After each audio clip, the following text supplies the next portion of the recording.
Hi guys, welcome to the second day of Armies of Exigo Tournament Season 4.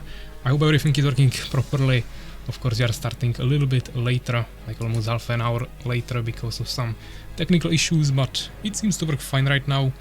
We have like 100 lost frames, which is basically nothing, and overall even the connection seems kinda stable right now. So if you will have any, of course, issues with the stream in terms of stability, definitely let me know. But if the games will be working properly, then I think we can continue today with the tournament and it should be fine. We will finish the tournament today. I don't know about that, but we will definitely try. I of course once again pinned the bracket for you, so you will always see it above the chat. Outside of that we have it here. So today we will of course probably finish first the round 2 in the losers bracket, so one quick game between Fenrir and Lamtarn, and then we'll start with the games in the third round in both brackets, and of course continue then with semifinals, these 3 matchups, and finals eventually. We'll have to play our game now. I mean, I wanted to finish the round 2 first. You said you are available for like 1 more hour. Also, I'm not sure about the stability yet, so it will be much better for me to do the first game as a commentator and not right away play and then find out that something is broken, but if you have to play it now, then I guess we can do it. Also, I'm not sure if actually Lamtarn and Fenrir are here. I haven't seen any. Actually, Fenrir wrote right in the beginning. Lamtarn was writing something on Discord, I think. But outside of that, I think we have all the maps already pre-picked. Everything seems okay here.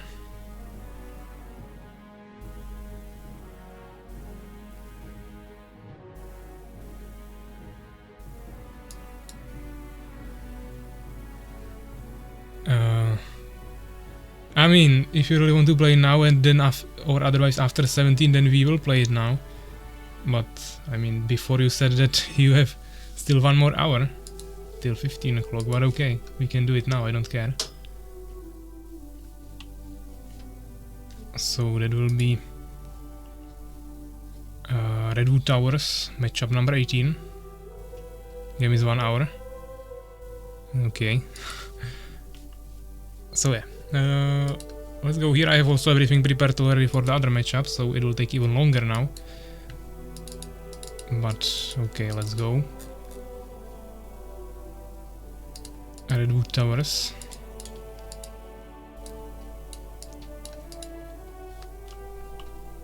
Okay, seems fine. So yeah, let's change the overlay.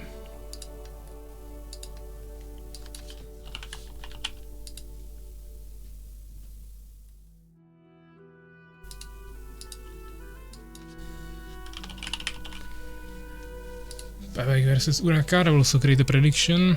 Someone was complaining that there is actually still a prediction from yesterday, so I already removed that. There were no bets anyways between Pepsi and FenrirPradawny, so that's fine.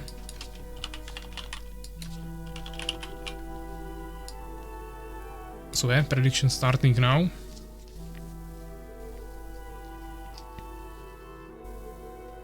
Forget about the Redwood Towers tournament, yeah. We get this map a lot here. What matchup is it now? Yeah, we'll go with Urakaar and me now, since he thinks his game will last 1 hour, and then we'll do your game after that.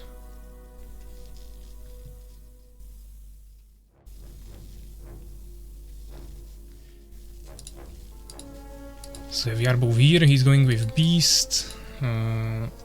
So we might... What could we go?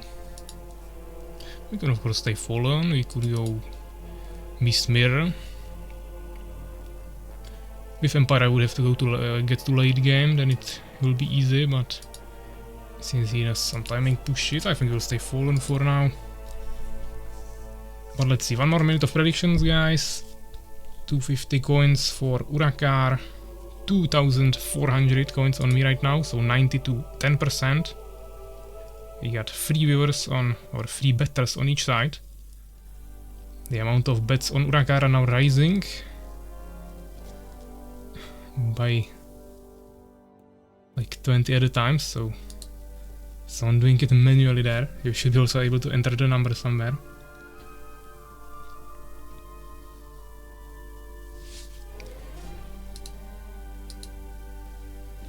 But looks like it kind of stabilized a little bit, around 700. Still 15 more seconds. SoulsKeeper voting for Urakaar, okay. And prediction just ended. So we have 2,500 on me and 699 on Urakaar, so 78 to 22%.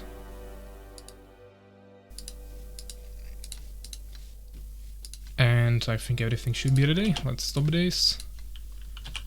Let's see if Urakaar is ready.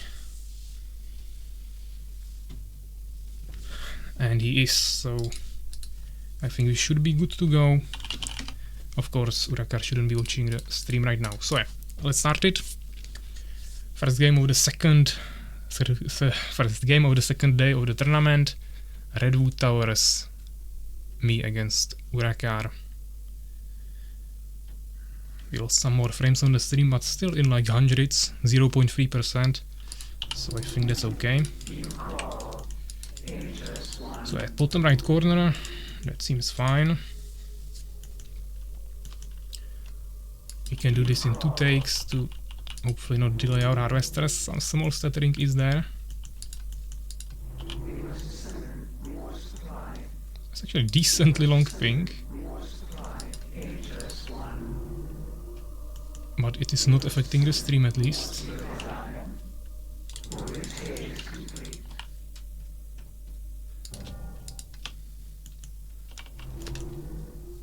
We'll see how it will be playable in fights. But it was like 3 seconds.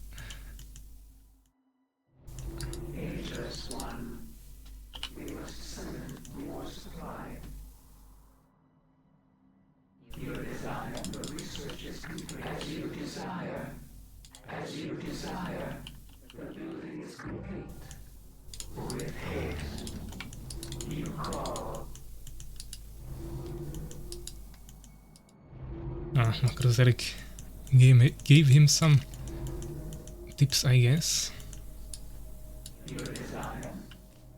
There are also still free challenges actually in the game, but not many of them I can complete with this race.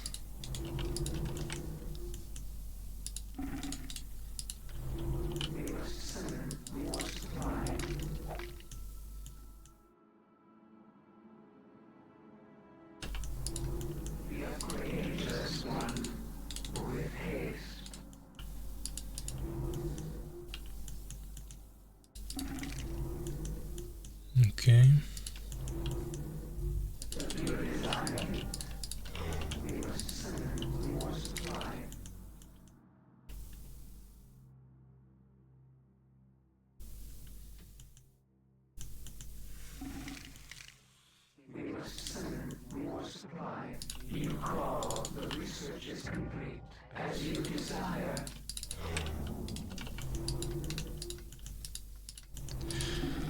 So for now not much happening. He usually doesn't scout with minions, so we could have probably went even for immediate expansion. But we'll try to play it a little bit safer. Just simply why not.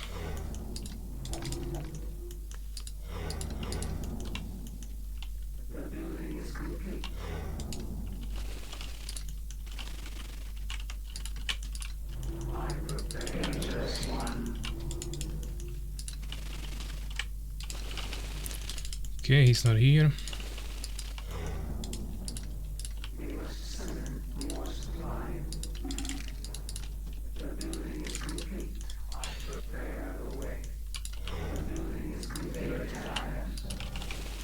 Okay, one warrior.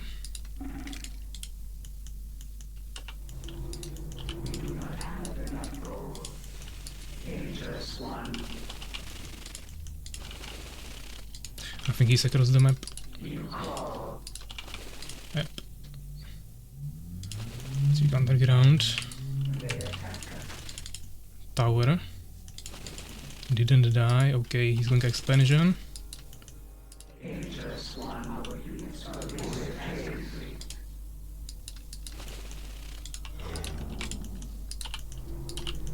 Gonna forget harvesters for a second.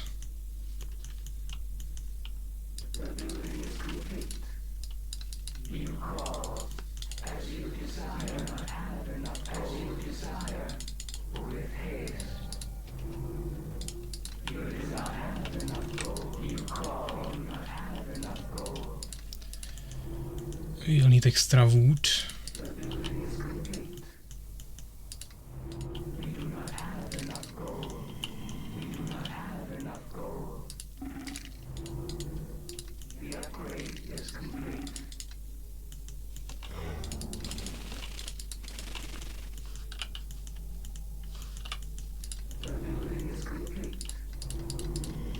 Improved metabolism will be also good, but overall we need some armor, of course, against goblins.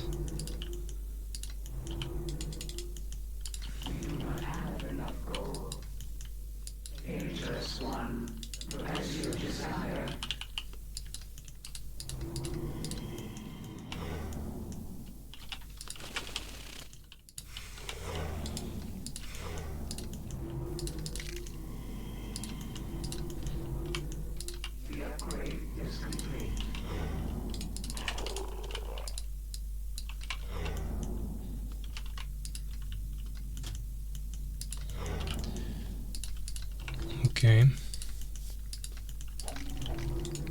I'm expecting, of course, some 2 base timing push from him, as usually.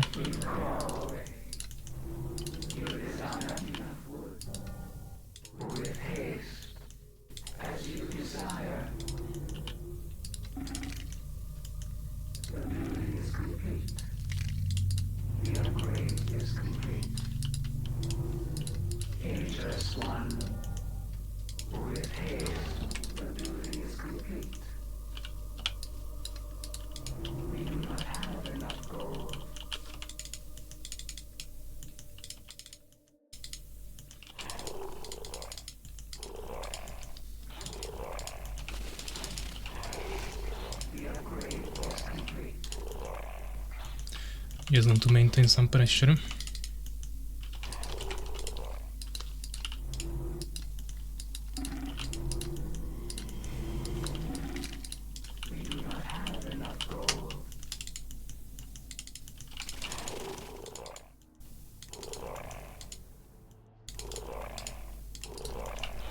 He goes for trolls.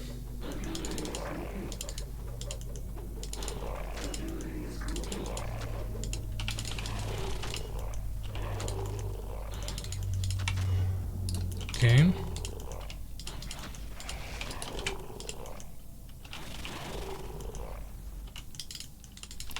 Let's try to utilize the middle.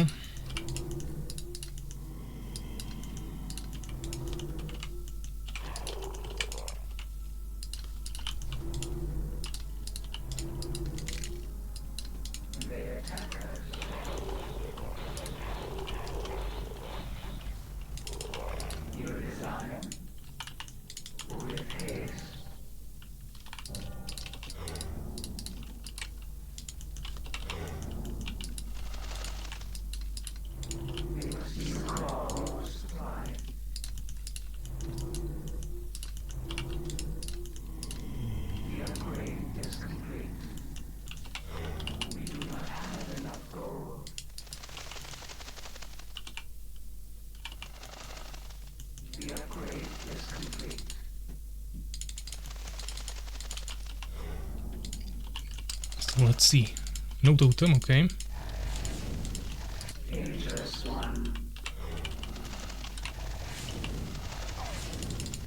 We'll do some economical damage. Maybe even destroy it. I guess soldiers already, okay. Weapon master.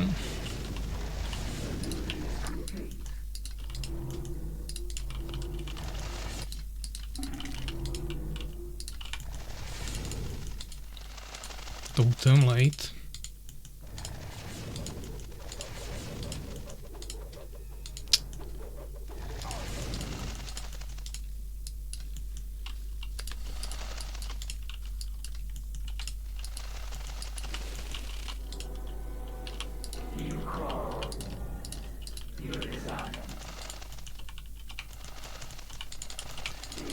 Okay, let's see. Some soldiers here. Trolls.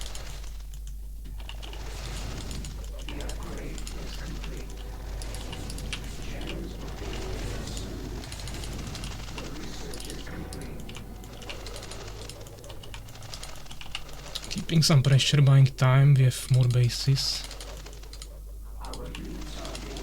Not looking bad.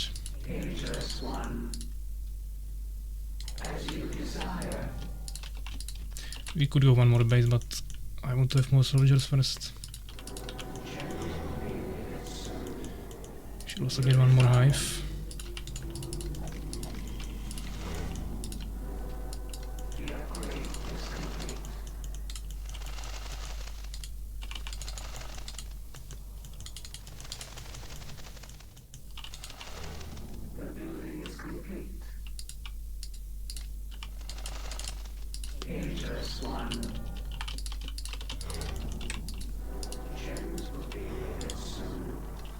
No wood.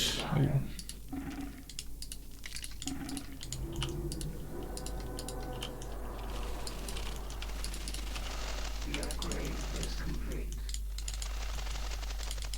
We should check other bases, kinda forgot about it.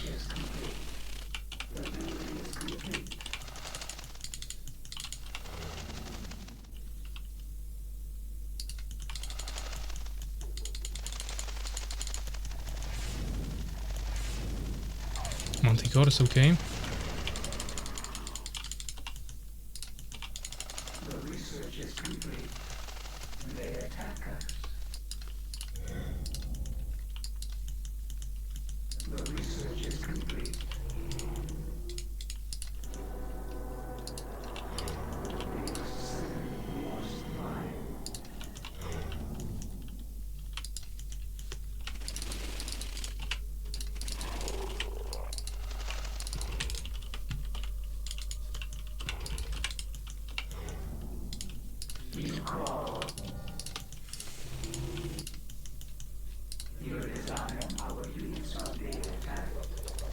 Okay.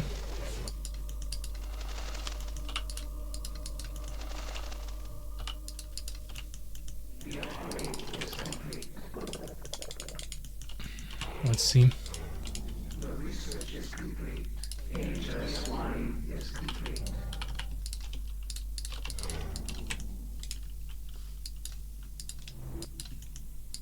We must summon more supply.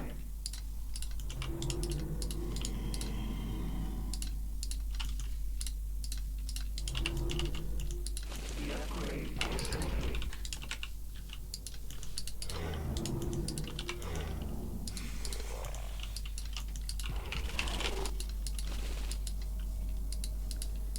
Could be also here, but probably not.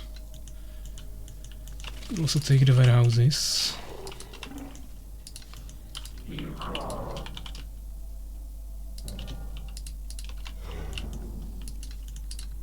Your design. This is not needed. The research is complete. What do you want from me? I await your summons. Actually, he could also have this. It's kinda probable.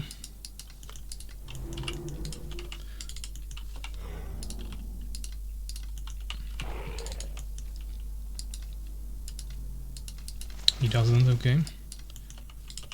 Pretty sure he doesn't have third base.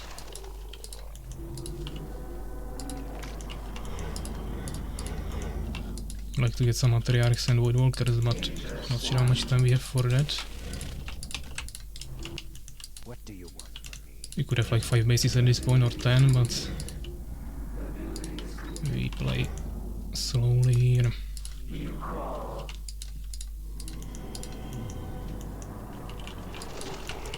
We're running out of groups here. Your design. Our units are being attacked. So he's coming.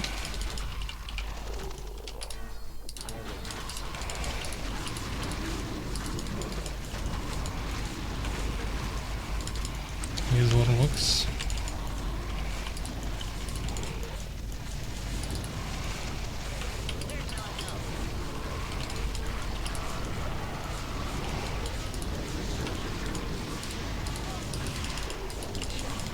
Let's utilize the heal. Can kill his manticores in the meantime. What is this nightmare doing?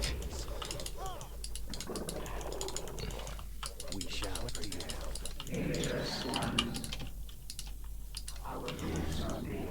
I actually want this.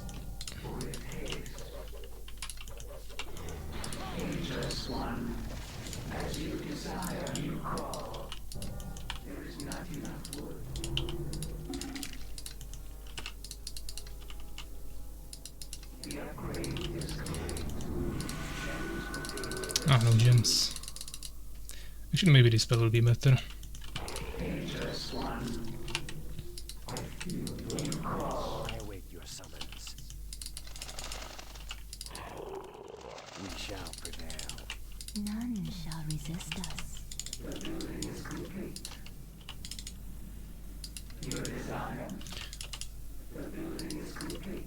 Okay.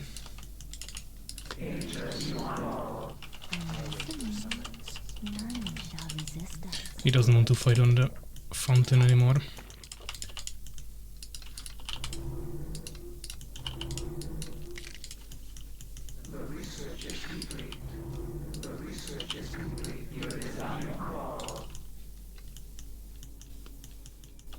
Okay.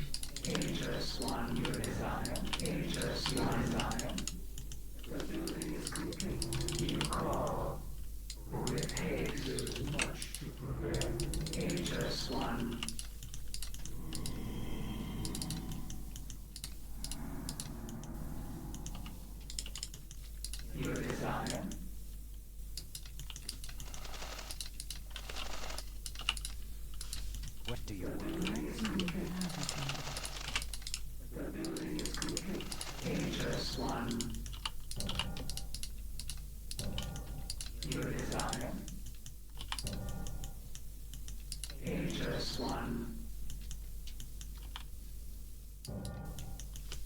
Ah. Some scout here. This will force him to attack most likely.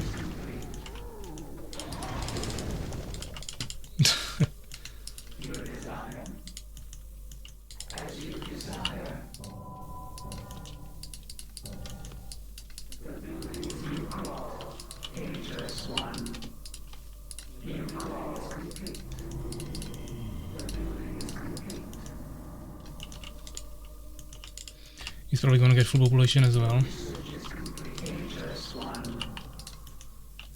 I don't have wood. That's a bit of a problem. Don't need to overgather gold anymore. We also need more infrastructure, maybe even in the middle. One wood walker is not good. So this.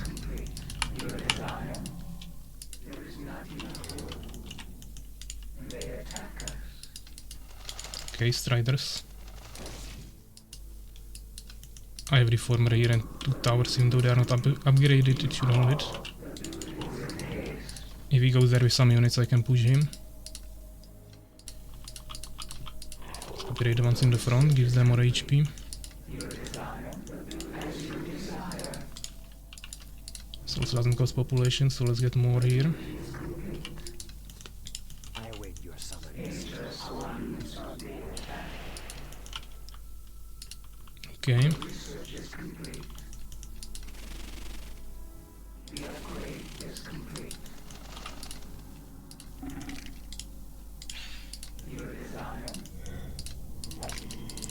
don't have any damage upgrades. Could have stacked more buildings.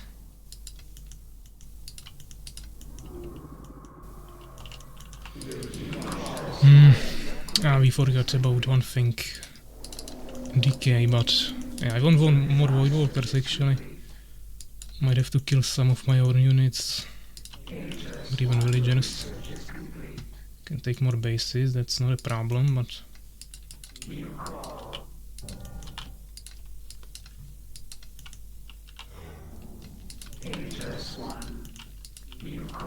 Shall douse the light.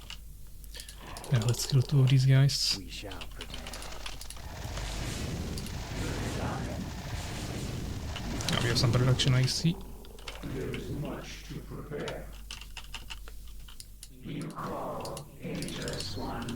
None shall resist us. I mean, he should be kinda out of resources at this point.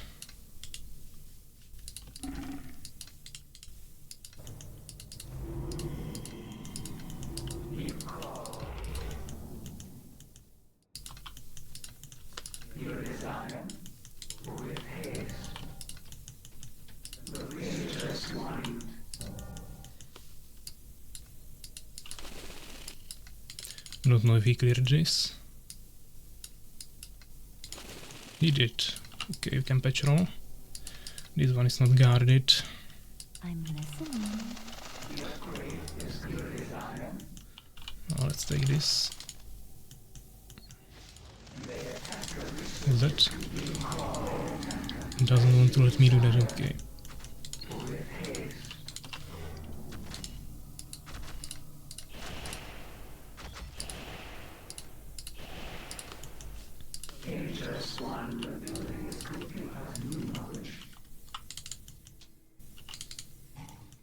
I mean, we don't have that many units. He will most likely kill me in a straight up fight. Eclipse might be good, but kinda late for that. I just don't have many villagers for many more resources. I could also get armor. Actually, we didn't get freeze yet. Then it's good that we didn't fight. Went only for anti-magic.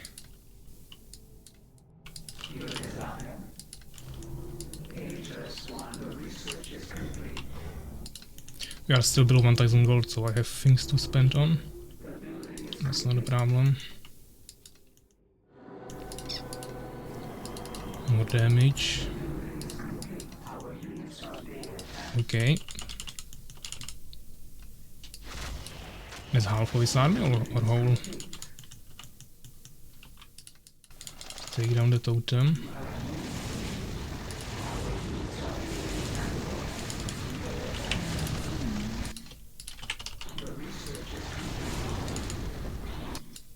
He goes back. Okay.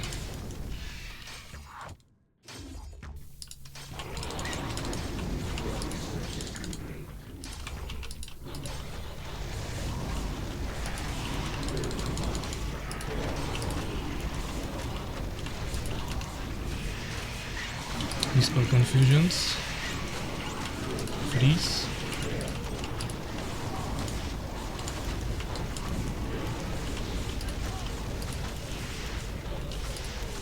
Berserkers are kinda nasty.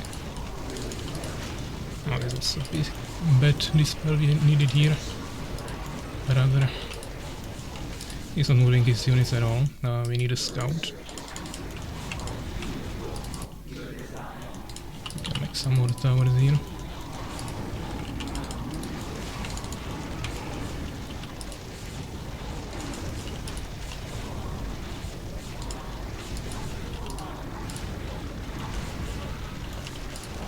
A rain of fire, okay. I mean, he can't really follow me, so we don't have to continue pushing. I didn't feel like we need to retreat when we were killing him.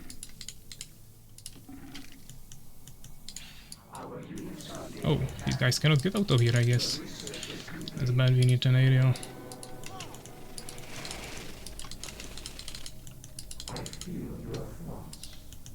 Decay not charged yet. I guess slow. My this is really bad, we are just wasting population here. We need to destroy the Sorrow Shrine or something.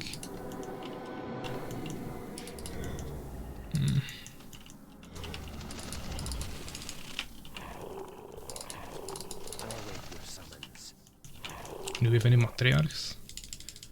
Don't see any.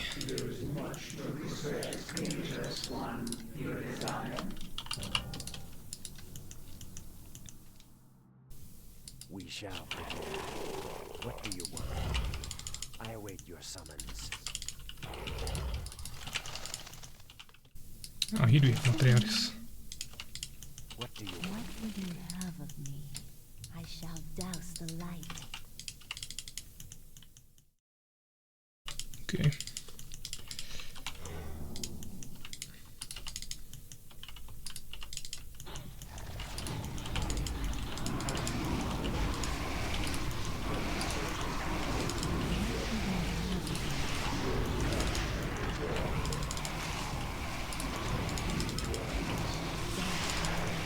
We might cast one decay here. Would be fun.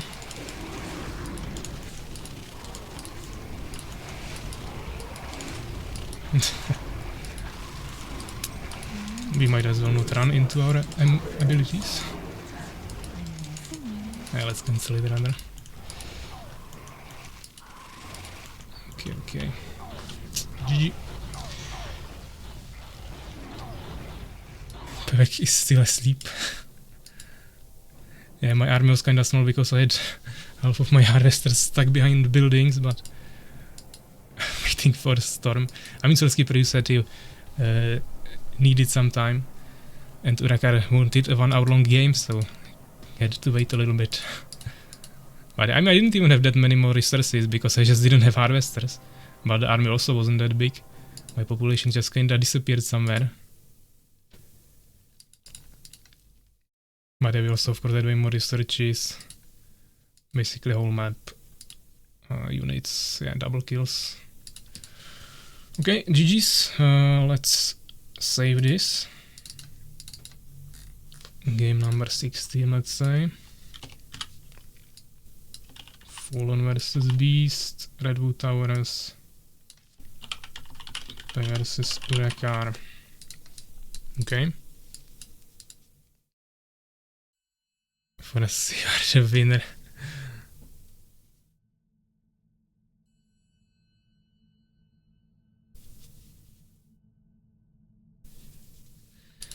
So yeah guys, so let's see here.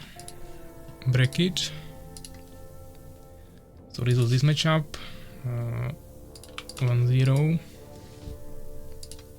Which means Urakaar is unfortunately out of the tournament, and I'll be continuing in the losers round number 4 against the loser of matchup number 19, so that will be either Ania or Suwak. Then of course the same thing will be down here with the game number 20 here. Okay, let's do matchup Fenrir against Lamtarn, if you guys are both here.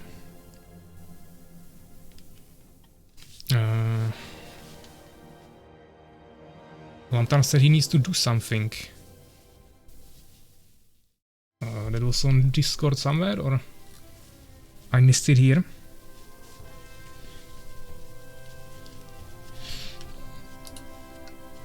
I don't see anything on Discord.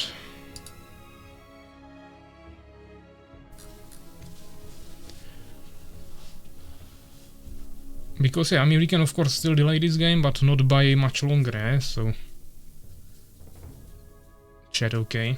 And is he coming back like in an hour, or he has to go for today? Because that would be really bad. Don't really see the message anywhere, but there are so many messages during the game. For once I was also at least watching the game and not the chat. Yeah, I got something up urgent, back in 30 minutes. Okay, I see the message. And you also just said it. Okay. I don't know how long ago it was, but probably he's not back yet, so we can go for these two matchups. Go for Suwak versus Ania. Suwak is offline on Discord. You're sleepy after your game. Okay. I mean, I don't know, guys. We either go for this matchup or this one, but I don't know who is here. We have SoulsKeeper maybe next time, or Suwak and Ania.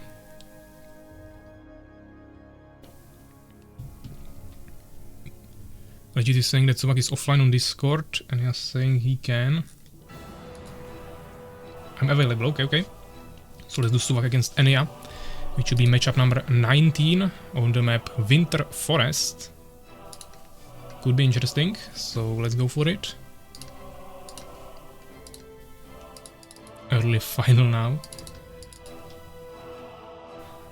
It's an upper bracket game, so of course both pairs can still get to finals. Just one of them will have to go through the lower bracket after this game. So, lobby is hosted, guys. You can join. I will prepare everything.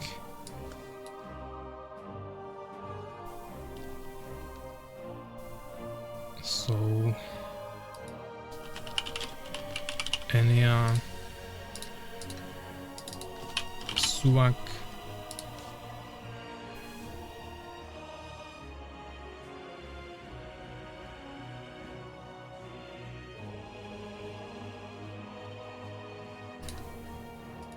and yeah, where is the prediction? Of course, last game someone is not losing 2,500 Northern coins, so they will be happy. Seems like that was actually maybe Urakaar. He voted for his opponent. What a dirty move. But okay, this should be done. New prediction. Suwak, Ania, starting right now. You have 2 minutes, so let's start voting. Both pairs already in the lobby. It seems like we'll have Empire Mirror. This map is really unique. At first it might look like there is only one entrance actually through the middle, like this. But you can actually also walk here across the ice, so there is multiple entrances, but it's all kinda narrow. There is 4 bases on each side.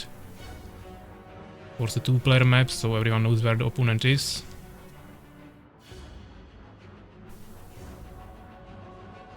This map is uniquely bad. I mean, I banned this map, so I definitely think it's not good, but you guys all rather went for different bans, so I was happy that I will at least see some matchups on this map. So no problem with me.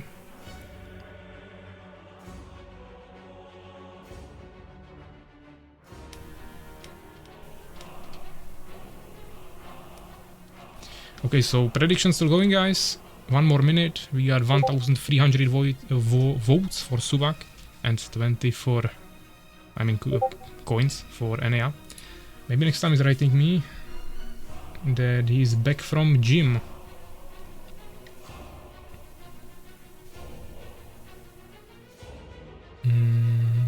That probably means he would like to play, but I hope he has at least enough time for us to finish this game first.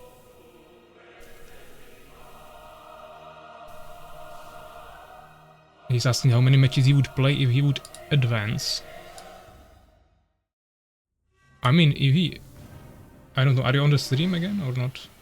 If I have to write it or just tell you.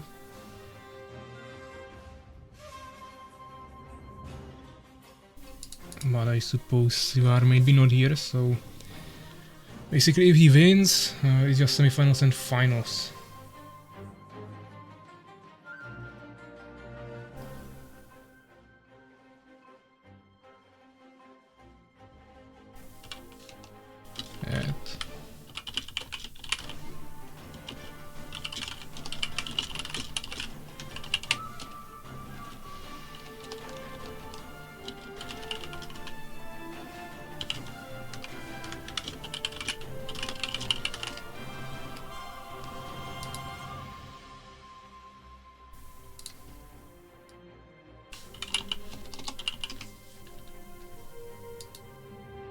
Okay, so maybe next time he's staying, he will be available till 6 PM. So like, I suppose 3.5 hours unless he's in a different time zone. So sorry for waiting, guys, I had to deal with that. Prediction ended, 1,400 for Suwak, 400 for Ania. And I think everything is ready. Let's stop the music, see if they are both ready.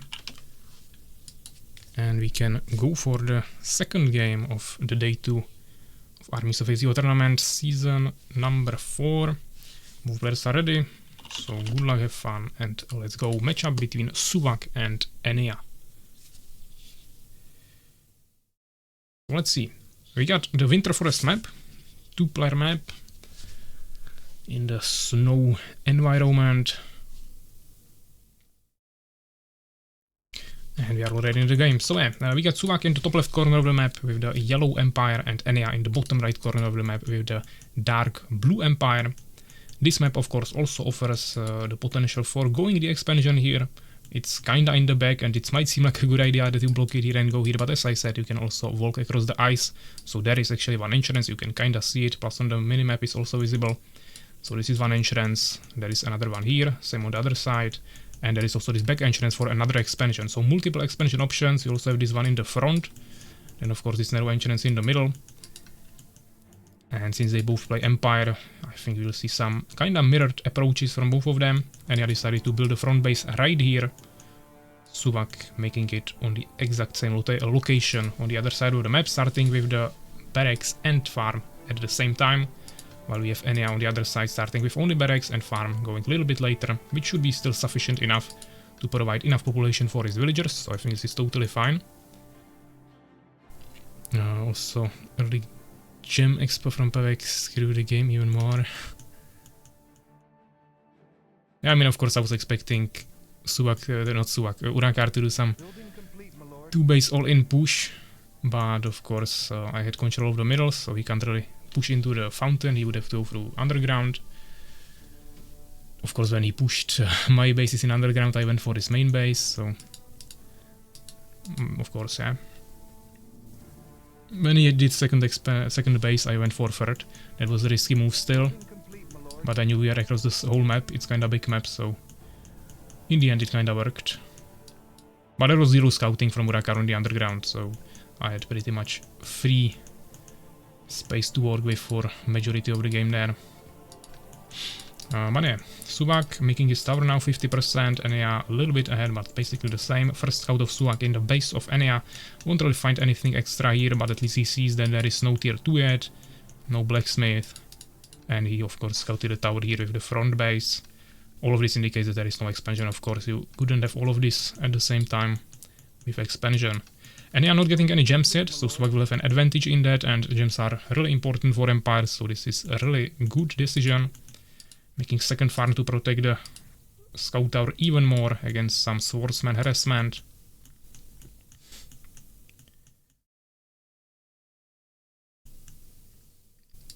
And actually Ania making a front tower here to prevent an expansion on this bottom location of Suwak.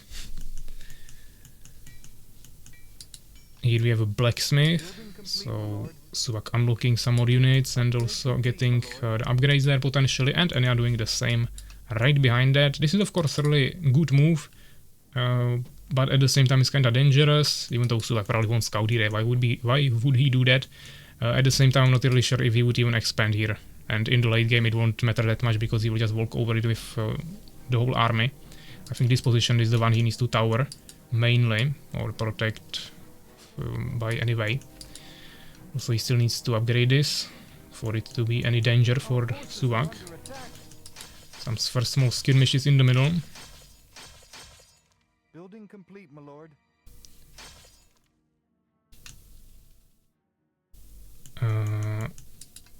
Tier 2 from Ania, 33%. Suwak already on 60. So once again, a little bit ahead. No upgrades yet in either of the blacksmiths. And Suwak going for a secret double 11th century. Building it with 2 peasants, getting potentially some Valkyrie harassment, or maybe even all-in push with Valkyries. Anything could happen there, and I still didn't upgrade this tower, but it will be really dangerous. Empire is really susceptible to air harassment early on, but as you can see, Ania is prepared for it. Also going for 11th century, not really secret anywhere or stacking multiple of them, but for now just one, probably for a Phoenix Scout or even Dryad to place down some Eyes of the Forest. But this will definitely also really help against the potential threat of Valkyries from Suwak. Also both players have blacksmiths, so they can really easily swap to Elven Rangers. Plus, of course, there is the front tower. No towers on villagers yet, but Ania is already preparing a tower here. Ania really taking the map control, placing towers all around the map, running around with the scouts. Suwak is playing really passively, just hidden behind his wall, not really doing much, but preparing for this surprise attack with the Valkyries. I think this Valkyrie beacon could be maybe potentially scouted from down below here, but that's like impossible, or almost not probable that Ania would go here to scout this, of course. Or even if he will have a Phoenix, I don't think he will go here, so this is a good position definitely. Still kinda close to the enemy and still hidden from any ground units. And he's still making temple as well, so he's not relying on this, it's just something he wants to do probably for harassment, to buy some time, gain some small advantage and eventually capitalize on that by transferring to strong endgame ground army of the Empire race. We got Ania here with an expansion, 600 HP, Suwak not really going for that, can't even really afford it. He invested so many resources into this that it's just really impossible for him to get anything else. Double Valkyrie production starting immediately. I don't think he got any upgrades yet for them. This tower still not upgraded, and they are pushing with lots of units, really expecting this expansion here. Because he also checked this one, here he has a tower, and he's expecting an expansion here, which is the most usual one, and he's also taking it, but Suwak is not taking it, so now Ania should definitely suspect something. Suwak found this tower, he will definitely destroy it before Ania can do anything about that. I see Lamtarn is back, so welcome back, man. Your game will be next, probably. Or right after that, we'll see. And Valkyries are already coming. Unfortunately, there is this tower, and if Suwak flies into it, he will just show Ania what unit he has, and he still probably won't be able to continue pushing here. Of course, the Valkyries can take down a tower, I think, but maybe he will also bring Swordsman, okay.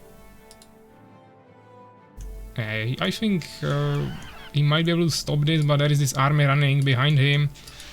Of course, Valkyries are here, so immediately I'm expecting some Phoenix production, or at least Elven Rangers. Yeah, Elven Ranger already here, plus he already has 2 of them. There's another tower here. So we're going for it. Really, I don't know, these swordsmen seem like they will just die here, and maybe even some Valkyries. Valkyries are of course really strong. Finally Phoenix starting, 60%, okay. He needs like 10 more seconds and he will have a Phoenix here, but of course you don't have enough mana to immediately cast Nova, so it won't be available immediately.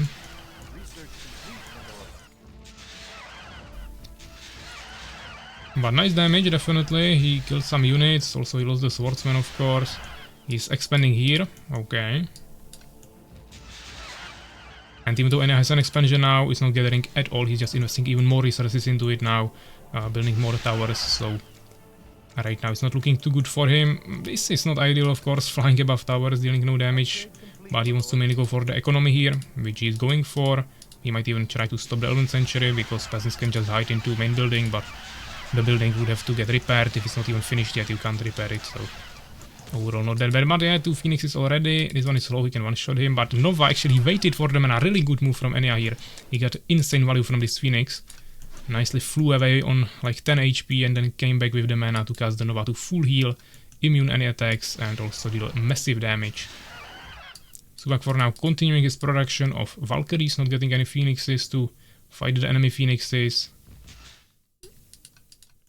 He's not even producing any ground units, just 1 priest with the temple to heal his Valkyries. But overall it seems like he will mainly rely on some splitting of his Valkyries, micromanagement to avoid Novas and things like that. But there might be another Nova soon, but he split them, okay.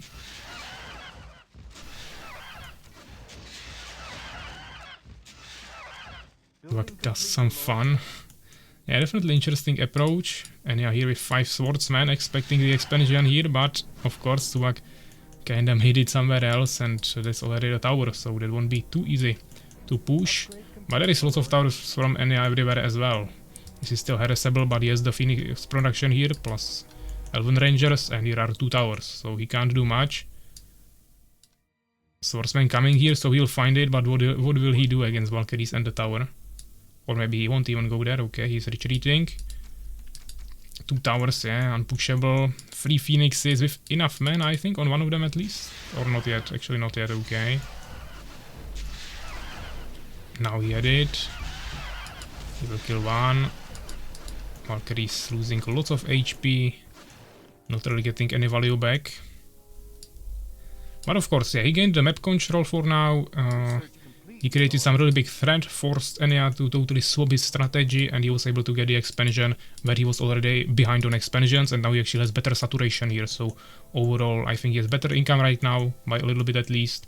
He still has that small gems advantage that he gained in the beginning. There is only 1 guy here, now sending the second one. And on population is only a little bit behind. Wood is totally fine for both players, gems and gold kinda balanced.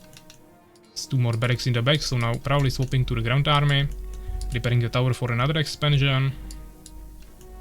And yeah, he's ready here with many Phoenixes. Question is if Suwak can hold this, because he has still only 1 tower here and he has only Valkyries. He has to split them. If he's too slow, he will lose all of them. This might be GG, to be honest. Phoenix is dealing massive damage. Valkyrie is absolutely not capable of doing anything to the Phoenixes when they have the support of the priest. There is also still so many Elf Rangers on the ground.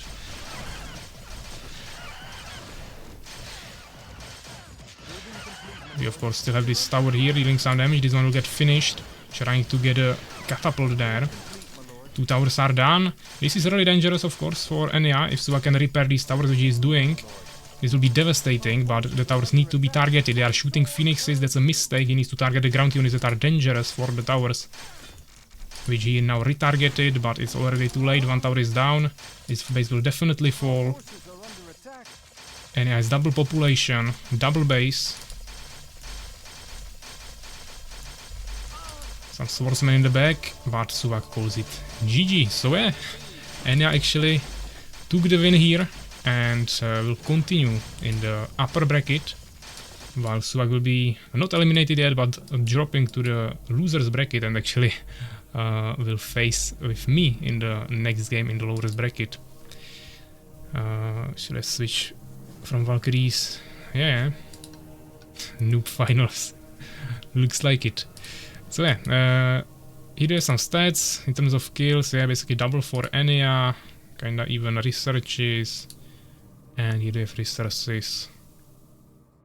Little bit better for Ania, but gems of course on the side of Suwak as we mentioned. So yeah, GG well played. Let's save this. 17. First game on the Winter Forest map.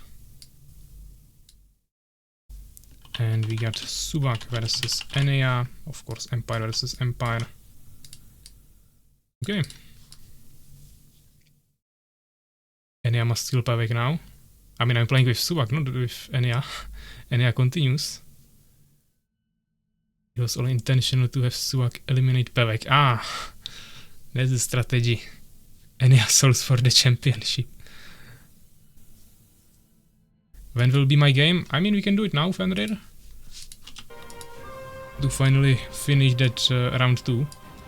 But first let's write down this result. So we got 1 point for Ania, 0 for Suwak. So yeah, Ania will continue here and fight with the winner of this matchup, either SoulsKeeper or MaybeNextTime. And that will be the semifinals. So this is already a best of 3 game.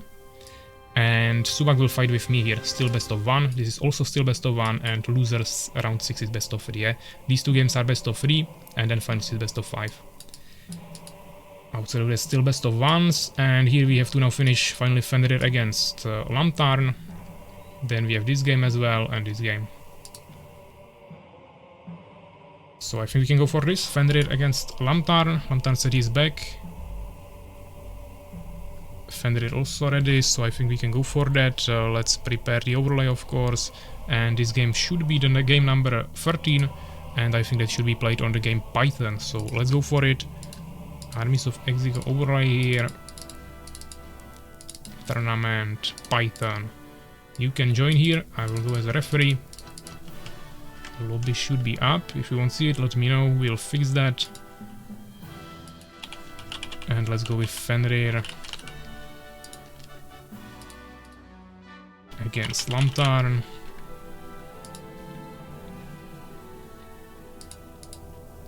And of course now also a prediction, because last game actually, yeah, someone will be losing 1,400 Northern coins who voted for Suwak. People who voted for Ania will be getting some money here. And new prediction, we got Fenrir against Lamtarn. So yeah, prediction starting right now, 2 minutes as always.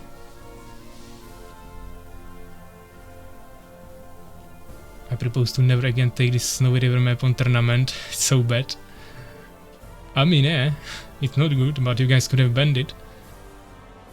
I wasn't the only one who banned it, I think, but there wasn't too many people. Number 7. Yeah, Gary banned it, me, and MaybeNextTime. Only 3 people.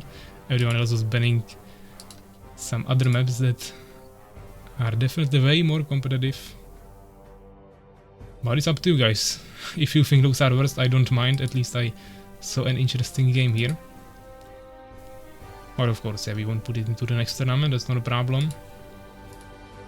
Trying to base the map pools on some feedback as well.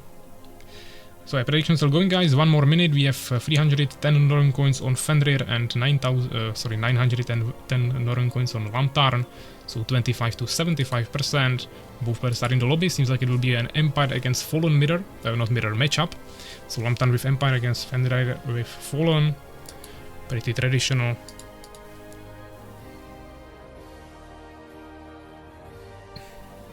And if there are any messages I missed, guys, definitely feel free to rewrite them. Prediction 30 more seconds, so let's already go for a ready check. Stop the music. You guys have 20 more seconds and Lamtarn is ready, so just Fenrir needs to confirm and we can start.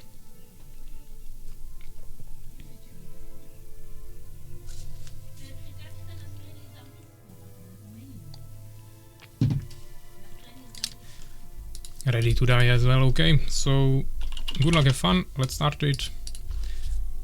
Last game of the second round, this time in the losers bracket. Was checking map in editor, okay. Of course both players should leave the stream right now, and yeah, we are in the game. So, Python, Lamtarn against Fenrir, losers bracket. One of these players will be eliminated after this game.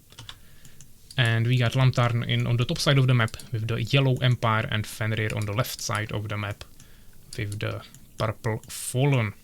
So of course this map also offers the expansion here, but it's not after like behind a narrow entrance as you have for example on the maps like Eclipse or Inner Sanctum. Here you have it a little bit more difficult with pretty wide open entrance, but still behind it you have a narrow ramp, plus this base is still protected from 3 sides, so still kinda safe to take, but immediate expansion will be really risky, and especially when they spawned right next to each other, the closest spawn you can have, then that would be really dangerous. So really smart move here from Fenrir, going for a hive and a deformer. I would definitely stack the buildings next to each other, because as I said it's really wide open, so you want to close it as soon as possible, and for that you want to use all the buildings that you can, plus also control forms. But he decided to go with the hives in the front, probably to save the deformer. It's a little bit more vulnerable, so 400 less HP, maybe wants to preserve it in the back. Lamtarn actually not even choosing to go for a front base, just kinda scared maybe of some Stinger Rush, especially when it's Fenrir.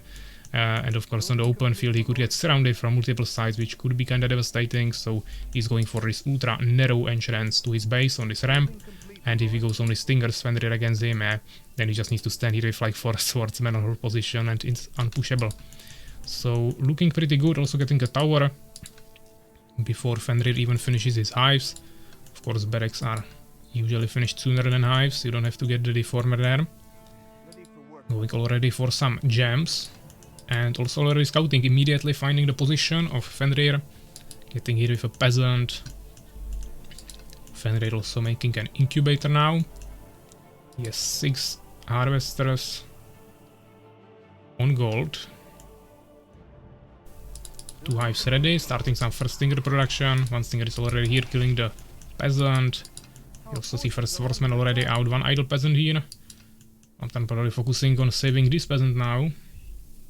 But he has lots of downtime on that second peasant at his base. Still idle.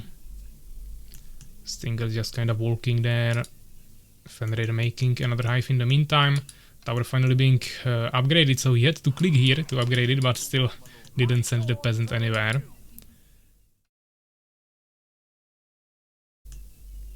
And they're going to vote for president back in 20 minutes. Okay, okay. So yeah, tower is now finished. 2 peasants here now, both of them idle.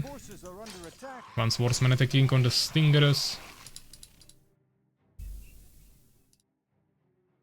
Fenrir getting some gems. He sometimes skips that, but he doesn't have any wood income now. Not a big fan of that. Circle also going to vote. Looks like everyone from Poland will have some duties today. Another tower, also protected by a farm. Vote for me, President of Poland. Okay, so Swordsman running in, but there is so many Stingers behind him, he will most likely fall. Still, so many idle peasants, yeah, Lamtarn is just losing so much value. But of course now he's waiting for expansion, maybe, or not. He had 400 gold and enough wood, but he actually decided to go for another barracks. Maybe he was considering it, that's why he made the tower here, but now he decided to swap the strategy because he saw all the Stingers coming to his base. And of course he can hold it here with the tower, but all of these buildings are out of range, so I think the barracks will fall, this tower as well probably.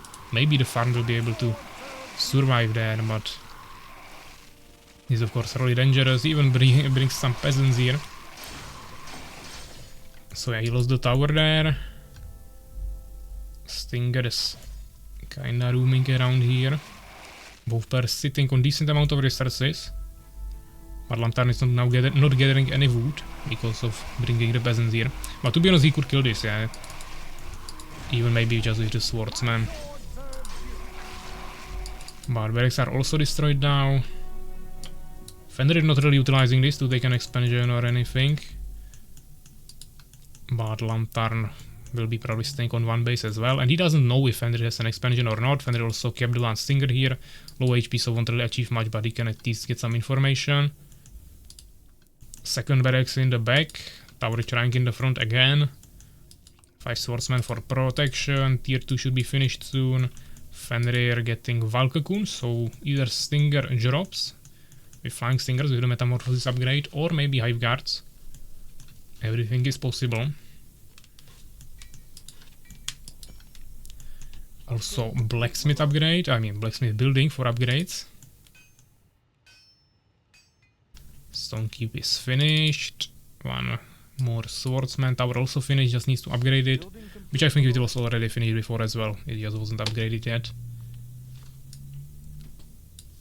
And finally Fenrir going for the expansion, and also scouting here immediately. Lamtarn will probably place the expansion down here as well once he gets the wood. Or no, he goes for a temple. Okay. He found the scout. But once there is this tower finished, Fenrir wants to stop this, but he doesn't know that it's almost already finished, and now he will probably get totally destroyed. It wasn't a good decision, even though he managed to surround one swordsman there, so actually got a kill, maybe without even losing any units. So this was actually good for him. But of course now with this tower it's not really pushable anymore, so Lamtarn can easily make an expansion here. Soul Trap, okay. Also he has tier 2, so he could potentially get teamwork, power build this, and maybe finish the expansion even sooner than Fenrir. 3 towers, Fenrir for some reason ultra scared. Of course he went for expansion, but he's still keeping Lamtarn really close in his base. He's going for Elven Sanctuary, also one scout tower here to protect his villagers from some air harassment. And we see the Metamorphosis upgrade, okay. This is like 25 Stingers.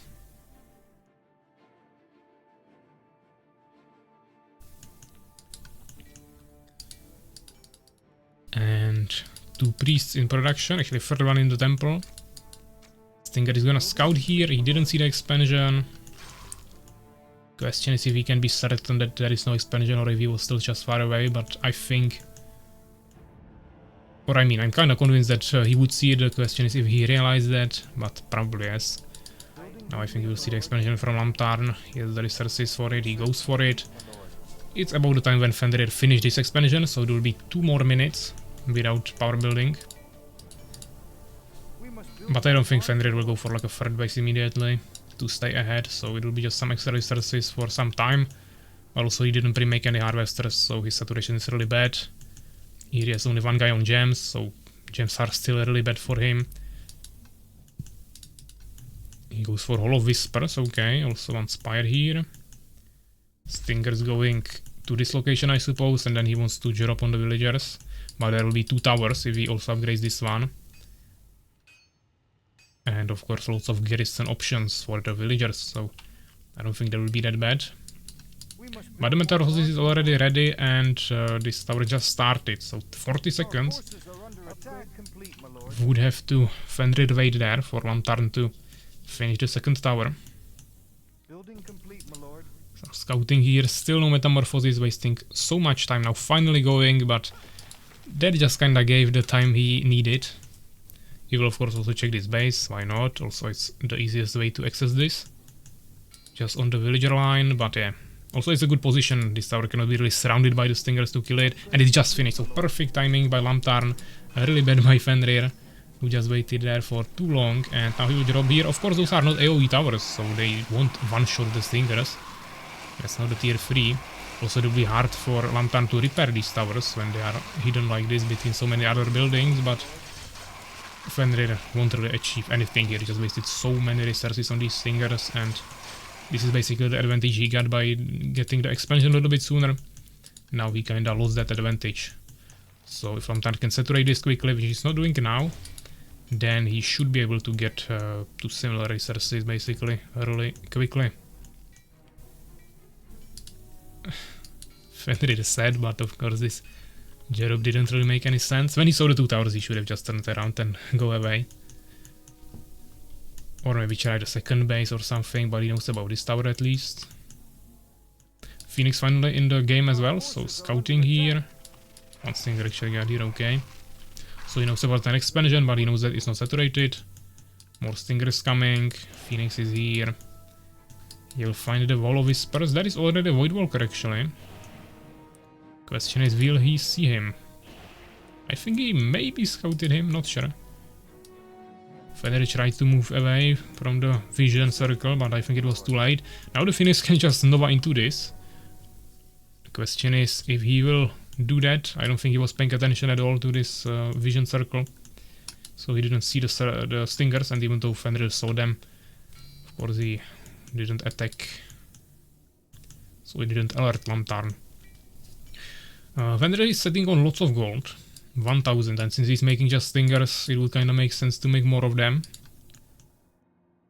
But for now he's just trying to invest his gems into the Void Walkers. Now finally getting some more stingers, okay. We got 2 bases against 2, stingers preparing for some job, but won't be any better second time. This one tower is actually not repaired yet, but that's about it. So you can see 8 and 5 kills, so 13 stingers just died to these 2 towers. Insane value, of course. Another farm to really like fully block it, so he can really support now with his melee units here, with swordsman, to protect his villagers, because he won't get it there simply. But the only access path is now for Fenrir to drop there or go with air, which he can probably somehow prevent with the phoenixes if he scouts good. Fenrir getting this base, that's really random. It's just 3 gold fields, extremely bad expansion. This one would be really powerful. It's actually 4 miner fields plus also gems mine. That's like more than 1 expansion, and this is way less than 1 expansion. And it's basically the same thing for now, or he could just take any expansion anywhere else on the map for a normal value. So not too sure about this decision. I guess it's maybe easier to defend, but not really getting much from it.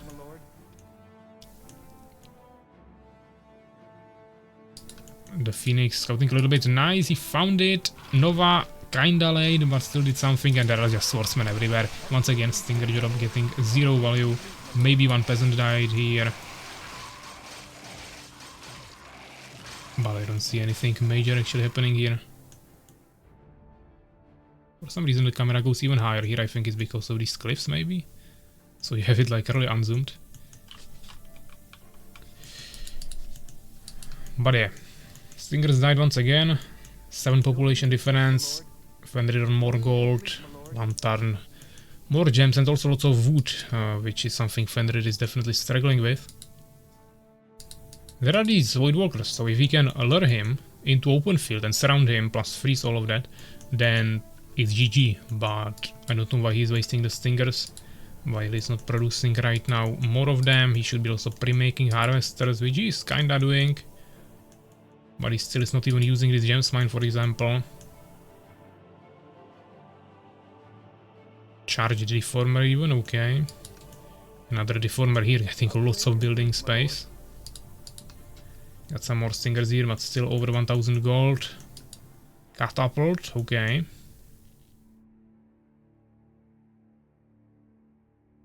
will be good to deal with these towers. The question is, what will he do against the Void Walkers? Because there are 3 Void Walkers. You need 125 mana for freeze, which he has on all of them now. Fenrir, absolutely no idea that he's getting attacked by, but he just kinda scouted it randomly here with his stingers. He can't go into the air because of these phoenixes. Hopefully he realizes that. Void Walkers need to get, of course, into some good position. Preparing for a surround, which is good. But the Void Walkers are absolutely out of position. I think he just forgot about them or something, because now the freeze would be perfect here, and he could keep it for 24 seconds with 3 times freeze, each for 8 seconds I believe is the duration. Like this he just totally threw the game, because of course swordsman with priest hidden behind them, absolutely unkillable by stingers. Maybe not a single swordsman actually died there, and these Void Walkers are just AFK here.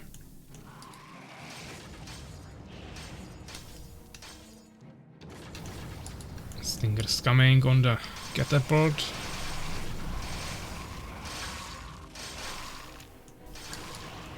Void Walkers still just standing here. Now we finally moved them. A little bit too late. Of course, freeze is pretty useless when there is no damage.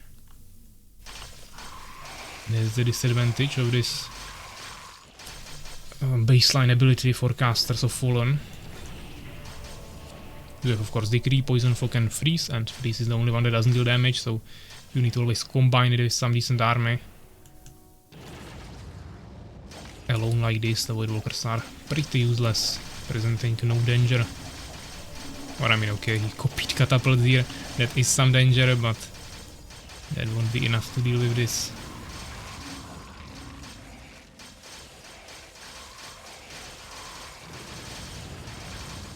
We got 2 level 3 swordsmen, 3rd one actually now, 4th one, 4 level 3 swordsmen, but no level 5s, so no challenge will be completed. Actually mage joining now as well.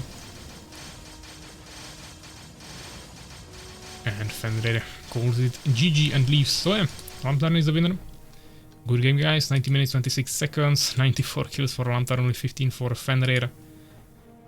He was wasting so many stingers on the drops and everything, also had lots of unspent resources, but to be honest, if he would still use the Void Walkers, he could still kill Lamtarn there, because he just went to open field and got completely surrounded. Perfect position for the freeze, and as I said, he had 3 Void Walkers with enough mana, just kinda didn't bring half of his army, I would say. But yeah, same upgrades as well, resources actually in a little bit of a favor of Fenrir. In terms of gold, of course, he was struggling with wood a little bit at one point and also had no gems, but he wasn't really using those. So yeah, I actually didn't save the replay, but we can save it. We can save it from last replay, so I will do that quickly. I just have to find where it is actually. I hope it's in the same folder where I saved last time. Yeah, looks like it might be. Or is it? I'm not sure actually. Maybe it will be here. Yeah, I found it, okay.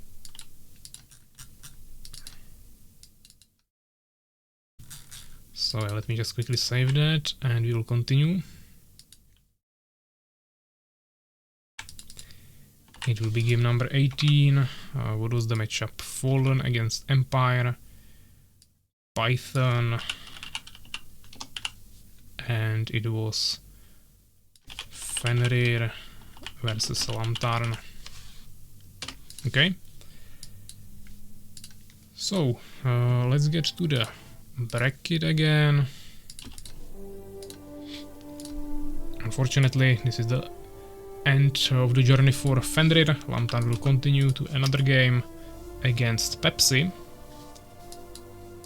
And then of course the winner of this matchup will meet the winner, the loser of this matchup between SoulsKeeper and MaybeNextTime. So this is the matchup I will do now, MaybeNextTime and SoulsKeeper. If you guys are ready, we can go for that. Because MaybeNextTime said he has only limited time. Of course, he's still in the upper bracket, so he has at least 2 more games ahead of him. If he gets here, he even has best of 3 game, or even finals, of course, so we have to figure this out. But yeah, we can go for game number 20, which will be Redwood Towers. What a super prize. So let's host that. You guys can join.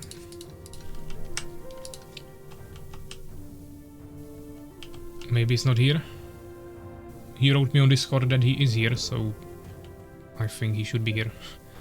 Not sure how recent information you have, but from the information I have from 30 minutes ago, he is here for 3 more hours. And he's already in the lobby, so he's definitely here. But yeah, let's change the overlay.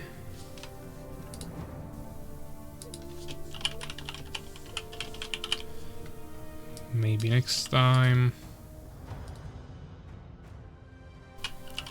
SoulsKeeper.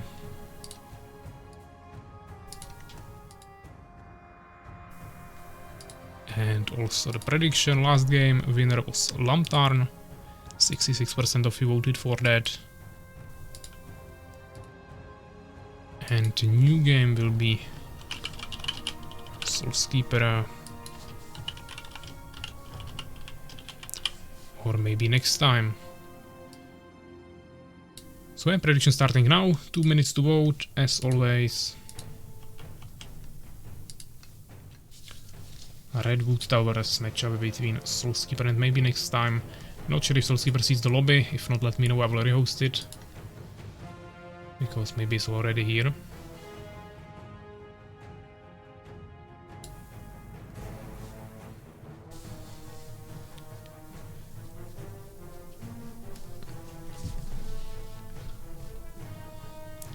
The viewers dropped a little bit now, so I suppose half of the Poland community here went to vote for the president.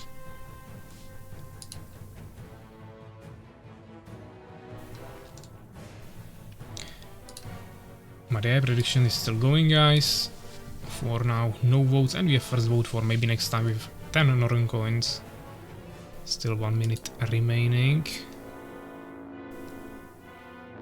Also, we are still waiting for SoulsKeeper to join the lobby.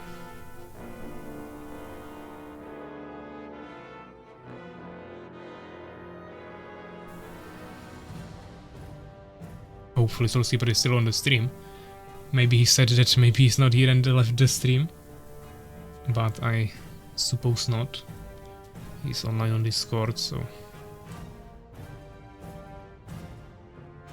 Maybe he doesn't see lobby, but... I'm not gonna randomly rehost. We will wait for him to give us some information. 20 more seconds, guys. We have 50% for now, just 10 Northern coins on each side, so prediction still running. Last chances to participate in some bets.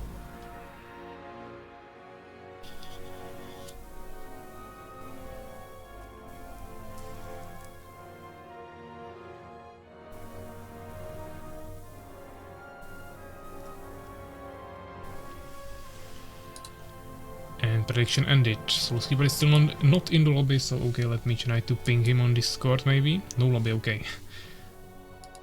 As I said, but we can fix that quickly. So Redwood Towers. Referee, you should see it now, guys. Hopefully. Okay, SoulsKeeper seems to not have the map.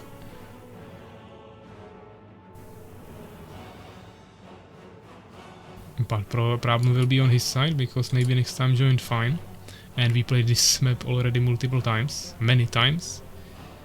So just make sure you download it.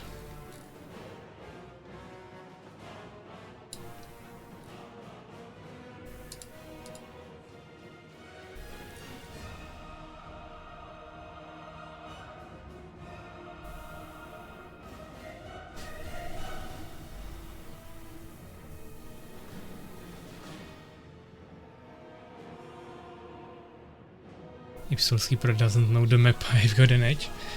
I mean, at this point everyone should know the map, because it was played here already so many times. And probably still will be. Also, it's an original map. Second most played maybe in terms of 4-player maps. But okay, for some reason SoulsKeeper has still the problem of not having the map. So either he didn't download it, or didn't unzip it, or put it in the wrong folder, or I don't know.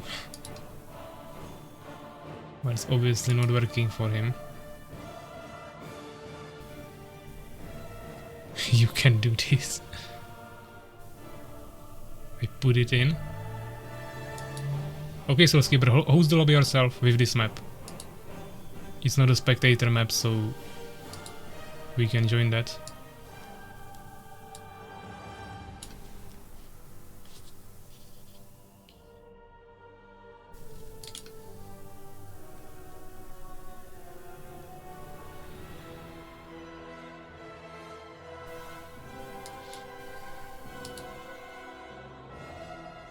Oh. Okay. It might be your internet problem, I think. You have to know the map.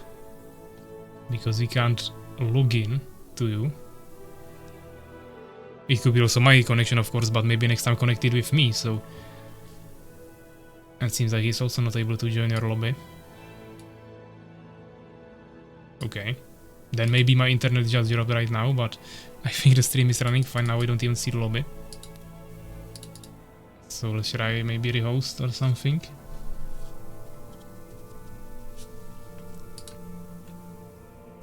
Okay, we are in.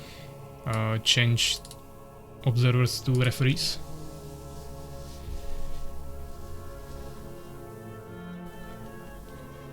In the settings, advanced settings. I will like our game. Okay. I mean, I don't know, it seems like you are lagging it here, but we will see. If you guys are ready, we can probably go. Everything seems to be set up, we can start the music.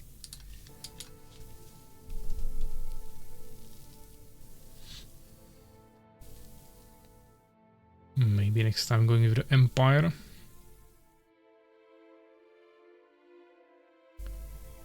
SoulsKeeper staying random for now.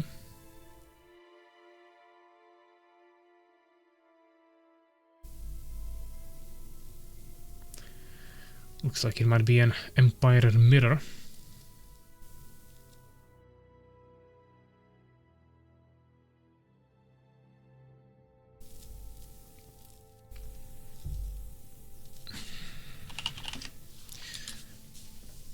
Okay, so we are starting. We will see. Maybe it will be lagging like crazy, but the only player I had problems with in terms of lags was SoulsKeeper, so I definitely think the problem is on his side in some sense, but we also played some games, of course, before in custom games outside of tournaments, and we usually didn't have these problems, so I don't know what's happening with his internet last 2 days. But yeah, we are in the game. SoulsKeeper in the bottom right corner of the map with the blue color Empire, and maybe next time right above him with the red Empire. For now, I wanted to say there are no lags, but right when I said it, there was a small stutter. Now again. This is the kind of lags I experienced yesterday against him, so I think nothing changed. Just for some reason, even the lobby had problems. Barracks here, okay, on both sides, front base, trying to prepare for an expansion.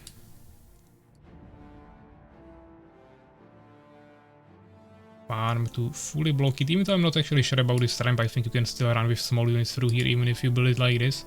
You would have to build it like next to this cliff. But since it's so wide opening, I think if you want to really go for a fast expansion, it's just better to build it in the middle. Of course, if you are trying to protect here, then yeah, but then you can also just build on the top. So it depends, yeah, definitely multiple different options, but basically everyone is building it like it is. That's not anything unusual. As fallen, you can try to stop it with control form, but usually the high force has to be a little bit further, yeah, so still isn't the best. One villager already coming across the map for the first scout, which is one of the options, of course. If someone goes for an immediate expansion and they are across the map, you will find them soon. At the same time, you usually want to find the enemy as soon as possible, so then scouting on the closest expansion or starting position is usually a better idea. Maybe next time going for some early wood gathering, but SoulsKeeper as well. Also getting some gems already too. One tower from both of them. Maybe next time utilizing the farm a little bit more for protecting the tower from melee units. SoulsKeeper using for that a second farm. And really curving the protection towards basically this spot. So he's really protecting his main base mainly. If he makes an expansion that is still a really wide opening, the tower won't even have range here, so this doesn't make much sense yet. For now it would be just better to have it here, but later if we can add more buildings to fully close this at another tower or even two, it will be really good. Maybe next time just rather creating this spot in the middle, and I suppose you'll continue this way. SoulsKeeper also scouting with a swordsman now. He finally found his enemy. Maybe next time scouting the other two positions first as well. So really a late scout for both of them. But SoulsKeeper died to the tower and didn't scout his expansion yet. But he's anyways going for his own one. So I think you'll see expansion from both of them pretty early on. Still maybe next time no gems. Wasting lots of value there. Now getting a farm in the back.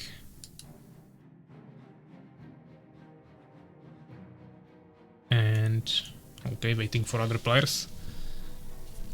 He's getting even worse.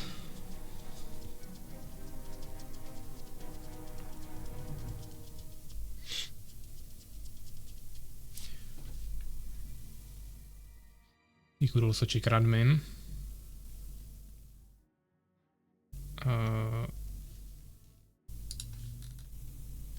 Yeah, I mean SoulsKeeper has 700 ping on admin, so I really don't know what is with his internet, but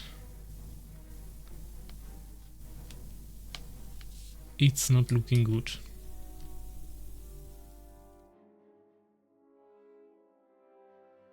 He left. I suppose it kicked him. Okay. I mean, I suppose it's a technical issue, so we'll do a rematch, but it's not ideal. Romanian internet is too strong to connect with others. Yeah, looks like it. So let's try again. Maybe now they will be able to join my lobby at least. Sometimes it works like this. That might also help a little bit. Because when he is the host, then maybe it crashes the game even more likely, but yeah, he's still not able to join. But this is, I really think this is nothing to do with the map. Just his internet is so slow that it won't even load into the lobby. As I said, he has 700 ping on admin. 773. Maybe next time has 52 ping, full connection, so that's not a problem. It might eventually load, but I don't think so.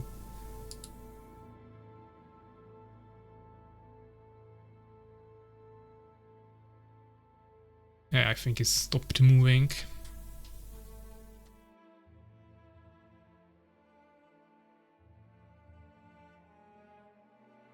So I suppose you'll have to do once again a new lobby that will be hosted by SoulsKeeper, otherwise you won't even start the game, but I'm afraid it will end the same in terms of crashing.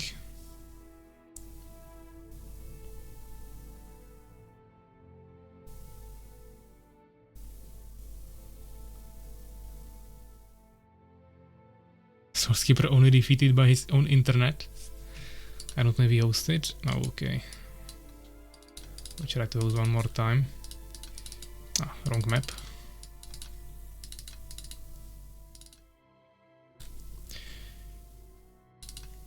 I mean, can't do much with this. We'll try one more time. If it crashes again, then unfortunately he will get a loss. But it was basically the same yesterday. Just didn't actually crash the game, but it was still lagging.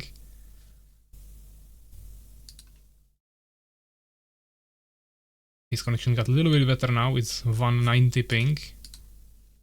Which is still pretty high, but way better than 700. Check internet more than Romanian. Yeah, looks like even my extremely bugged internet today is still better than this. But now he joins, so maybe he somehow fixed it. Wasn't liking that much in our previous games, yeah. But okay, let's try. If you guys are ready, we can go. Now it loaded for him. He has a little bit better ping on Radmain. Don't know if he did something or whatever. Okay, good luck, have fun. Who won? No one won, because SoulsKeeper's internet is so bad that it crashed the game, but we are doing a rematch. If it will crash again, then unfortunately we will have to decide this matchup based on internet connection. So if you guys want to have advantage in future tournaments, make sure you have good internet. It can get you a free win if your opponent doesn't have a good internet. But yeah, we are in the game. SoulsKeeper spawning in the top right corner of the map. No, top left corner of the map, okay. Top left corner of the map with the teal color and Empire race again. And then we have MaybeNextTime in the top right corner of the map with the red Empire. Fenrir Lamtarn was won by Lamtarn, yeah, as Legit is saying. So now we have MaybeNextTime and SoulsKeeper. So yeah, once again, same game, same map. For now I don't see any likes, and we see front barracks here, also farm.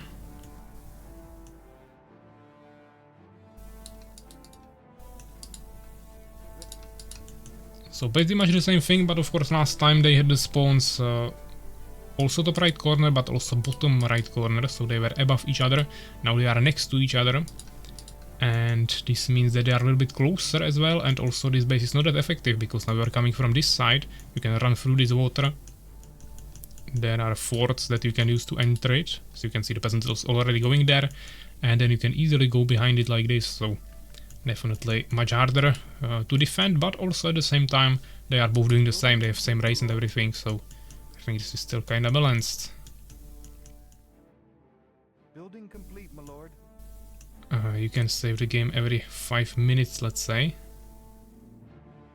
I mean, yeah, I could potentially probably also do that. But if it lags so much that it crashes the game, then it probably won't really help us that we will load it, because it will crash in a moment again.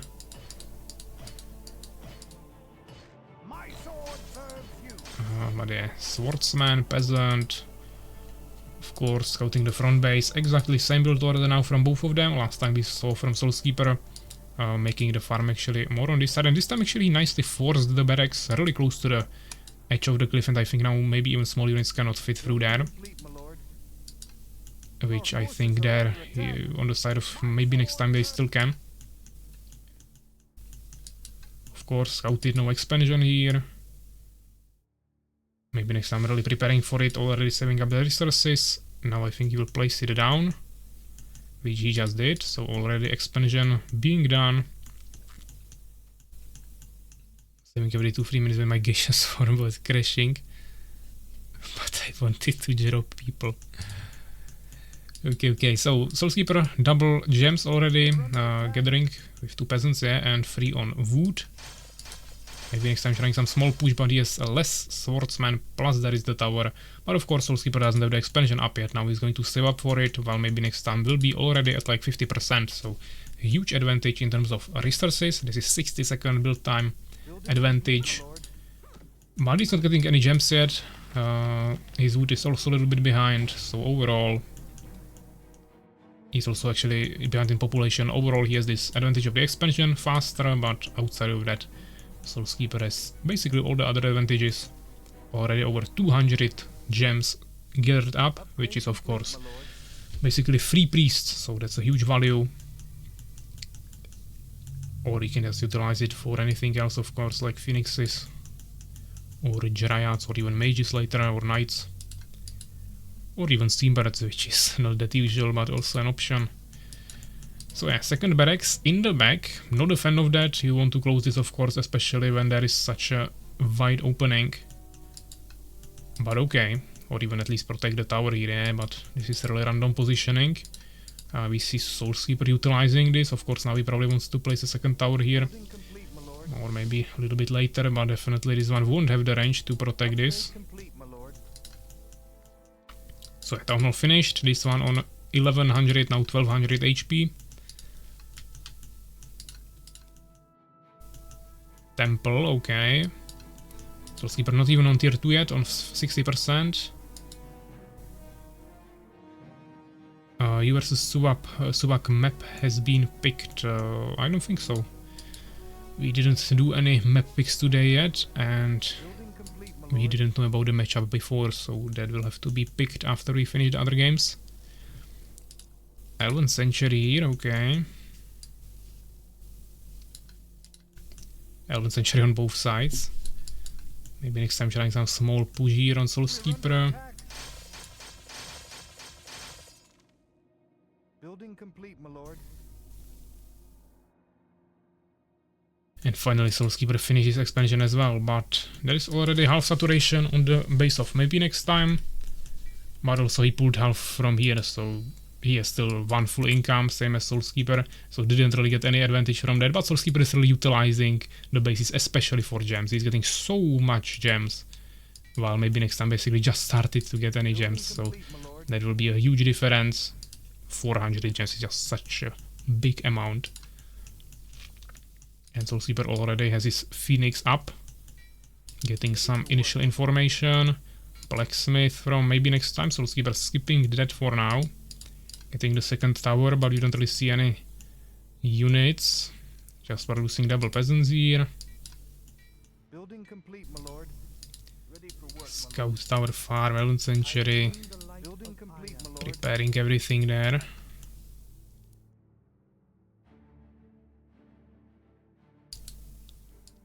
Okay.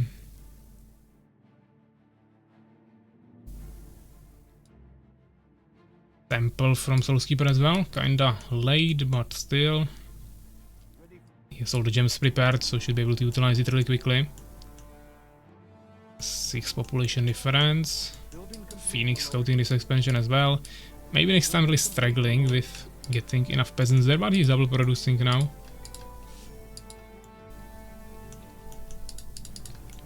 Third barracks from SoulsKeeper and also advanced barracks upgrade on one of them. And blacksmith in the back. For now staying only on swordsman, he has 8 of them. MaybeNextTime 6 swordsmen, but also 3 priests already and some 2 elf rangers actually at home. Plus also getting resurrection really early on. Tower on villagers, preparing for some air harassment, which I don't think will happen. We don't see any Valkyrie beacons or stacking of elven sanctuaries. SoulsKeeper in the middle with a Phoenix, but of course it's under the control of MaybeNextTime now with this position.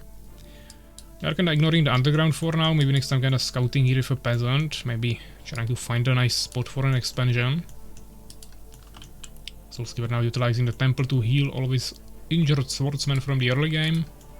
Also getting 4th barracks in the back and 2nd advanced barracks, getting trailblazing and 2 priests, which are like 6 priests, utilizing all the gems he saved up, and he still has 400 more, so this is the power of pre-gathering the gems in such an advanced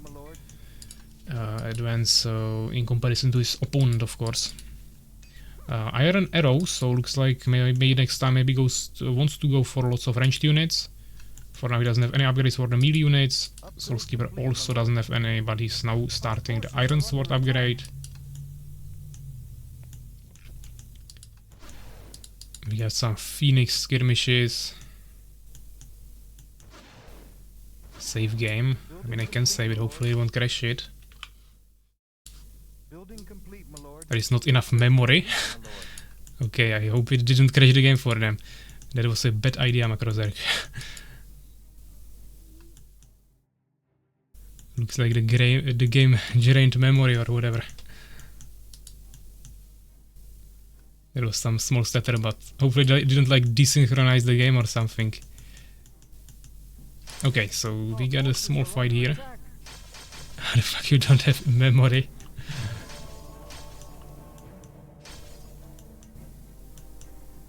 I've never saw shit like that. Okay, so we got a priest dying here. Nice chase from SoulsKeeper. Upgrade complete, my lord. Some Elven Rangers, yeah, and maybe next time he's not really using half of his army, but he wants to of course retreat to his tower. Also getting 2 more barracks here. Phoenix and Peasant scouting in the underground. But we don't have any likes in this game now, yeah, so if something will crash the game, then it's rather the save than any other issues. Nice Obsidian Tower here. Unfortunately, SoulsKeeper has a close Phoenix here, so unless he just keeps it AFK here, he should scout this pretty soon. Decrease getting done, also Flaming Arrow, Elven Rangers, but we don't see any mage production, which of course means that this decree won't really do anything, and maybe next time just doesn't have the gems that SoulsKeeper has to utilize this. Phoenix scouted this, which I think he will of course react with Obsidian Tower as well. But we'll see. But also lots of Elf Rangers from SoulsKeeper. Just pushing into the tower, doesn't even care. The thing is that he has still 800 gems in stock, so, and also lots of gold now. He's just not utilizing his resources at all. Maybe next time also has lots of gold, but overall I think he spent the resources a little bit better maybe, but still SoulsKeeper will probably be able to push this actually. Okay, just kinda went all in. Still lots of resurrections, even though he could have definitely made more priests. And maybe next time was absolutely not prepared for this intense push.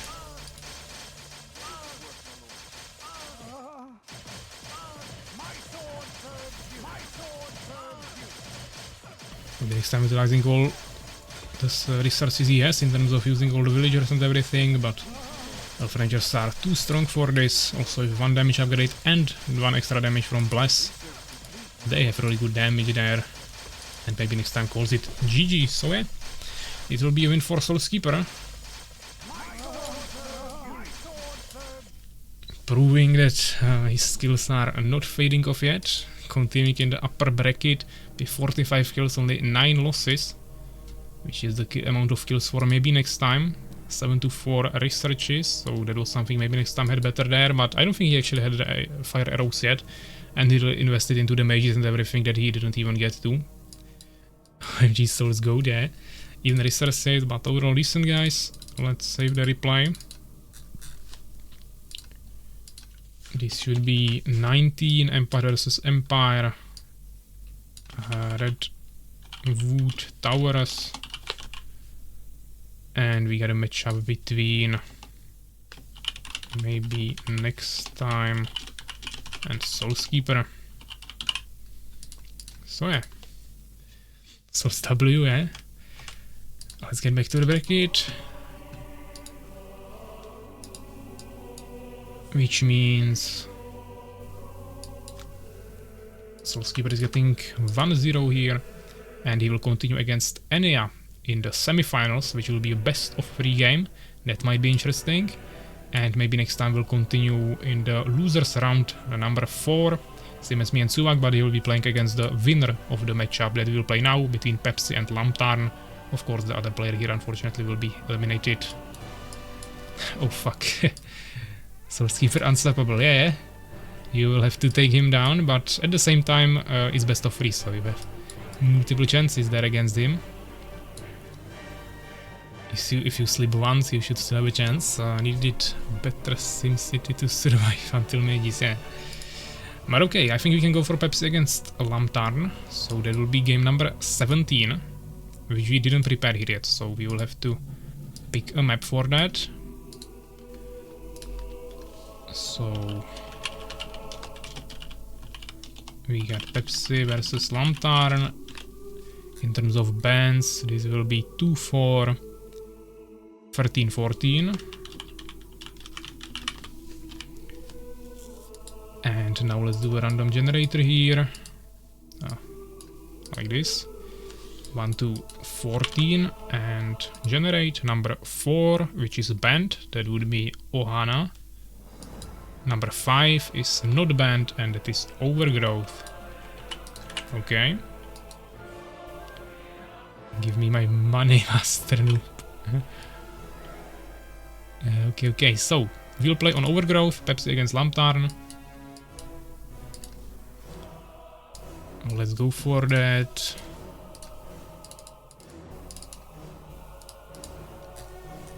Overgrowth, Observers, you guys can join. Let's do overlay as well.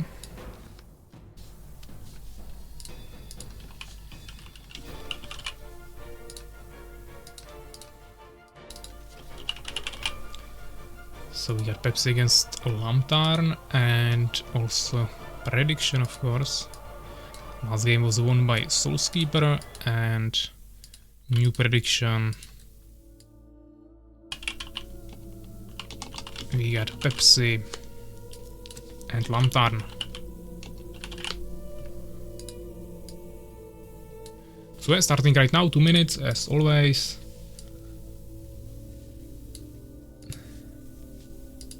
Want to hear Pravsha Bear, Lunar, Clefter, but Ania and Souls are our new goats. So I don't need old pros anymore.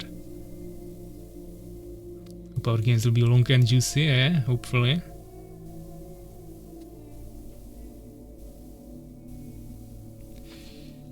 Plus 20 coins for me.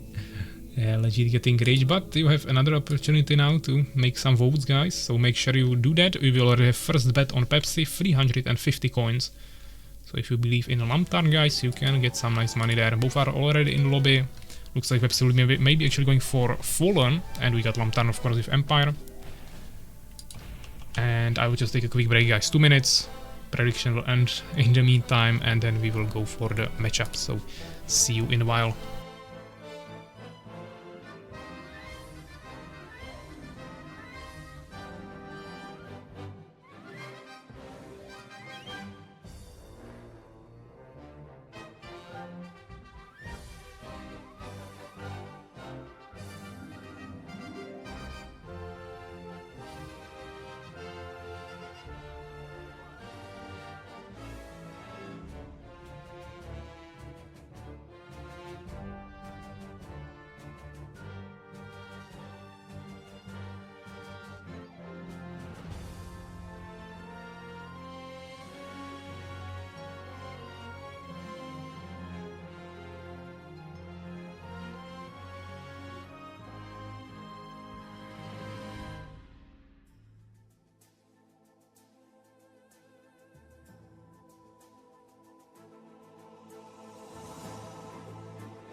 Okay, guys, so we are back.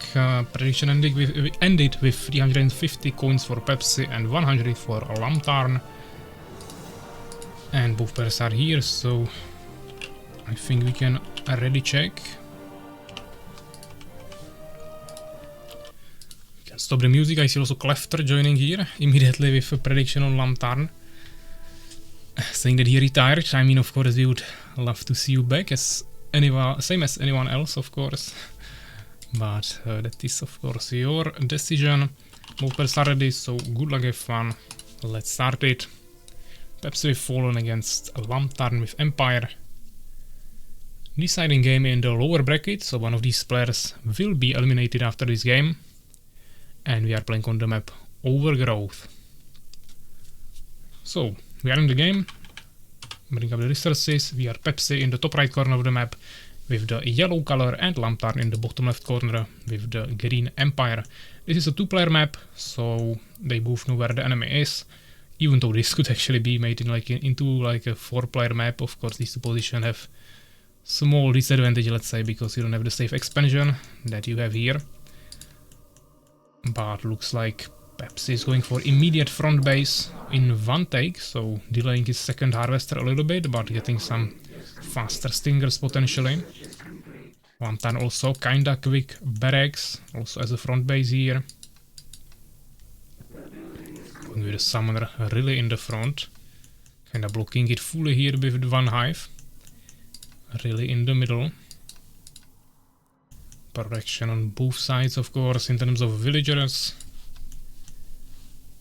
And Lamtarn now bringing out the second peasant, most likely for a farm. That we can expect maybe right here. Or a little bit more in the front, okay. Pepsi on 5 harvesters, but already 2 more queued up, which is interesting. Usually go for 6 into a summoner to get the hive there. But you can even do this. Maybe he wants to go for lots of stingers. Let's see if he places 2 more hives now, or what is the strategy. Or he goes back for an incubator. Okay, so he's getting a little bit more harvesters in the beginning, but of course now we cannot produce the stingers fast enough, so then the one take in the beginning for faster hive doesn't really make much sense. So not the most optimal build order, but overall he should get 2 spitters kinda quickly. Actually cancelling a harvester, I think, to get to the summoner faster. Or that was the one that finished here, maybe for the gems mine, not sure. Lamtarn going for a tower, and now I think you will see an expansion. He did the same thing last time, I think. Or that was actually with Fenrir, I believe, so there he kinda went for some small attacks first. But Pepsi doesn't seem like he's going for expansion yet. Actually, he even let Lamtarn to get into his base with a peasant. Now he's going for a tower. He got some small legs again there. This map also features 2 scout towers that you can capture. A ruined tower that provides vision in a huge circle around the tower, so it's also a good idea to capture that with a stinger or a peasant. And the stinger got here, I think he saw that there is no expansion, but he saw tower as well, so he can kinda expect that one will be there in a second. But he actually continues producing some spitters, while Lamtarn is obviously saving some resources, most likely for the expansion. Just needs 50 more gold, 125 wood he already has. No upgrades from Pepsi, also no more harvesters, staying on 6-1, which is okay. Lately I like to add second to wood pretty soon, but of course that's when you really plan to go for the expansion quickly. He already has the spitters, but he's not pushing. So looks like he's going for expansion now, even though Lamtarn will have it a little bit sooner. Also the build time is 10 seconds faster. I would still expect some push here with the spitters, of course, even though against the tower is difficult, but some swordsmen are in the front, you can deal some free damage to them.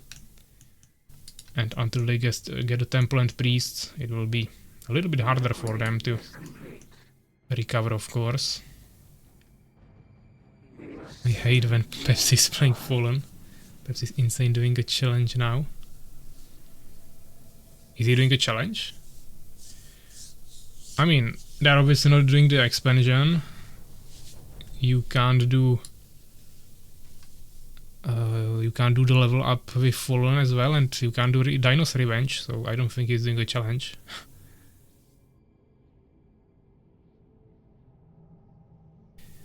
And all of the other ones are of course already completed. Prefer Pepsi Empire Beast way better, way higher. I mean, I don't know. Pepsi rarely plays Fallen, I would say, but it's not bad. But for now he's staying really passive. Don't know my own challenges. Okay, so Lamtarn actually taking this tower closer to his base for some vision. Which is good. Spitter sketching one swordsman off guard. But there is also soul trap for Pepsi, who also pre-made lots of harvesters. But this is what I don't like, yeah? You make, I don't know how many harvesters he had now, 8. And they were just kinda blocking each other here, not really getting any extra value than if he would have like 6 here. And he could have pre-gathered lots of extra wood, as for example Lamtarn did. And then you can transfer it. I think it's always better to make the extra villagers for new base and send them on wood when you already have fully saturated gold. Otherwise you are just kinda losing value, and now he has 100 wood, he will run into wood problems kinda soon. He will need to send 2 harvesters here probably. And overall just not the most efficient way of doing this.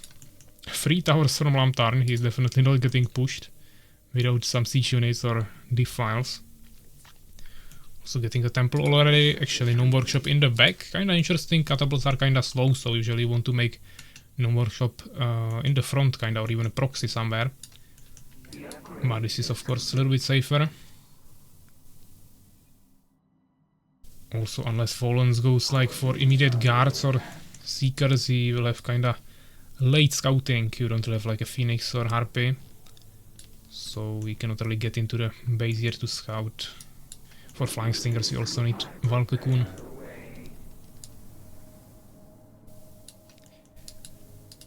So some random scouting here on the expansions. Lamtarn may be taking the second tower as well. Providing him with lots of vision. This Stinger should definitely die here. Nice split there from Lamtarn, making sure he cannot be outran in a circle. But the Spitters still just staying here at home, waiting for their death. He's just trying to get some nightmares here, Sorrow Shrine, probably quick Matriarchs, and maybe a timing push from 2 bases. Could be possible now, going for a third hive. Actually cancelling it. And going for a Hollow Whispers instead, okay. I mean, he doesn't have that many gems in stock. If he also wants to make Matriarchs and also Voidwalkers, it will be a problem, but you can try it. Lamtarn, on the other hand, has over 500 gems in stock, while also already having a Catapult and first Priest in production and second Catapult as well. Also Blacksmith here, but not fully saturated gold here. There is only like 6 peasants there. While Pepsi has already 5 harvesters here. 5 on each, he should raise it by 1, but that's okay. Venom upgrade, Tough Carapace, Sorrow Shrine finished, swapping to Matriarchs, for now no upgrades. Of course we are expecting some manipulation probably, which is going for now. Third hive. 2 catapults ready, second priest in production. Finally kinda saturating the base here. But he is 14 population behind, while of course also having way more resources. Especially the gems, he should probably just pump that into like, I don't know, 6 more priests. And then just get some more swordsmen. But he's actually getting advanced barracks, double advanced barracks. So that will be like 4 hives. First Voidwalker already here, but I don't think he has any upgrades yet for them. Mana depletion is finished.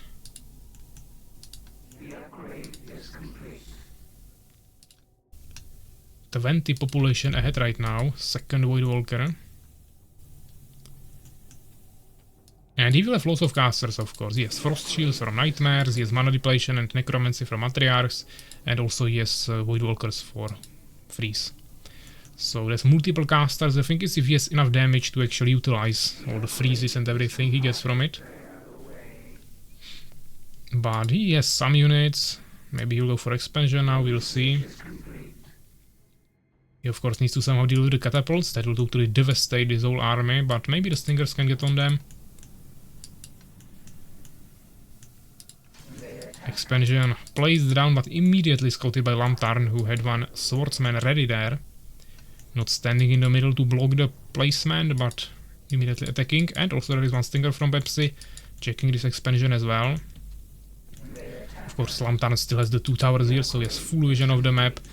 When Pepsi decides to go for a push, which I think might be now, he will immediately get scouted. Freeze is researched, some materials here in the back. I think Pepsi doesn't have the best rally points. So you can see he has some buildings here. Actually all of them here now, but I would probably just put it on the army. at this point, especially when he wants to go for a push. But yeah, this expansion will of course start finishing. Lamtarn knows about the expansion, he knows about the army thanks to the towers. So now it's just about his decision making. He has lots of resources in stock, he could go for expansion, but he's obviously probably gonna get pushed. At the same time, his opponent is expanding, so if he doesn't get pushed, he has to either expand himself or go for a push. Otherwise he will just stay AFK on 2 against 3 bases and he will just lose on economy in the long run. But yeah, looks like Pepsi is really going for the push. Adding lots of stingers there, which will be some extra damage, that is good. Some more matriarchs. He's still 20 population ahead, but Lamtarn, if he would spend all the resources, he would easily catch up with that. The thing is that there is 3 towers now actually getting upgraded to max level, plus there are 3 catapults behind it, so this is basically unpushable with this army. If you would have stalkers instead of the void walkers, then maybe you could just blind this, but like this you can maybe freeze it if you are lucky, but the towers will be still insane and they will splash down all the stingers here. At least if a drop you could get behind them, but it's just not a good position to push into. So I think Pepsi will just have to stay a little bit more defensive now. Keep the threat here, some map control, but overall just continue expanding probably will be the best option. Maybe get some Avengers, which he's not going for yet, but he can easily swap to them. And I definitely don't like this. I don't think he killed anything, he lost like 5 stingers. Some swordsmen are even prepared to attack from the other side. Done playing campaign mission, yeah. He has 1 mage already, okay, so we can at least dispel the freezes. Another mage here, once again also struggling with some rally points. Another catapult, he's going so heavy on the catapults. Especially once you get 2 mages and you have decrease. I don't think catapults are a really good idea, because they can get kinda easily countered by both defiles and also stingers that just kill them really quickly. Well, of course, mages just cast an instant decree that deals damage in a bigger area. It's a bigger damage as well and much easier to get off.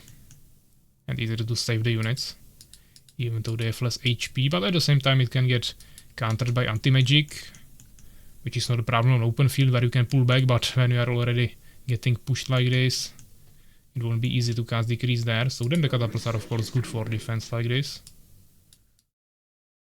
But it's only on 2 bases, so of course he won't have enough resources to really sustain this for too long of a time. Lamtarn doesn't seem like he wants to really go for more bases. He just wants to accumulate army here, probably wait for Pepsi to push, and if he doesn't push then probably just go to full population and then push himself.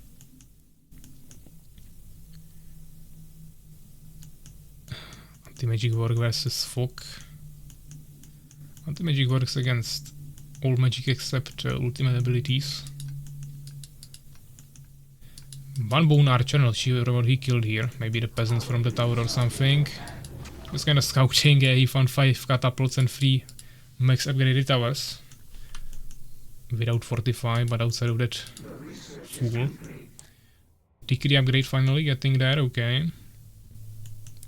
Of course these guys are dangerous against some siege or backline, but I don't think against this army it will matter much, especially just 4 units.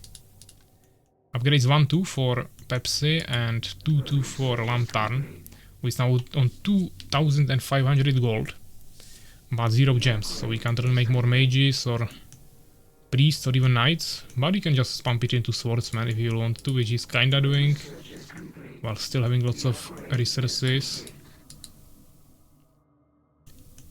The game started kinda stuttering, I hope it won't crash.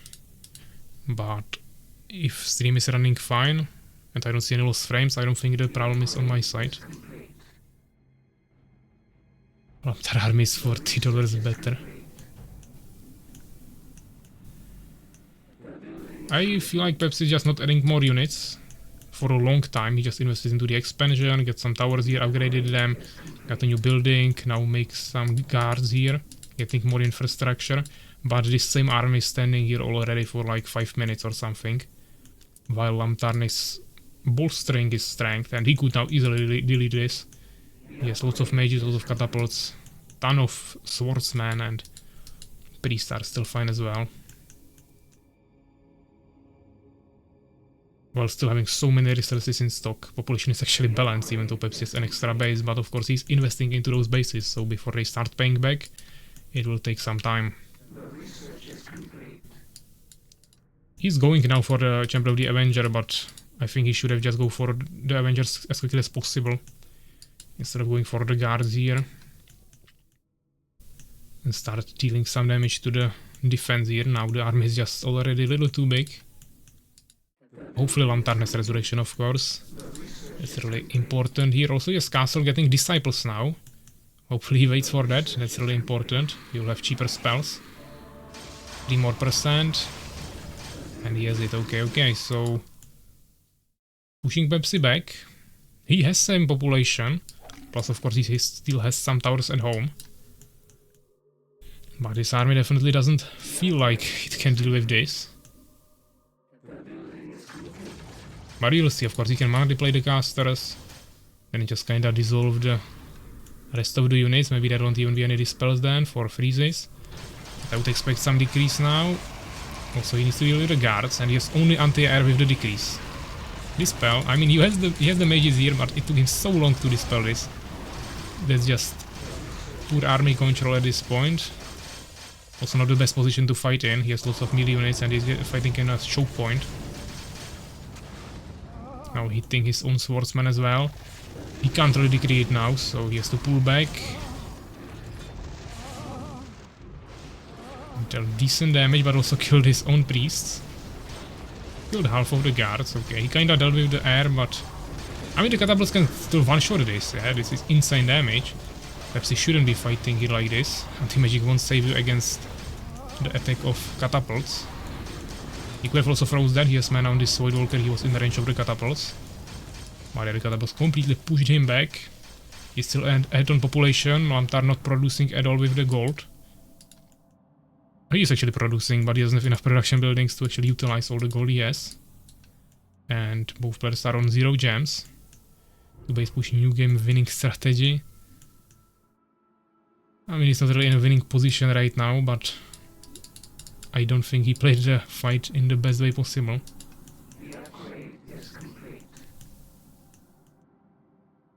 Finally some Avengers joining there as well, but Pepsi also doesn't have any gems. Now he's trying to get rid of the defile to counter the catapults. That is the Phoenix, some Elf Rangers trying to also prepare for the air, but terrible positioning from Lamtarn. Fortunately for him, Pepsi doesn't have any units, but if he had a bigger army, he took the skeletons, maybe had some stingers as well, he could easily kill the catapults. Fortunately for Lamtarn, that wasn't the idea, wasn't the situation, wasn't the case, and he actually managed to splash down multiple matriarchs there with the catapults. Nerf Empire, yeah.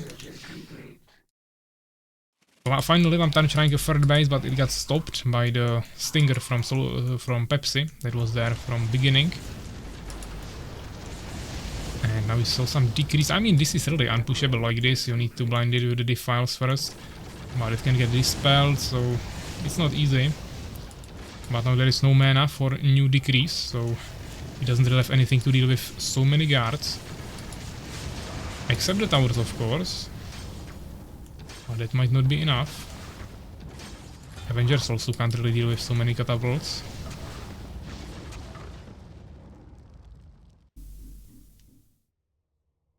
Pepsi also getting to the problem of not spending resources, but he is also producing.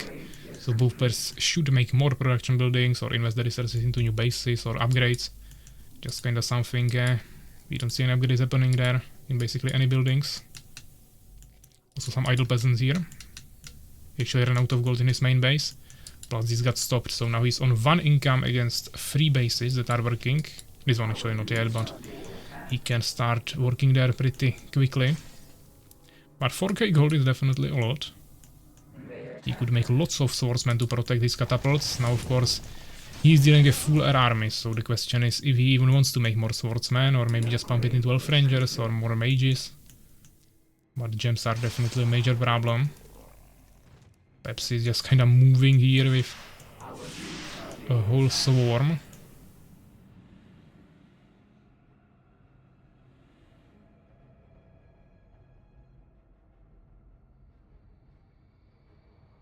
Of course, the only danger there for the air is this one Phoenix, 2 mages, and 7 elf rangers.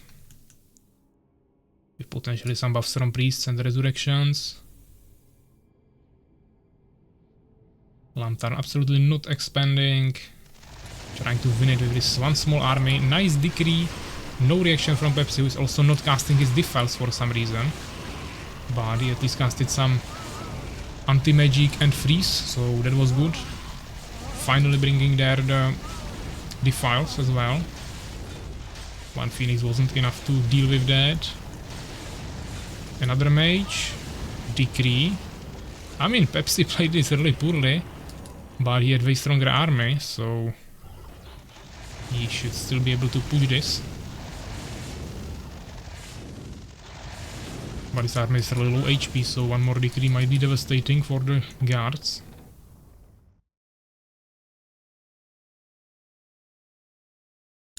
There is still lots of AFK peasants, but doesn't seem like he will have a chance to get a base anymore. Focusing down the mage. Carrying the march forward.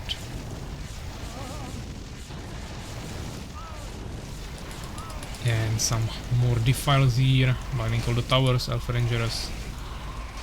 Some last desperate moves to move out of the fogs.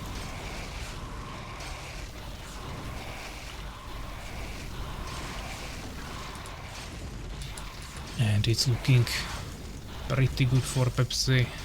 I mean this is lots of elf rangers, that's true. Actually kinda disturbed everything. They also have the fire arrows, so Pepsi is actually pushed back. But we still have to keep in mind that he has way more resources. Fast production. It should be just a matter of time unless he like somehow completely messes up. Should reduce the range of defile. Yeah, sure. I mean we can do that, but we will buff mana depletion range back.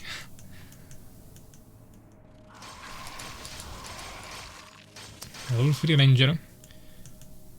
Closest unit in this game yet to the level 5 challenge. The research is complete. Some new void walkers here in the back.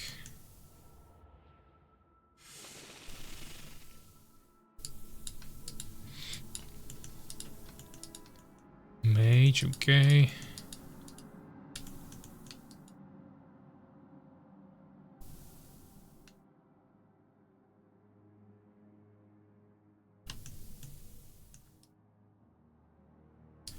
So yeah, Pepsi is getting one tower as well now.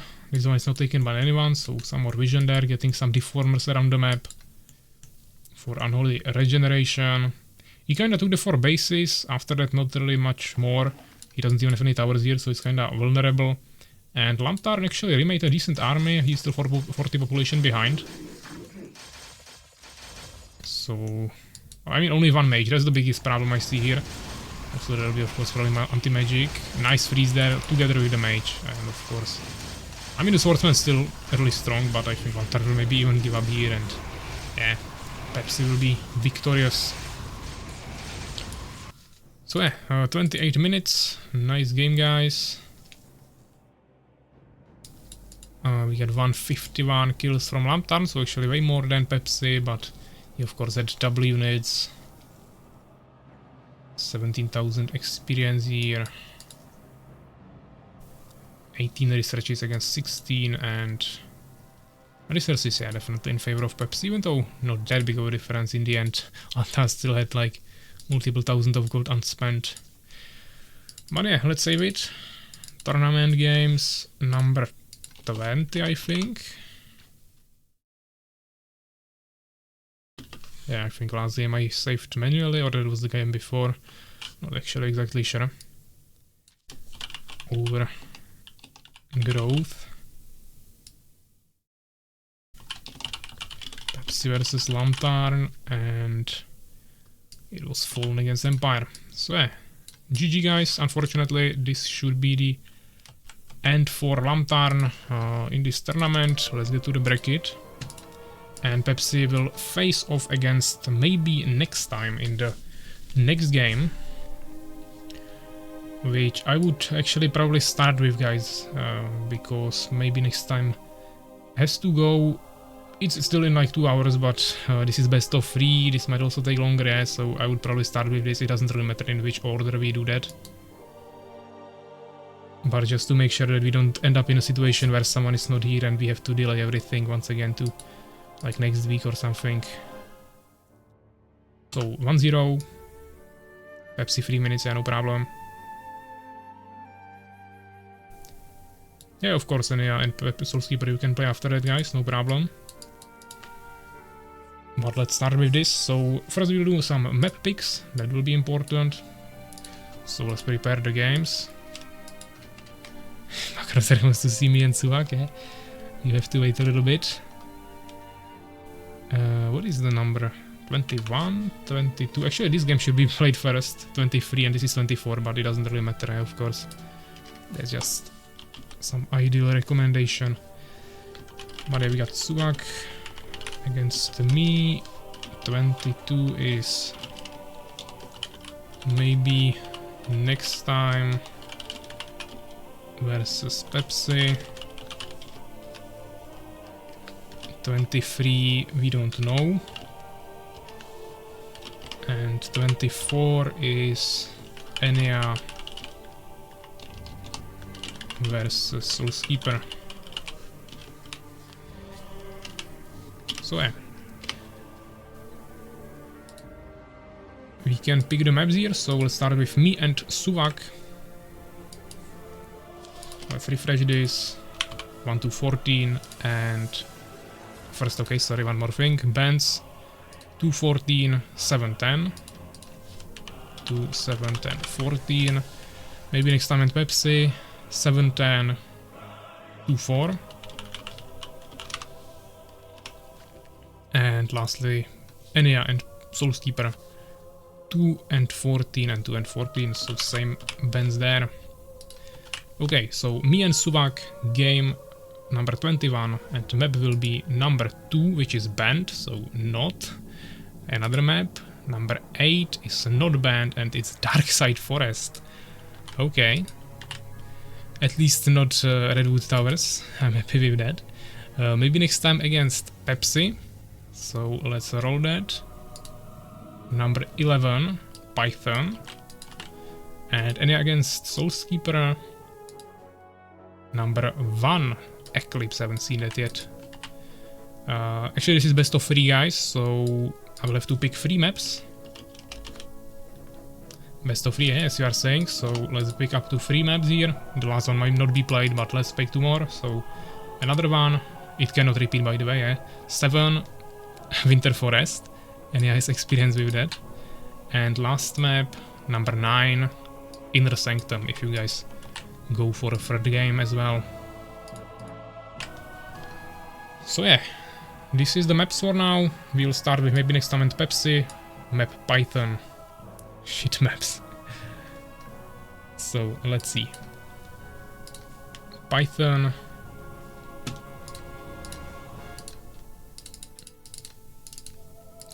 Tournament version, of course. Pepsi and Lamtarn, not Pepsi, Lamtarn, that just finished. Pepsi and MaybeNextTime can join.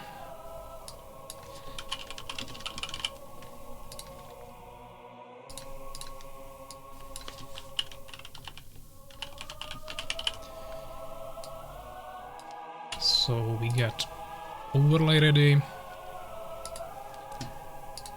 Prediction, last game, Pepsi was the winner.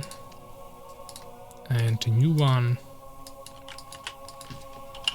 MaybeNextTime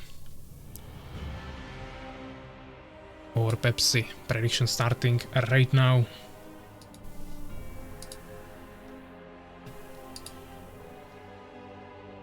Once again, guys, I can of course send you the maps into the tournaments channel.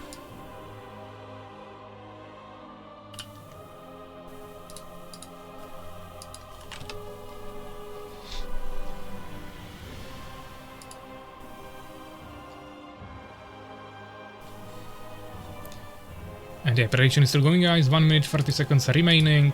Maybe next time already in the lobby, so just wait for Pepsi. Glad I got to try out the mages finally. Do the tunnel triggers work, or are the islands only accessible via air? I hope the tunnels work. Unless I made a mistake when setting up the map, it should work. Ah, okay. It should work, he's not on the stream anymore. So yeah, it seems like we'll have an Empire mirror. And prediction still going, guys. We'll start the game, but you have 50 more seconds if you want to vote for one of these players. We will do a ready check. Stop the music, hopefully. 30 more seconds on prediction, and both players are ready. So good luck, have fun. And let's go.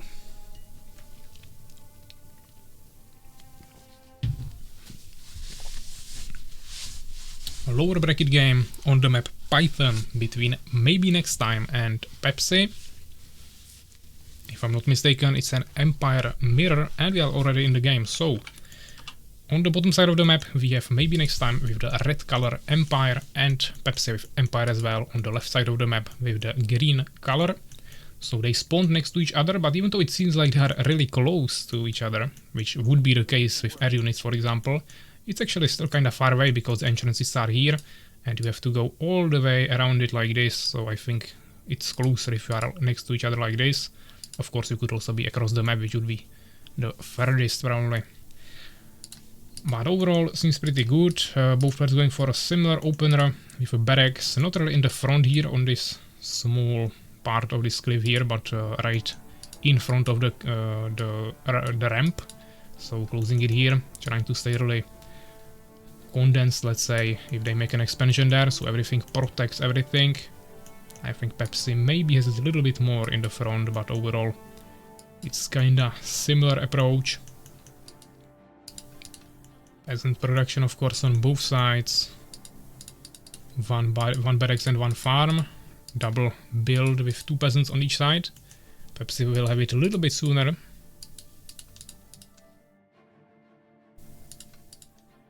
Building complete, my lord. One idle peasant here, maybe waiting for resources for the tower. Needs 75 gold.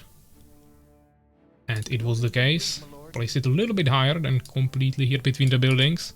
But if he places another barracks or farm there, he should be pretty much fine. And maybe next time actually opening with 2 barracks first instead of the tower there. So looks like he wants to do some early pressure first or just prepare lots of swordsmen. And now he goes for the tower as well, so we will see. I think Pepsi wants to expand from 1 barracks, which is possible, but once again this map has kinda wide entrance to the expansion, so it's not completely safe. This tower won't even, maybe it will have range here, but you can definitely fit with units through here pretty easily and get onto the villagers. We got an idle peasant here again. Low on resources, so I don't think he can build anything with him really anytime soon. Second farm from MaybeNextTime as well, and Pepsi now too. Lots of peasant and swordsman scouts around the map. Building complete, my lord. MaybeNextTime rather choosing the peasant to scout, while Pepsi going with the swordsman out there. That MaybeNextTime is actually keeping at home. Now upgrading his tower, while Pepsi already has his tower upgraded. And yeah, MaybeNextTime will get here. You will see that there is no expansion, but he got killed by the tower. And he also saw the build here, so I think that kinda indicates that there might be an expansion, of course. And I would expect them now both to expand. As you can see, Pepsi is already waiting there with the peasant. Resources gathering up to 400 gold and 125 wood. And the expansion is starting right now. Maybe next time also has the wood already, just needs 100 more gold and also needs to bring the peasant there, which he's doing now, so it will be like maybe 25 seconds later, but overall still decent timing. 3 swordsmen are ready here. Town hall, okay.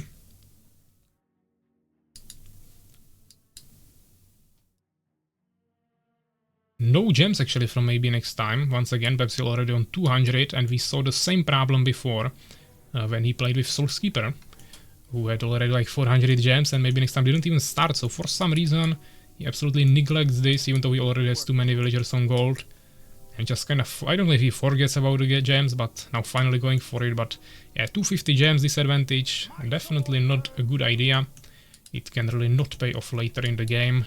And he also still has the slower expansion, now behind on population. Less wood, so not looking good for him at all, even though it's still kinda even. But also these small things can add up really quickly, and 250 gems is actually not a small thing. That's more than 3 priests. He was also asking about the expansion, if you can go there fully underground, which he will test now and it works.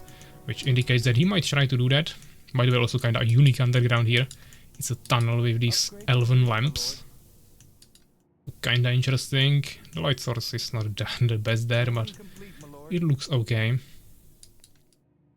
And he might actually try third base immediately. Would be risky, didn't even finish the second one yet. Pepsi has his base now, but no saturation. Probably didn't really pre-make any peasants, or at least didn't bring them there yet. Going for Gnome Workshop, also producing his Phoenix. Maybe next time also getting the Elven Sanctuary now. And a temple with Blacksmith. And Pepsi is also getting a temple here. Still almost no value from this base, and now getting gems finally as well. So his gems advantage will stay. Because maybe next time it's not getting any gems here, but gold. I mean, maybe next time actually has maybe even more gold income now. Even though he's behind on population. That is this Phoenix. I think if a base will appear here, it will get quickly scouted. Maybe he even wants to expand here, that would be kinda risky. But could work. Or maybe he wants to build a tower there. Some small skirmishes with swordsmen here, but not much happening. Actually an arc, okay, so he's trying to utilize the fact that they are so close to each other, but as you can see, MaybeNextTime is preparing for air harassment. Including arc drops, so he's making one tower here, and this tower is also kinda protecting this base, so might not work as Pepsi expected. He's also getting one Dryad. Blacksmith as well now, but maybe next time it's not getting an upgrade there, even though he got it faster. Now making 3 priests.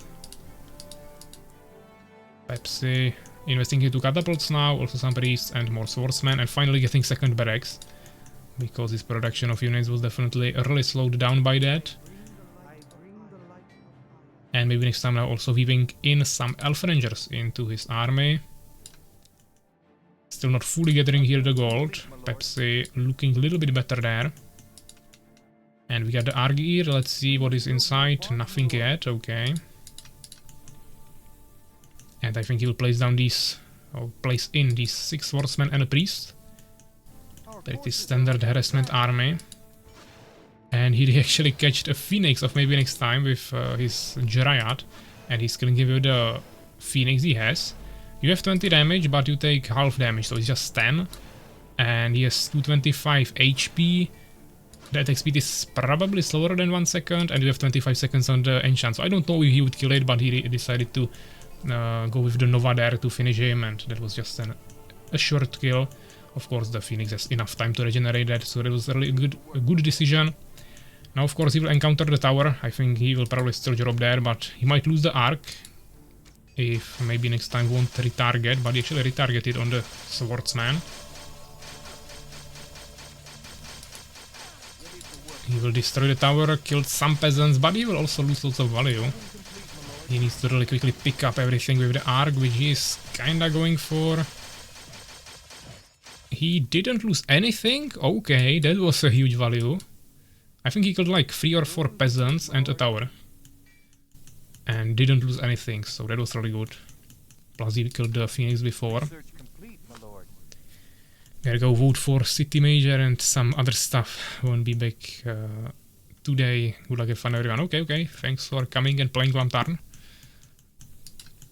Definitely nice to see you here as well, but of course voting is important. So yeah, maybe next time rebuilding the tower, getting one more farm here. He has 2 gnome workshops, but we don't really see them being used for anything yet. Now going for double catapult production. So it will be some catapult wars, almost looks like 1.4 Empire Mirrors. Also still lots of priests, swordsman finally also trailblazing from Pepsi. And he has double advanced barracks, so he's basically 4 barracks against 2 now. Of MaybeNextTime, who is also population blocked now and still 20 population behind, so not looking at all good for MaybeNextTime. Pepsi getting some towers on all expansions. I think a good decision. MaybeNextTime scouting these bases too. And he's also making some towers in the enemy territories. But actually Pepsi will bring a Dryad here to place down flower, and he will quickly scout this. Not sure if he'll turn around, but actually also has a gnome arc in his army. Maybe he wants to pick up his low HP units. Maybe catapults if they get rushed, or priests, or just any low HP units that are not really savable by priests in a moment. But that's really advanced micro, of course. We'll see if he will go for that. A little bit more priests on the side of MaybeNextTime. Pepsi forgot 1 priest here. Overall he had the gems advantage, but still has lots of gems in stock. It's 4 catapults against 3. I don't know, he has more swordsmen of course, but there is also the tower. He would need to take it down idly. He has the population advantage, but also some more units around the map, so I don't know. Overall, of course, fighting with 3 catapults against 4 is not ideal, especially when you also have less priests.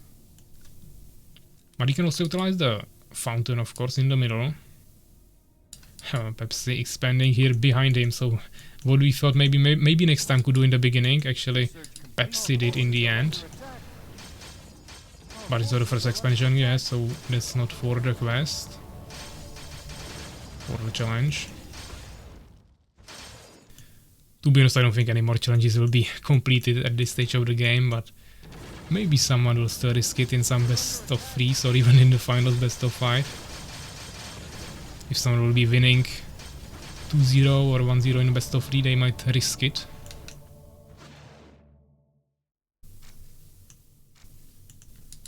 And of course level 5 unit can still be easily completed somewhere. It's just about the proxy expansion and then the Dino's Revenge. Pepsi really randomly splitting his army, sending some swordsmen here to deal some damage, but also dying to the catapults pretty rapidly, while the rest of his army is behind. But he has a fountain here, lots of priests. This is lots of catapults, definitely.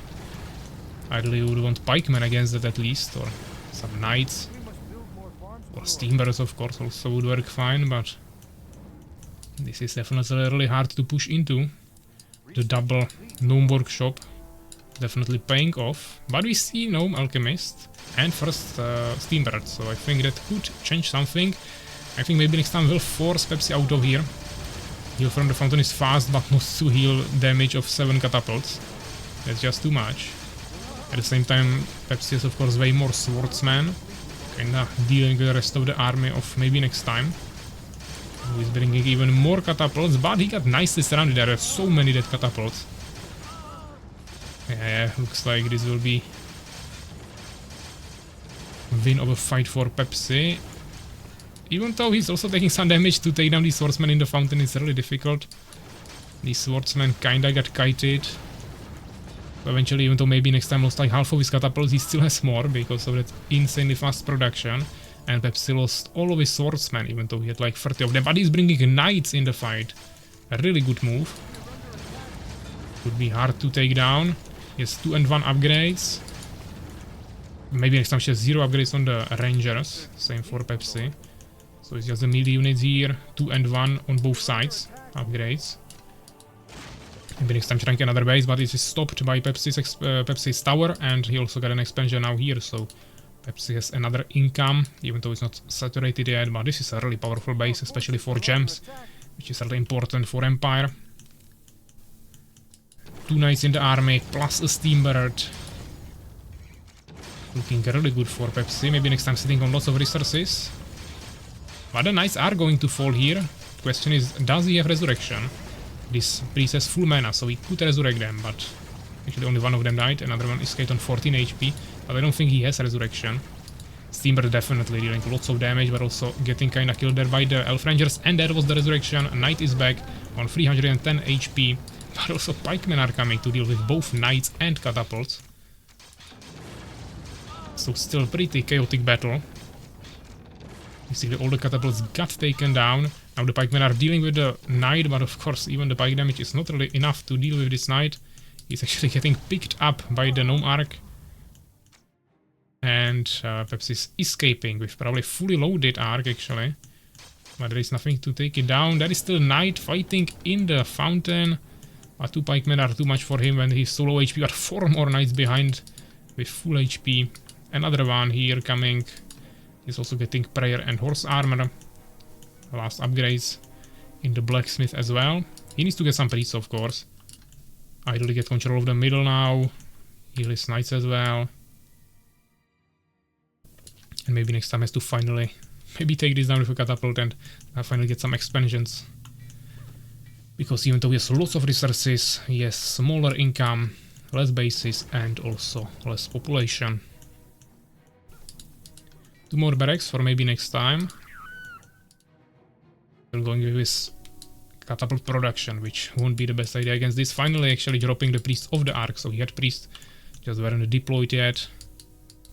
I mean, he shouldn't be healing it on the temple yet. To heal this knight on the temple it will take like, I don't know, 10 minutes maybe, 5. But here in the fountain of course it will be like less than a minute. But of course this is not ideal, he's kinda hitting the pikeman with his knights. In the fountain, everything's ultra low. Catapult one-shotting at least 1 knight, but yeah, at this point he has way more units. MaybeNextTime still so many resources, and eventually he just calls it GG. So yeah, nice game guys, definitely really interesting. Macro fights in the middle there, 19 minutes 47 seconds. 30 more kills for Pepsi there. In terms of resources, it was pretty much balanced still. MaybeNextTime just wasn't really spending them, but they had the same amount. Even though Pepsi had 1 more base, they didn't really get the value back yet. 4 more researches, which also played a role, but overall just the army composition, I think, even though the catapults of MaybeNextTime were definitely really scary. But Pepsi also got way more experience here. So yeah, let's save it. Pre-patch tournament and game number 21. Python. And this was MaybeNextTime versus Pepsi. Which means Pepsi is going to continue. We can take a look on the bracket. Right here, so yeah, Pepsi is going to continue to the game number 23, which is still only best of 1. Best of 3 is the game number 25. But here he will play with the winner of the second game here, which is me and Suwak. And unfortunately, MaybeNextTime will be eliminated by this game. So we can write it down. And I believe Ania and SoulsKeeper wanted to play the next game, so we can go for that, which will be a best of 3. So I think we can go for these games. I will prepare the lobby for you and then I will take a quick break. It will be the Eclipse map for the first game. So we can go for it. Eclipse observers. Ania and SoulsKeeper can join us, and I will prepare the overlay as well.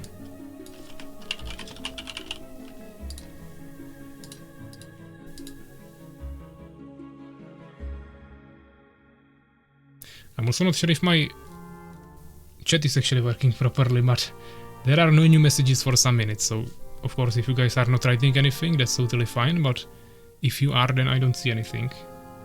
So I hope that's not some bug. GG, well played, okay. Pepsi is writing something, I see it, so probably just no one was saying anything. So now we'll have Ania against SoulsKeeper.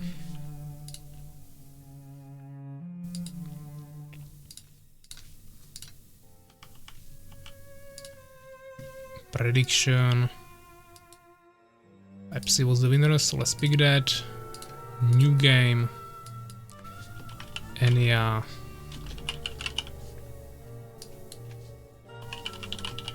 And we will be voting for each matchup individually, so not the whole best of 3, but each individual match. The question is who will win the next matchup. So Ania or SoulsKeeper. After the first game we of course have at least one more or even 2 more, which will have separate predictions. But yeah, prediction starting right now, 2 minutes. No lobby, okay, I will rehost.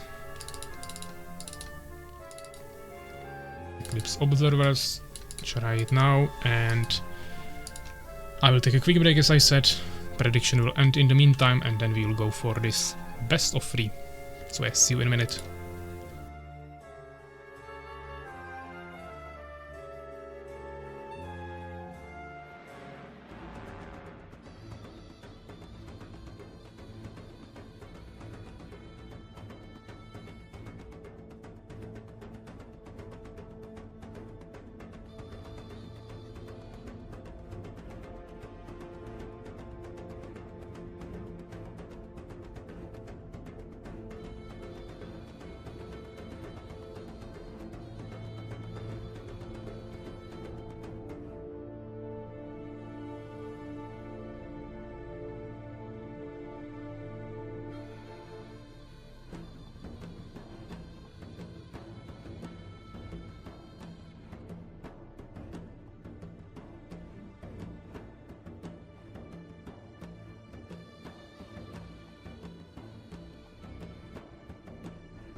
Okay guys, so we are back, both players in the lobby,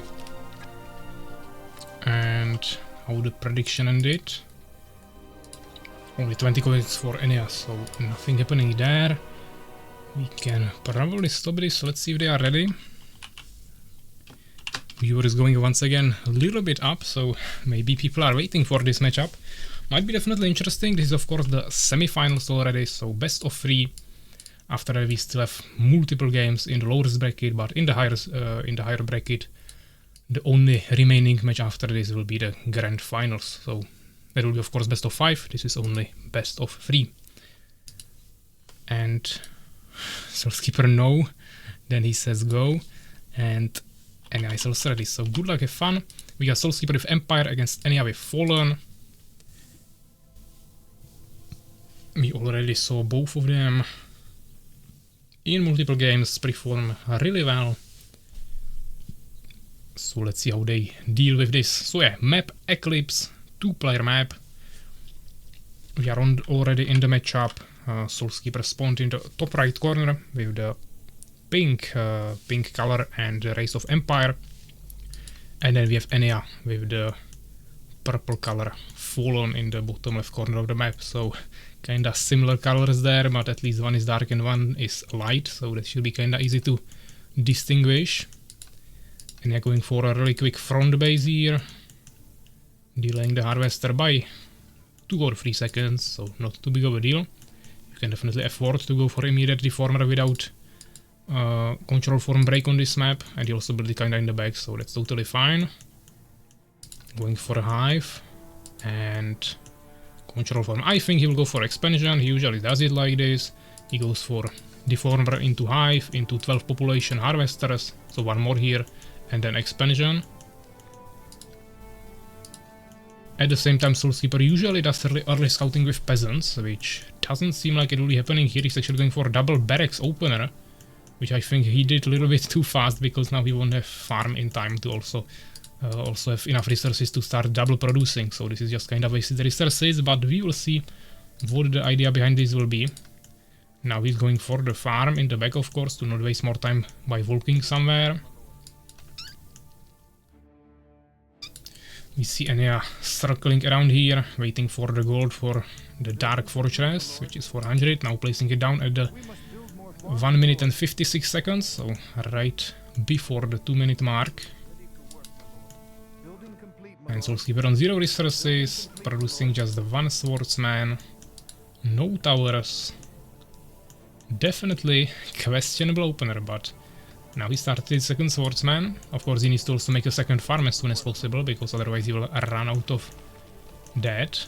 And he goes for gems, so it's definitely not like all-in swordsman push. He's preparing for some later, at least mid-game. But definitely interesting. Ania starting the second hive, and also incubator, no tower for now. Summoner now being made in the main Dark Fortress. And he did everything with the starting one. He's kinda low on wood, but now catching up. SoulsKeeper, of course, ahead in terms of population. And he's bringing the peasant here for the expansion, I guess. Or no, he's getting the second farm now. Really late. He's locked on population now. But still could make one more peasant at least to use this time. Or he could go to tier 2, you don't really want to have downtime on Town Hall this early on. Tower is now being built, but there is already some stingers. I don't think he will stop the lightning spark, the 2 stingers will be out really soon. Also harvesters are coming. And second swordsman is not here yet. So SoulsKeeper will fail this push. He saw the expansion, of course. So he kinda has to go for his own one, but he is still already 1 and 130 seconds behind now. In terms of the base. But now he'll probably start it, okay. Population even. He has 200 more gems, that's good. And yeah, didn't pre-gather gems for spitters, so even though he has now the incubator, he cannot really utilize it. Pushing into towers, not the best idea. Stinger got into the base actually, because of no tower here. And also no units at home. And he kinda stopped this. Should probably bring some more peasants to deal with him. Waiting another 30 seconds for the swordsman is a huge disadvantage that I don't think he can really afford. Soul Trap. So advancing to more advanced units really soon, and also going for a third hive. But he saw that there is no tower, so I think he might even try some push. But of course he has base advantage, so he can easily stay more passive for now if he wants to. Now he has the gems for the spitters, but doesn't really have the gold yet. Population still balanced. Even though Ania has 2 bases, so it will be mostly in villagers. SoulsKeeper might have more population in army. He has 6 swordsmen. Actually even more now, 8. Third farm. Ania spreading scouts around the map, mainly on the expansions, and starting the spitter production now. Still no gems from this base, don't like to see that. He's on low gems, and you still need lots of gems in the late game, or even mid game as Fallen. If you want Matriarchs, if you want Stalkers or Void Walkers, it's all gems heavy. Upgrade complete, my lord. Improved metabolism. Soul Trap is finished. Spitters are moving towards the base of SoulsKeeper, but of course this is not ideal. If you have improved metabolism and he doesn't have Trailblazing, then you can kite him, but you don't really want to run with 2 splitters into 8 swordsmen anyways. Getting the venom upgrade as well. Temple, okay. Finally expansion is finished, but no primate peasants. Now also 11th century for a phoenix that is started immediately, and we see a vengeance hall and Valkykun as well from Ania. So probably wants to add both guards and units from the vengeance hall. Or maybe a seeker even. Still no tower from SoulsKeeper, absolutely don't understand this. That's a really important thing, to keep the hive spitter pushback. Especially when he doesn't have the trailblazing, getting it now, it's not ideal. He's trying to get 2 catapults, I suppose, looks like it.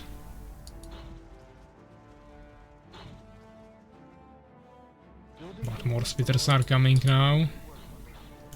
Catapult finally, actually not a catapult, he's going for a gnome erg drops or something. That's not gonna work. Actually entered the barracks instead of repairing them.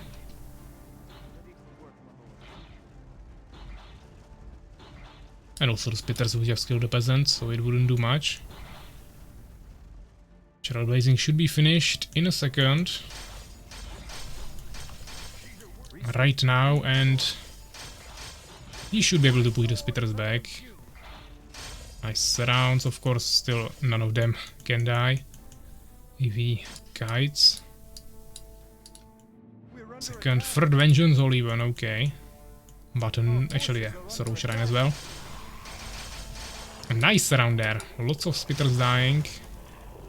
More are coming from the back, so it's not like final, but some kills there definitely were for SoulsKeeper.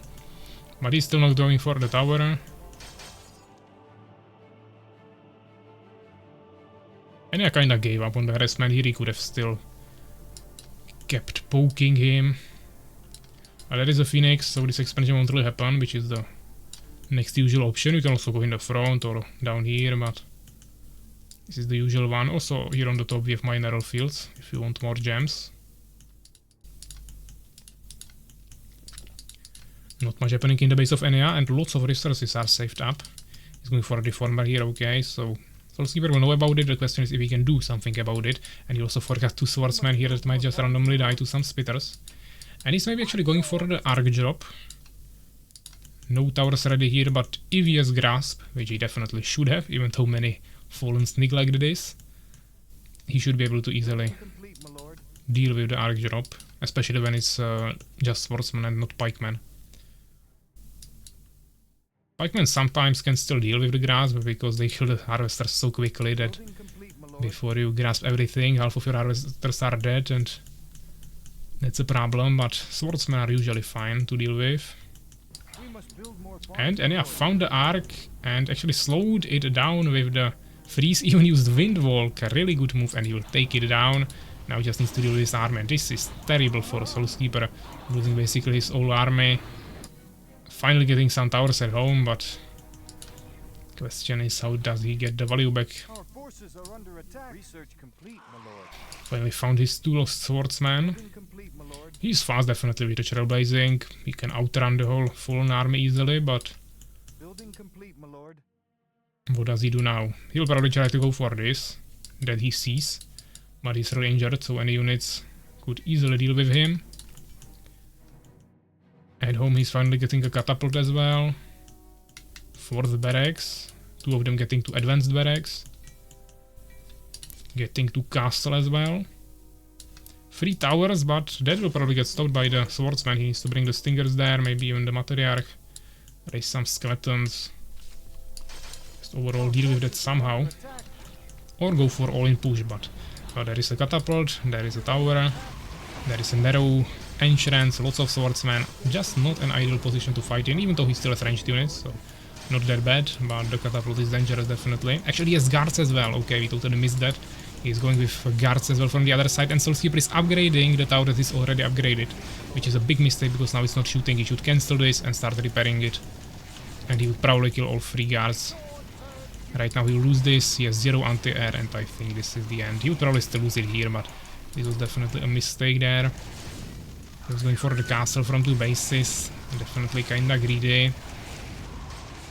Now there is also mana depletion, skeletons, and he calls it GG. So yeah, this will be 1 point for Ania. Of course, it's still best of 3, so doesn't change much, but definitely now there will be more pressure on SoulsKeeper. He actually got a little bit more kills there, but he had way less resources. Also, his bases probably weren't saturated too well, plus he had a later expansion, so overall, Ania really did a nice job there.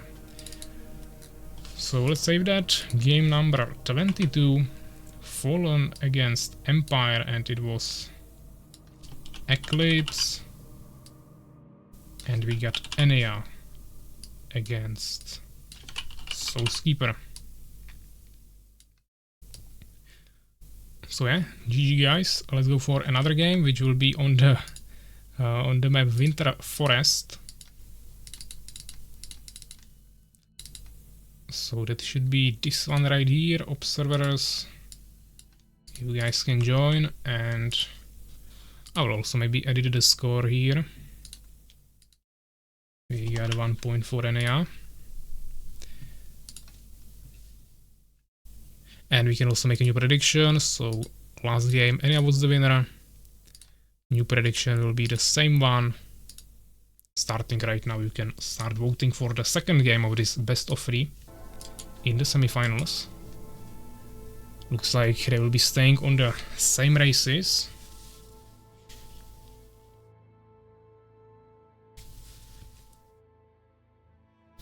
And I think we can slowly start it, even though the prediction is going. You guys can vote in the meantime, and we will see if they are ready. Ania is. SoulsKeeper as well, so good luck, have fun. We are starting the game. And we are in the second game of the semifinals, Armies of Exigo Tournament Season 4. I'll already also see some first bets there, so make sure you don't miss that. Still over 1 minute remaining. And we got the map Winter Forest. Game number 2 for now. Ania has 1 point, SoulsKeeper 0. We have the same matchup, so Empire, SoulsKeeper, this time in the top left corner of the map, and Ania has fallen with the same purple color in the bottom right corner of the map. Of course, SoulsKeeper this time actually with the yellow color. Going for a front base here with barracks, same for Ania with a deformer.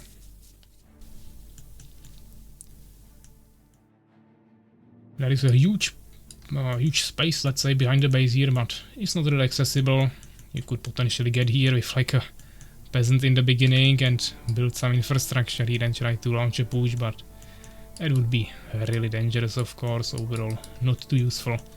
Rather maybe for something that we saw from Suwak in the game last time against Ania, where he made some secret buildings here. I think for that it has the best uses. But SoulsKeeper doing the same opener. He probably thinks it was a good decision, just executed poorly, and he thinks he can do it better now. I don't think it's a good decision, but we will see. So double barracks, opener, no farms for now. Now first farm starting, but these barracks are absolutely useless because he cannot produce in them. So the peasant could have been either gathering longer in the beginning, then build it later, or just somehow do it differently, maybe second peasant on the farm or something. Or overall delay it all. First stingers are being produced, swordsman still not, but getting his early gems as usually, also some wood already. Tower this time, actually cancelling it, already losing some resources there. There was maybe a misclick, yeah, there was a misclick I guess. But he wasted some resources on that plus time, of course the tower will be now later. Stinger coming, he's in the middle of the map. Soul Trap immediately for Ania, absolutely skipping any buildings like Incubator and Valkakun. And he's also getting a Lightning Spire, so this almost seems like he maybe wants to go for Stingers with Nightmares and maybe some Matriarchs later without Spitters or Guards, and he could also just go for like a quick Voidwalkers or something. So we'll see what he decides to go for. For now, we don't really know, but doesn't seem like expansion at least. Stinger is in the base here, still not even single swordsman produced. Or actually there is a swordsman. There are two swordsmen, but they are in the attack. While the stingers are of course dealing here with the peasants, at least slowing them down a little bit. Tower is not upgraded yet. Swordsman got here, but he will be pushed away, and now there is the lightning spire. I think he probably saw the soul trap. Haven't seen the swordsman position perfectly, but I think he was like here. So he probably saw the soul trap. If he clicked on the building, it wasn't finished yet, so just visually he wouldn't know, but... I mean, by the size you could judge it, but that's hard. So... probably doesn't know, but yeah, we see Vengeance Hall, so no Void Walkers, it will be fast Singer Nightmare strategy, I think.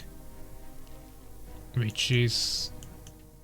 probably done kinda like this. I wasn't really paying attention to all the details to know if it was done perfectly optimal, but overall it seems kinda fine. Tower is not necessary for this build order, but it's definitely safer, especially if you are not making any spitters, now not even producing stingers, and opponent has 2 barracks and goes for a fast production. 11th century blacksmith also going to Stonekeep, already has that. Master Moise, hi guys, hope everyone is having a great tournament, good luck and have fun to everyone, may the best player win. Yeah, thanks for that. We have a really quiet chat for the last hour or something, but at least I'm not getting lost in messages, so everything has its advantages. But overall the viewers also kinda dropped. Maybe it's already long for people, second day in a row, and of course many hours, even though now of course we are getting probably to those more interesting games. But we will see. And yeah, scouting gear should escape with the stinger. Of course no trailblazing yet for SoulsKeeper. Trailblazing finally now, and also Elf Rangers, getting the temple to second Phoenix, or he didn't make one yet? Yeah, he made 11th century early, but no Phoenix yet. And it's the Nightmares, of course. I'm expecting Sorrow Shrine, but we will see. Just a control form for now. Cancelling it. And he goes for Sorrow Shrine. You want it even if you don't go for Matriarchs, because you want to get the upgrade Nailed Scourge, which increases movement speed of Nightmares. But of course you usually want Matriarchs against Empire. Tower will get stopped here by Ania, nice scouting. Topping SoulsKeeper's plans. He's also still ahead in population at least a little bit. I mean Ania, and also has more gems and wood. Gold is pretty much 0 for both of them. Some first priests joining, and also gnome workshop, so maybe some catapults, which are not too good against this. Of course they can deal some decent damage, but the stingers can deal with them really quickly, unless it's like a really narrow space. Of course if the fight happens here and there are catapults on the cliff and here swordsmen are holding it, then it's brutal, but on an open field not the best option. There will be also now the Elf Rangers of course, but he's kinda missing any front line. Actually getting some pikemen, which can be good against Nightmares. We just have to get through the stingers.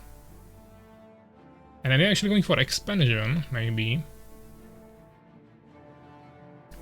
He knows about this tower, he will try to take this down, which he should be able to. You see the Nightmares are still really slow, so they don't have the Nailed Scourge upgrade yet. But he's going for it now. It's only like 50 seconds, so that's really quick. He deleted the tower in a second. Found the Phoenix as well. And SoulsKeeper is maybe coming, maybe not. But he's 10 population behind, so he definitely shouldn't fight this.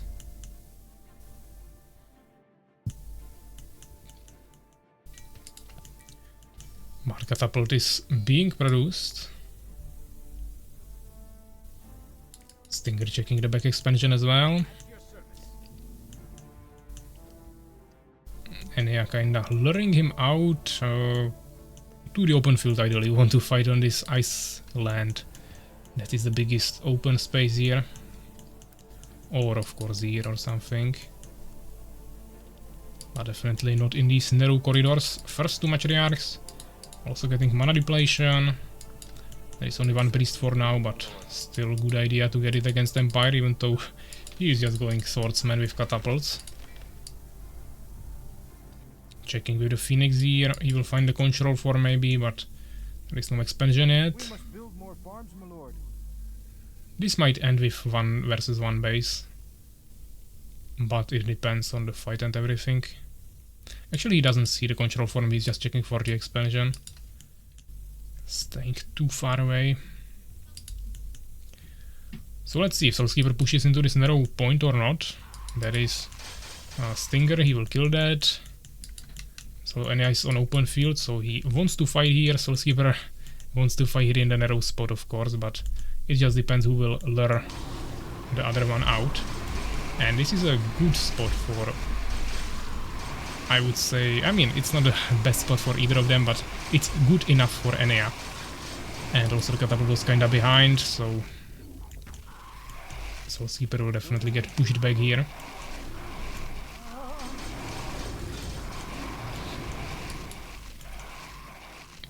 And yeah, might try the expansion now, right at the moment when I said that.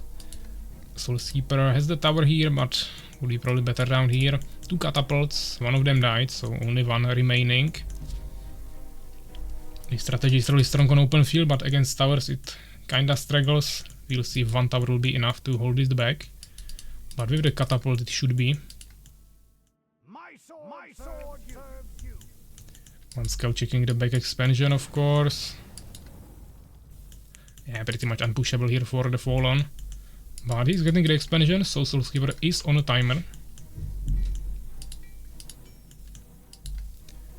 Catapult, Priest, 2 more Swordsmen, and Ania getting 1 more Hive and also Dimension Gate. There is, yeah, he's getting wood here. No production now in any buildings.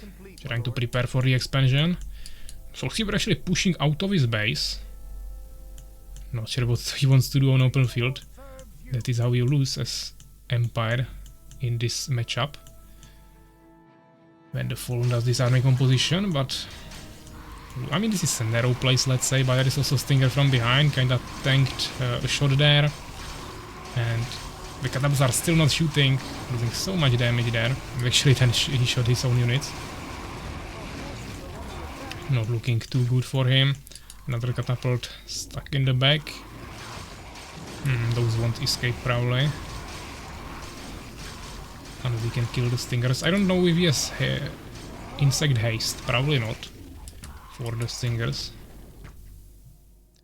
Not looking like that at least.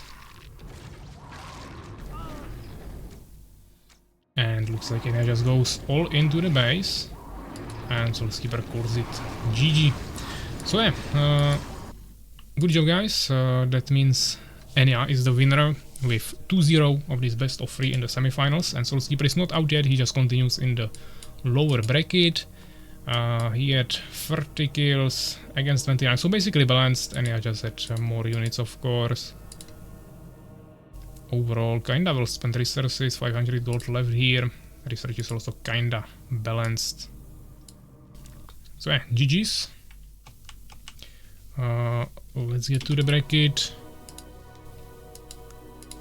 Which means we have 1-0. 1 for Ania, 0 for SoulsKeeper. And Ania will be the first finalist. While SoulsKeeper will have 1 more chance with another best of 3 here against either Pepsi, Suwak or me. Right now we have to decide this matchup. Then of course Pepsi against the winner of this. Still best of 1 both of these games. And then of course best of 3 with SoulsKeeper. And finally finals here. I would like to finish it today, so hopefully we can do that. Will MaybeNextTime play today? No, he's already out of the tournament. Since he lost with you in the losers bracket. Everyone can lose only 1 game, and since he lost here against SoulsKeeper and a second game against you here, that is an elimination. So yeah, let's go for me against Suwak, which should be on the dark side forest if I remember correctly. So let's try that. Tournament, dark side forest. Suwak can join me, and I will go quickly prepare everything. We can bring the score back to 0. This is a best of 1, so no scores needed.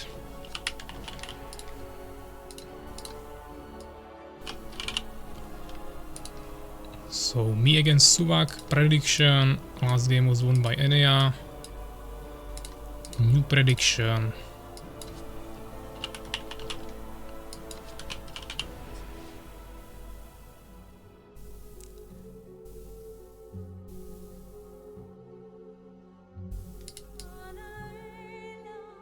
And prediction is running, so you guys have 2 minutes. You can vote in a matchup between me and Suwak on Dark Side Forest. Hopefully Suwak is here. I might need to ping him on Discord if he doesn't see the lobby. We can also rehost. But he seems online, he's usually on the stream, so we can give him a little bit more time. But if he had his game off, maybe he won't see the lobby.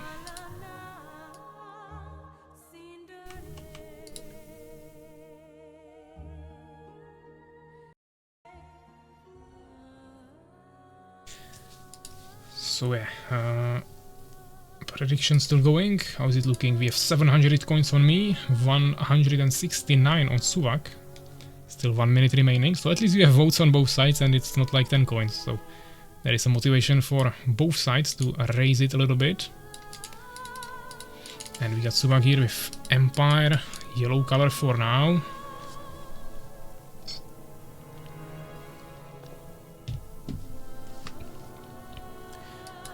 And let's see. 14 people on the stream. Prediction getting really even. 46, now 59% against 41. Over 1000 Noran coins on me. 800 on Suwak. Let's see some higher votes, guys. Still 30 seconds, not minutes, 30 seconds remaining. Someone made it even now, so we have 1200 on each side. 2200 on my side now. Still 15 seconds remaining. Let's see if you guys can even it up for Suwak or even bring it higher. And last second. Okay, so we got 63% for me with 2200 Noran coins and 1300 Noran coins for Suwak with 37%. So let's go for it. Let's see if he's ready. And he actually goes for Beast, okay. Or maybe he's thinking.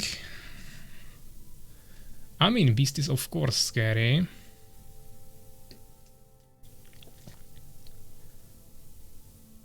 Very bad games.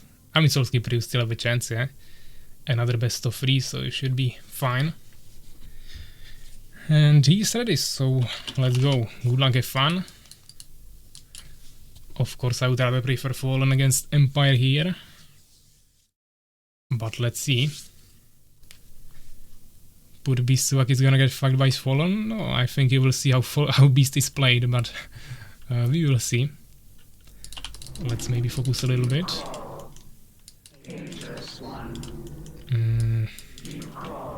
I guess we are not gonna risk immediate expansion. It is possible to pull it off on Dark Side Forest. Even against Suwak. But I'm not gonna risk it in this game.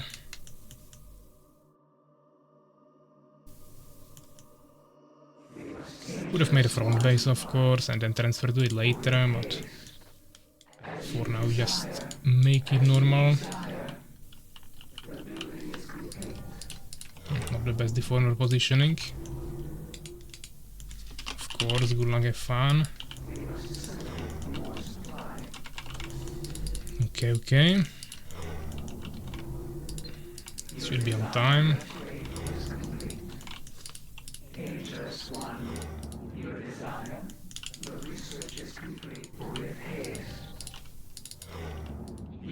Let's hold it here. We don't need it immediately, the population. We go for a summoner now anyways.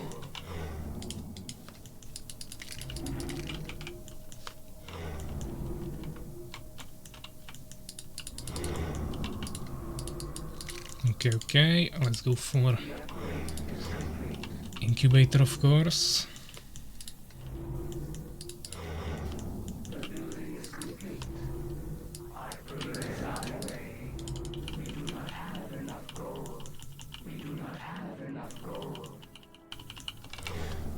Fine, we should get another stinger in time. Groups.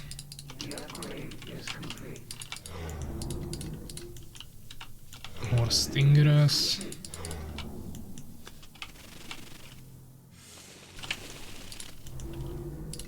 Wood. We found one guy. I mean, yeah, he scouted kinda late. Expedition woodwork here. But it's fine. Oh, what is this guy doing? Some stupid harvester. Trolling me a little bit there. Or it was actually a mistake, I should have went for harvester first. Messing up here my groups. Okay, he's not here. I think he's across the map. That is also why he came so late here.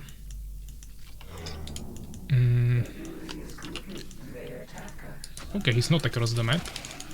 He's already getting his goblin heart.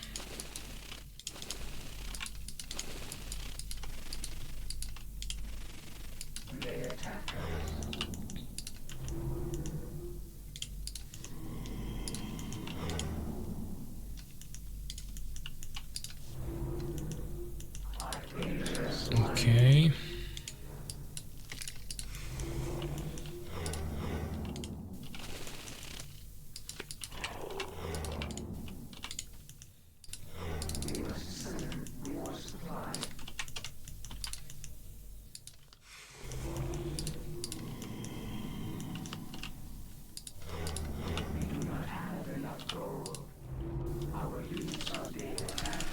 Oh, front totem.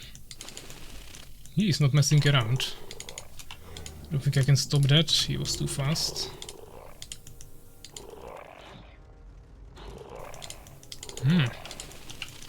Interesting. Will be hard to harass in any way. Suppose he kinda have to go for expansion, but also it's dangerous. Okay. We need something more. I don't think guards are the answer here. He will be prepared for those. Just need more units at this point.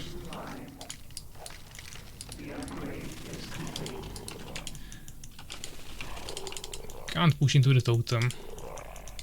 He might continue building more totems in line. Or he just tries to push me with one base.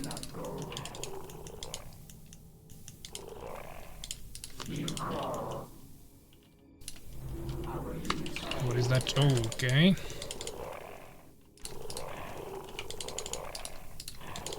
But he will just play around the tower, of course.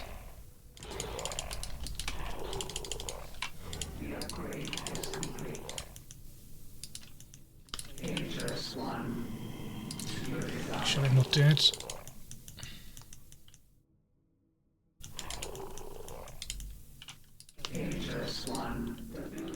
He doesn't know if I'm expanding or not. Probably suppose I am expanding.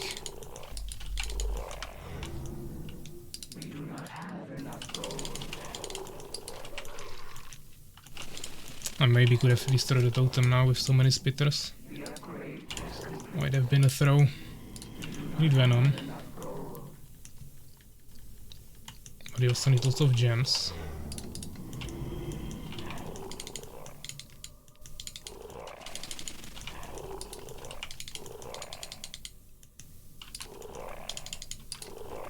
Maybe a kill before he reacts, yeah.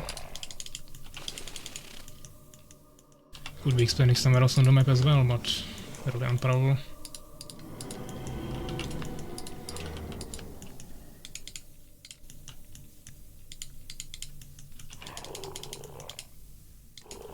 He pulled back behind the totem.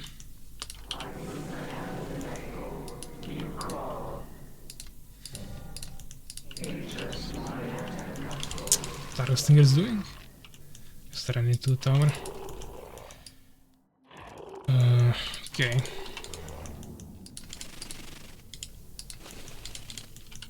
The upgrade is complete.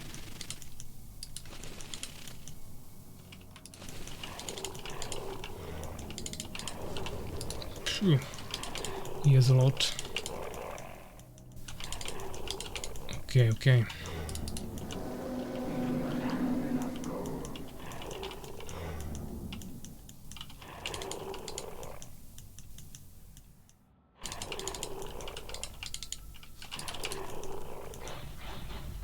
He goes with villagers as well.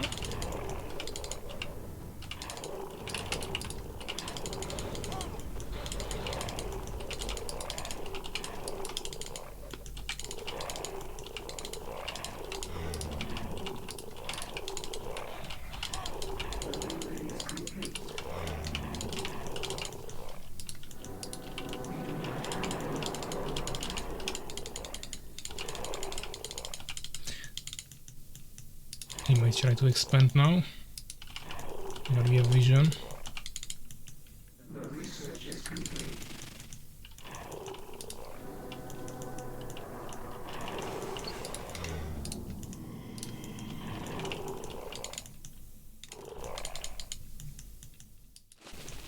Is he taking my base? Completing the challenge?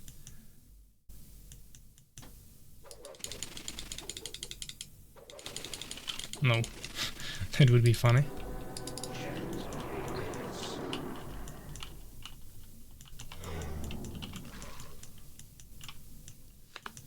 Okay, he's here.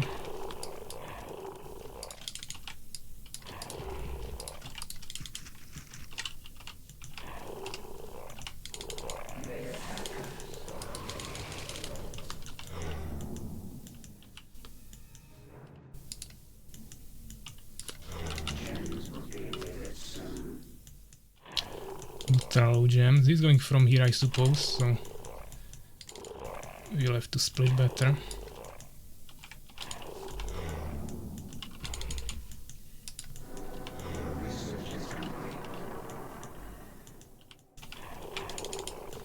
I don't think he expanded. He could have expanded here actually, okay. Should have checked that earlier. If he expanded, we go for a push. Let's try to get one more stalker. Did he or did he not? He is doing now, okay. With a tower. Fine.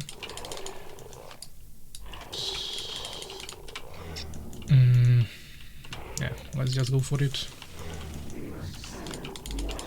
He would be too ahead in echo and I can't kill him in endgame anymore. Yeah, maybe this. Probably waste.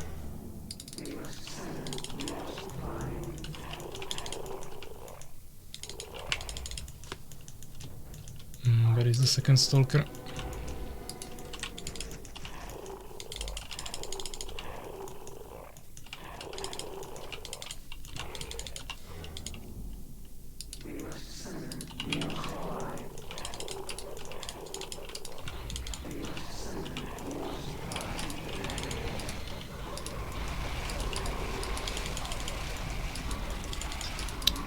Totem is a bit of a problem.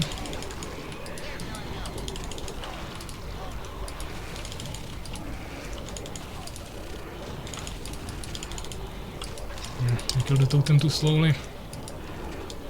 He got us. Yeah, GG. Deserved. Yeah, the front totem in the beginning was really important. He just completely blocked any harassment with spitters. We could have went for guards, because he didn't go for manticores, so potentially some guard harassment could work. But outside of that, I think maybe just expansion with towers would be better. Even though he had already trolls, I think from 2 bases he could have reverted from that better.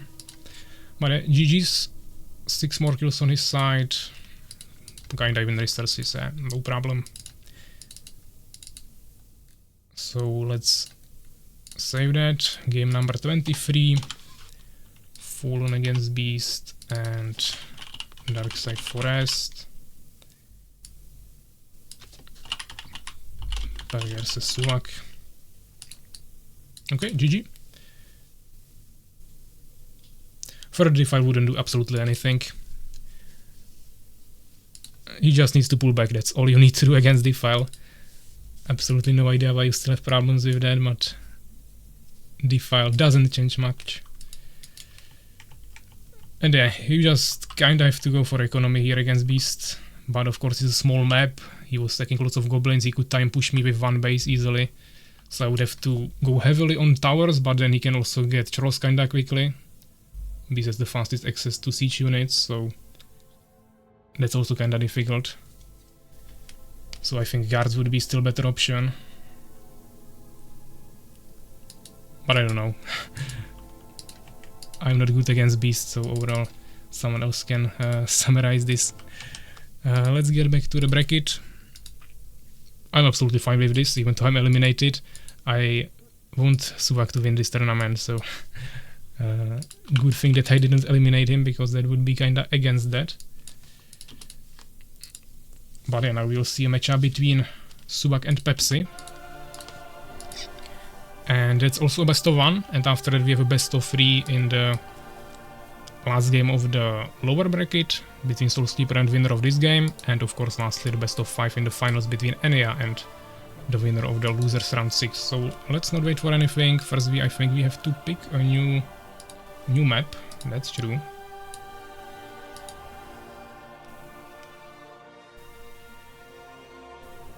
If there is 10 defiles, you have our harpies, so you can just confuse them and kill with manticores, or you can still pull back or use other things like warlocks. But yeah, random generator will be playing a matchup between Suwak versus Pepsi,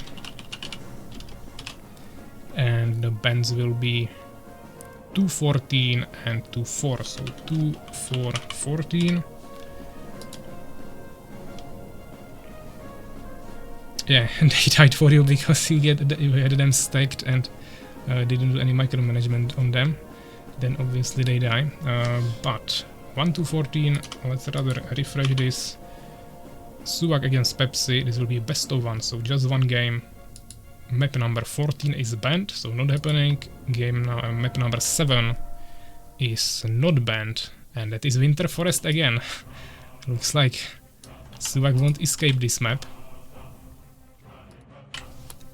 That is why I rather ban this, but we will see how they do. These guys, of course. So yeah, Winter Forest, Suwak against Pepsi.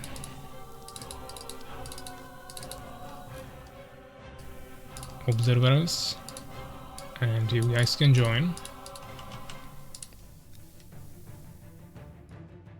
Let's adjust the overlay as well.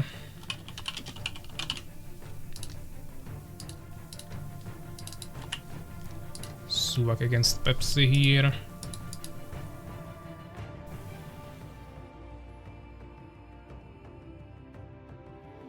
Why Defender coming back, I guess? It's really interesting how today the viewers are just jumping up and down. We were on 19, 10, now it's 15 again. Interesting, I think yesterday it was way more stable. But also it's not a usual day for stream, so maybe you guys have other things to do as well, of course, between the games at least. So both people are here, let's get this. Prediction was won by Suwak, new prediction. And we got Suwak against Pepsi.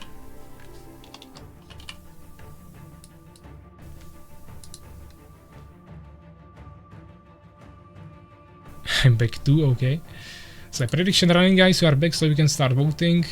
We got a matchup between Suwak and Pepsi, the last best of 1, which is the losers round number 5. And winner of this game will play with SoulsKeeper in the best of 3 for the last chance to get into the finals. So let's make sure you don't miss your votes. Pepsi going with his Fallen, Suwak staying on the Beast. He sees that it's working for him better than his Empire. So he's staying with that for now. And we'll just see if they are ready and we can go for it. Prediction, we have first 710 coins on the side of Suwak. Still 1 minute remaining. Pepsi is ready.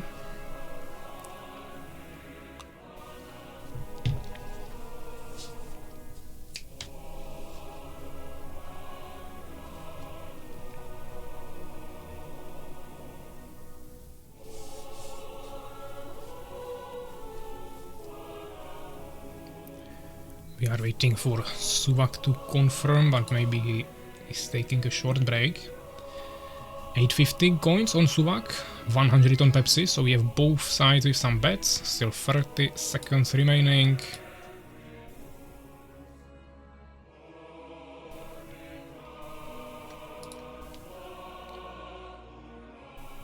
%89 against 11 in the prediction.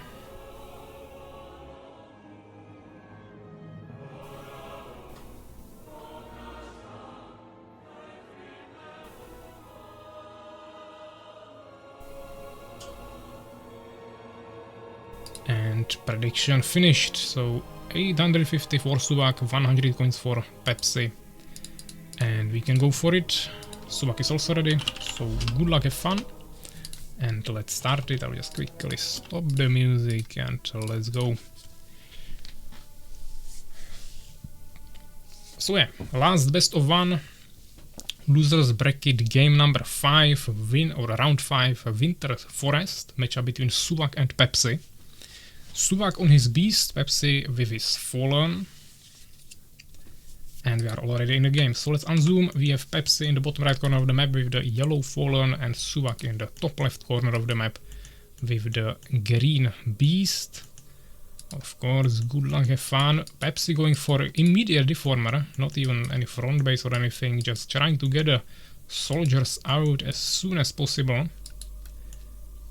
And this is of course kinda small map still, but definitely not, I mean, it's maybe even same size or even smaller than Darkside Forest, but of course there it's a 4-player map, so when we spawned next to each other, it was definitely much closer for him to get into my base than what he has here, in terms of Suwak's army, but also there is lots of narrow entrances that he could utilize to fight against the enemy, so we'll see.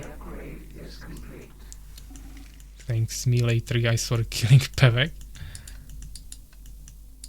Without me, the end could have been something else than Ania versus Suwak. We'll see, we'll see. I mean, of course, I wanted to play at least best of 3 with Suwak, or ideally best of 5. In the next game, I mean, I should have went beast against him, eh? Suwak generally struggles with mirrors, so that would be the best option, and overall, Fallen against Beast is just my worst matchup, so it wasn't a good idea, but I wanted to stay with Fallen when I started with it.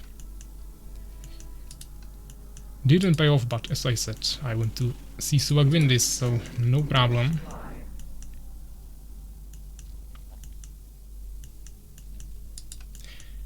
Suwak already here with his minion scout, checking the enemy base, his incubator, double hive.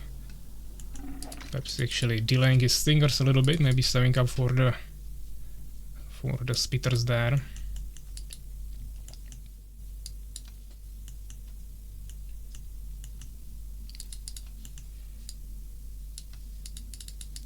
Stable arena, of course, no totem and no lightning spire, so both players kinda confident they can fight on the open field and overall do everything slowly, nicely.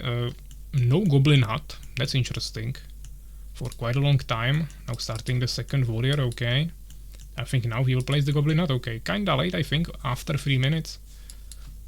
But for now it's fine, there is not even a single spitter yet. Now he started double production, but he doesn't have population yet. He's going for soul trap as well. We'll see if he will try to also add some stalkers with defiles, but I think he will rather go for just nightmares and matriarchs, which can work, yeah, but you need open field. Stalkers should be more powerful in closed, narrow canyons, which is usually the favorable spot for beasts to fight in. 47 days break from Armies of Exigo, deserve it. Do your best, maybe we meet in finals.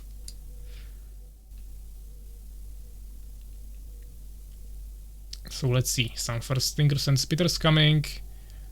I mean, against me, Suwak made 2 totems, I believe, one behind his buildings and then one in the front. Or maybe he didn't have another one behind the buildings, but I think he had. This time he's not making a single totem, so I would definitely abuse this and do some spitter damage to him. We'll see if Pepsi will also do that. Of course, no investment in 2 towers means more goblins. He's also getting Weapon Master now and Dark Altar. We see the harassment from the spitters there. On the Boron at least. Of course, goblins coming in there. I think are definitely a good idea. Tanking the damage, bringing the attention of the boomerangs to the front instead of the spitters. And all of this damage is unhealable for beasts basically without sacrificing units or spending lots of resources in strongholds. So this is of course a worth it trade for the Fallen who just can't lose anything. Dimension Gate already up, but of course he doesn't have too many units. And he's still on 1 base, doesn't have any gems. It's a big problem to actually get all of this. I was constantly on 0 gems, and if you also want to produce spitters, it's not easy. Because you need to get Dimension Gate, Astral Node, Defile upgrade and also the Stalkers. So from 1 base pretty unrealistic, but we will see. Maybe he goes for heavy stingers with that. Even though for now it seems like spitters. Also Front Reformer for some healing.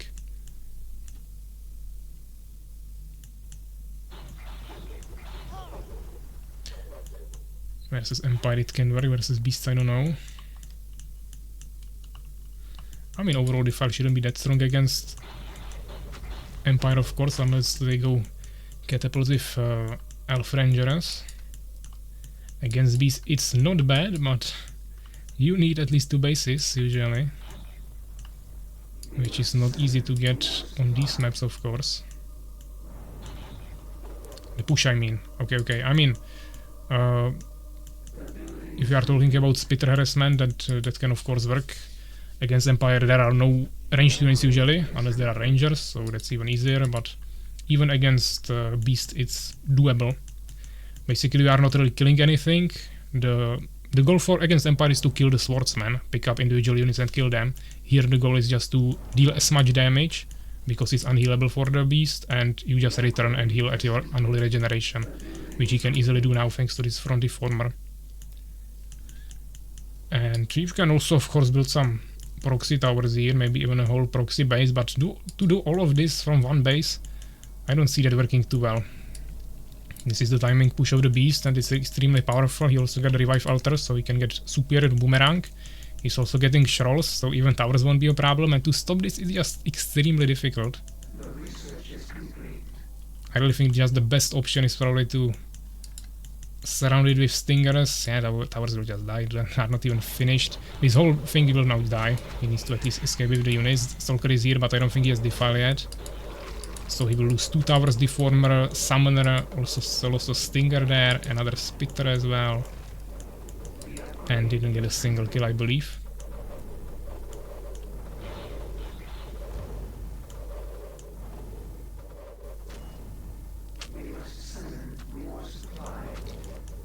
The last round in the losers bracket is best of 3. This one is best of 1. Completing the challenge. I mean, this wasn't the front base, but Suwak could expand here, potentially. Defile finally, but he just doesn't have any more gems to create the Stalkers. He has 1. Now making a second one, but now he doesn't have gems for Spitters, so he has to stay with Stingers. That without Metamorphosis are hard to get behind the army to surround him, and you can't afford with all of this also Valkekun and Metamorphosis upgrade, which is also 50 gems. Or maybe 100 it actually, we increased it, I'm not sure. Insect Haste, that's another 50 gems. But he doesn't have too many Stingers yet. They might even die here before the fight starts. Yeah, 2 of them immediately one-shot it. Damage, just 13 splash damage.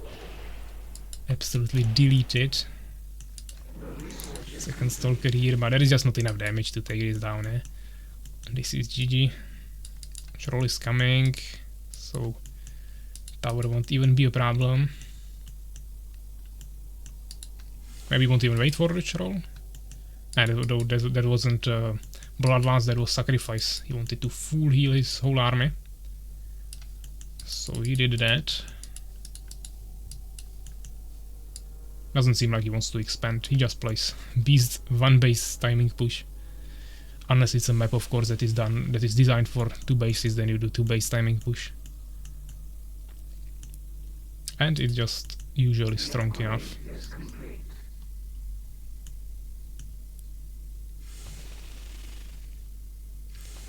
Then at the end, what race should be nerfed? Beast, Empire, Fallen? I don't understand.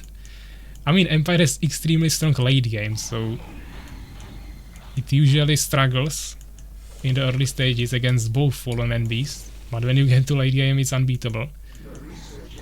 Fallen has really strong harassment, but if you fight like this, it's unwinnable, yeah? I mean, like, if he runs here, he will just get completely one-shotted by the splash. So the timing push of the Beast is extremely strong as well. And Fallen overall has, of course, the best harassment, and he can sustain his expansions and everything, but you have to utilize many different tools to even achieve that.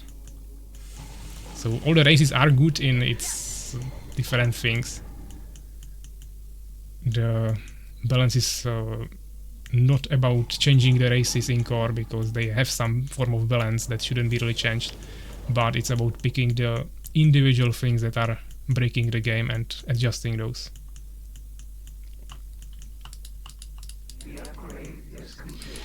So Trolls dealing with the tower, getting some damage back, doesn't really do much. Population equal, but as I said, he can't really get the stingers behind the army, so even if he blinds this, I don't see that really working too well. Using like only few spitters like this is good, of course, because the splash damage is not affecting the whole army, just few units. He goes for it. He pulls back.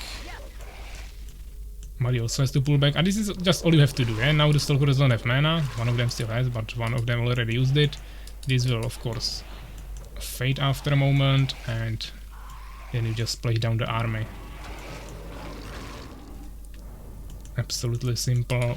Fallen can't do really anything. Suwak also expanding behind this, so he's putting the enemy on the timer.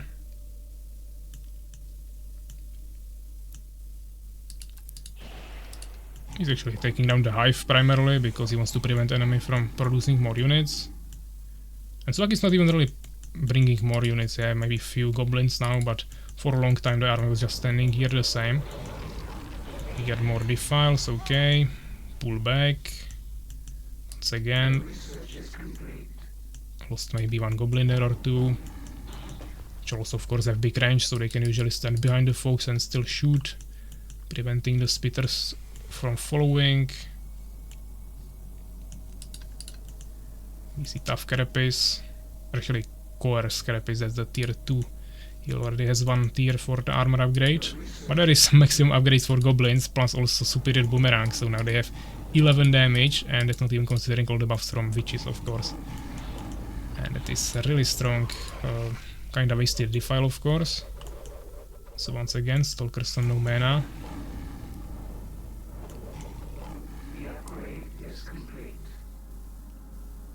I mean, even with 3 defiles, you just pull back. Defiles are not moving, so that's all you have to do. Especially when you are pulling into narrow passages, you just splash everything that follows you.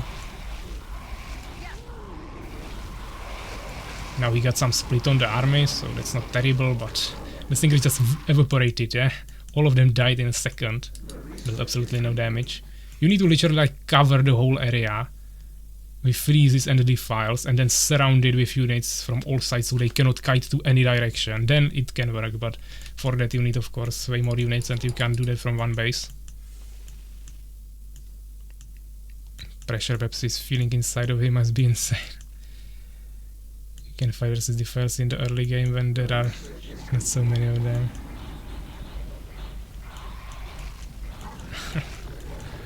It's still the same principle.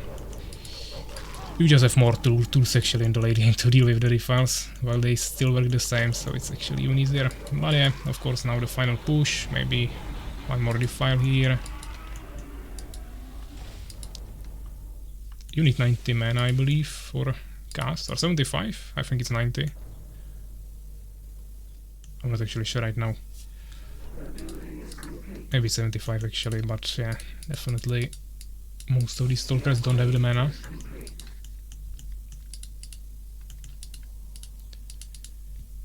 Fast reflexes, but he doesn't have the units anymore to really utilize that. Expansion of Suwak, of course, already fully working. He also got a Lizard Fortress for Warlocks, already getting the Lizard Keep. Also has an expansion here, which got stopped by Pepsi actually. The research is complete. The upgrade is complete.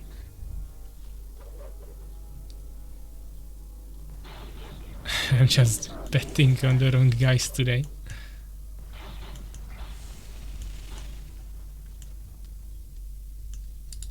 Yeah, I mean, this is just about...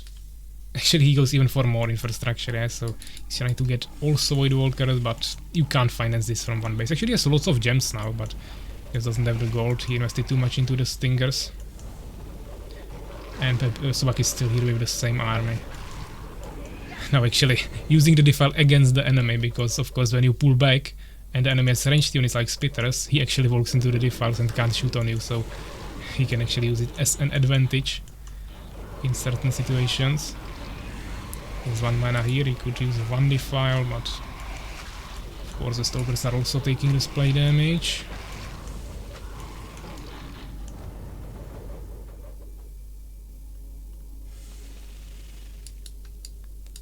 Maybe some level 5 units might happen, probably not.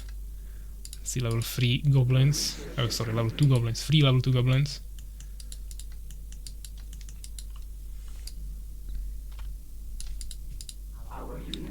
Warlocks soon coming as well. Void Walker is here, he's also getting the freeze.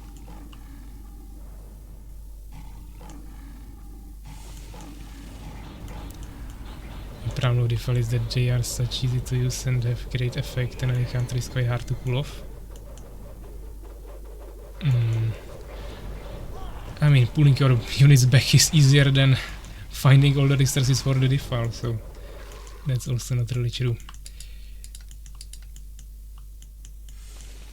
Level 5 challenge is not done. I was just looking at the units if there is any level 5 goblin, but that's nowhere near that. He's getting lots of kills, but they are spread between the units. As you can see, there is many units with 1 or 2 kills. And these level 2 have like 4 or 5. There is actually 0 kills level 2. So probably resurrected from a Revive Altar. But I don't think you will get a level 5 here. For level 5 you just need big fights.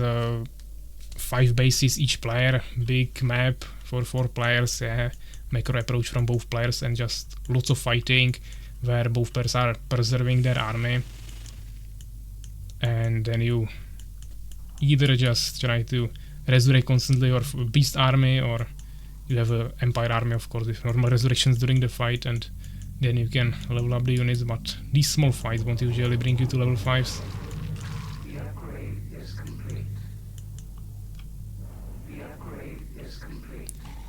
If you pull back, then cast it. There is no damage that could kill half of your army when you are moving back.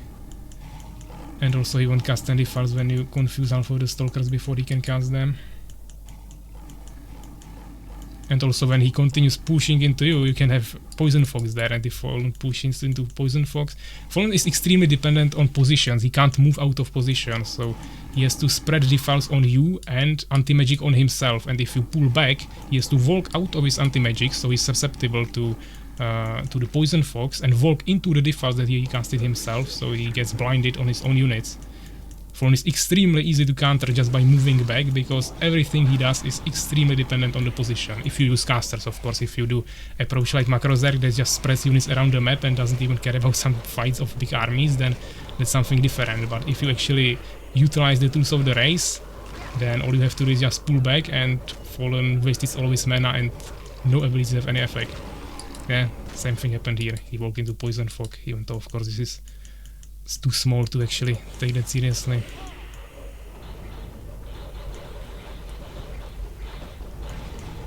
If you have guards, you just one-shot him with manticores. So yeah, GG. Suwak is the winner here. Pepsi forfeiting after 23 minutes.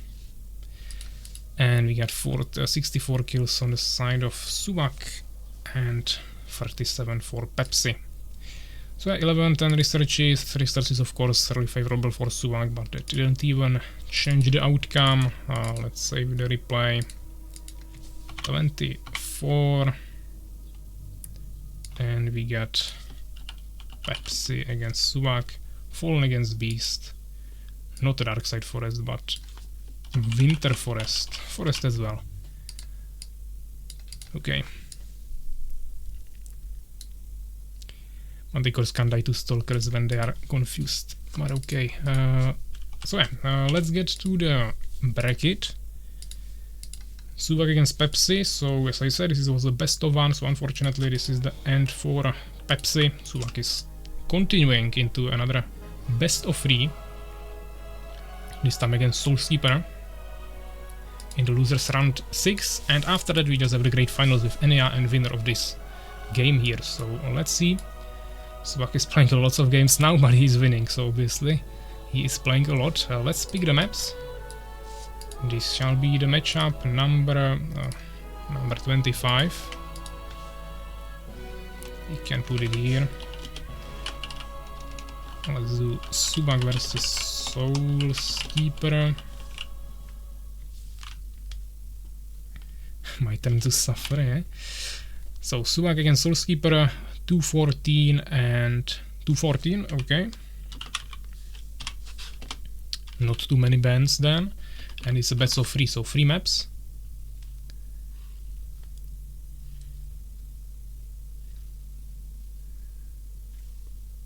Every race has to do lots of things in late game. The Fallen also won't cast the things there automatically. And it's definitely not 10 hands, unless Suwak has 10 hands, because he's doing that. Let's just refresh our music, guys. Yeah.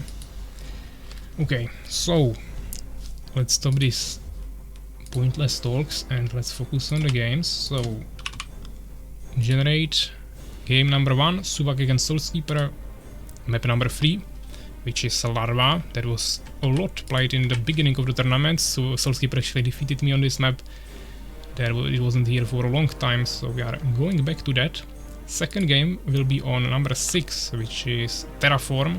We had one game there, but that was with Pepsi and Ania, and Pepsi was completing lots of challenges there, so, or actually not lots of, but he was completing some interesting challenges there, so that wasn't like the most optimal game, but now we'll see this map again. And map 11, Python. We saw that quite a bit lately, but it's okay, we can do it again. And it's also only the third game if we even get there. So, Larva, SoulsKeeper against Suwak. Let's go for it. Tournament.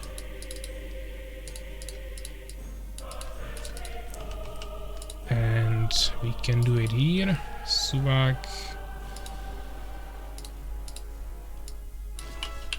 SoulsKeeper.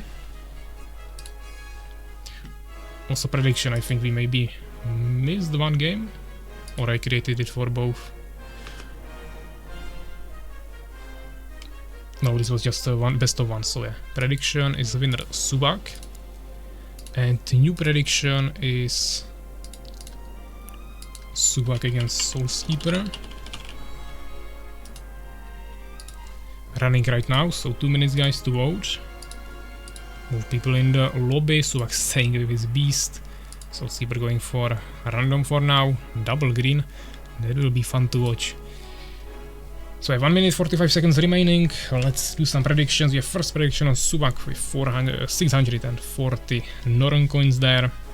Let's see if we have people who also believe in SoulsKeeper.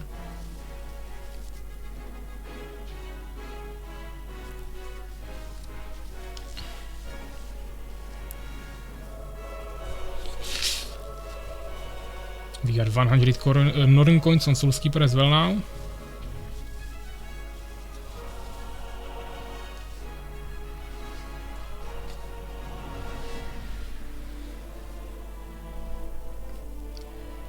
300 Northern coins for SoulsKeeper now, so 68 to 32%.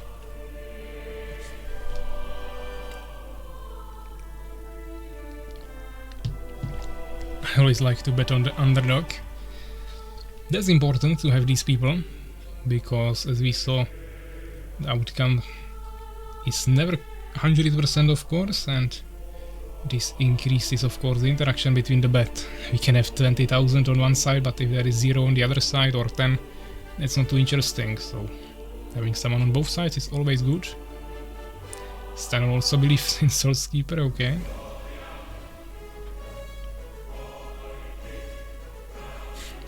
SoulsKeeper even beat PAVVAC, so it's possible he beats Suwak. Of course it's possible.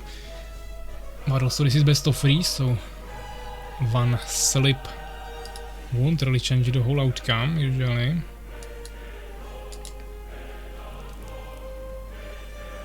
Ah, they were actually discussing some races and they go double random, okay. That might be even more interesting.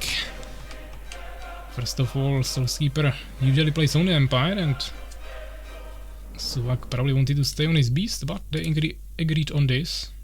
We can do that. Prediction ended, by the way. 1100 is for Suwak, 300 is for SoulsKeeper.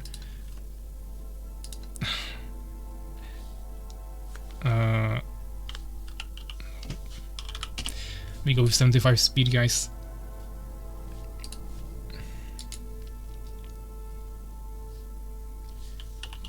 I suppose everyone is ready, so good luck, have fun. And let's start it. SoulsKeeper is the best mini-boss in the Armies of Exigo community. Not sure what was the play has fallen.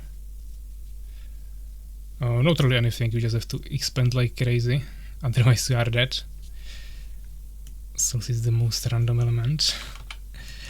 So yeah, we are on the map Larva, last game in the lower bracket, last game before the finals. We got Suwak against SoulsKeeper and both got Fallen, they both chose random. And we got SoulsKeeper in the top right side of the map with the red Fallen, and then of course Suwak with the dark green color Fallen as well in the bottom left corner of the map.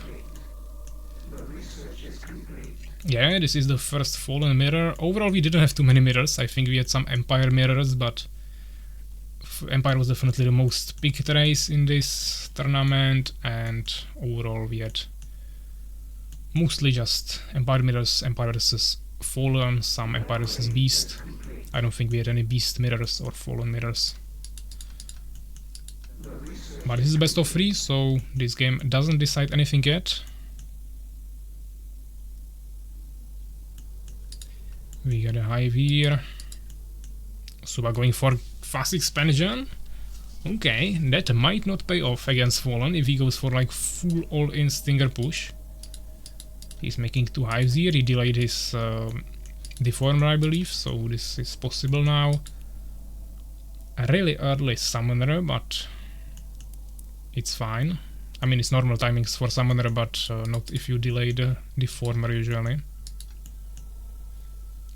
But of course the advantage against Fallen with fast expansion is that he cannot scout you immediately with a villager.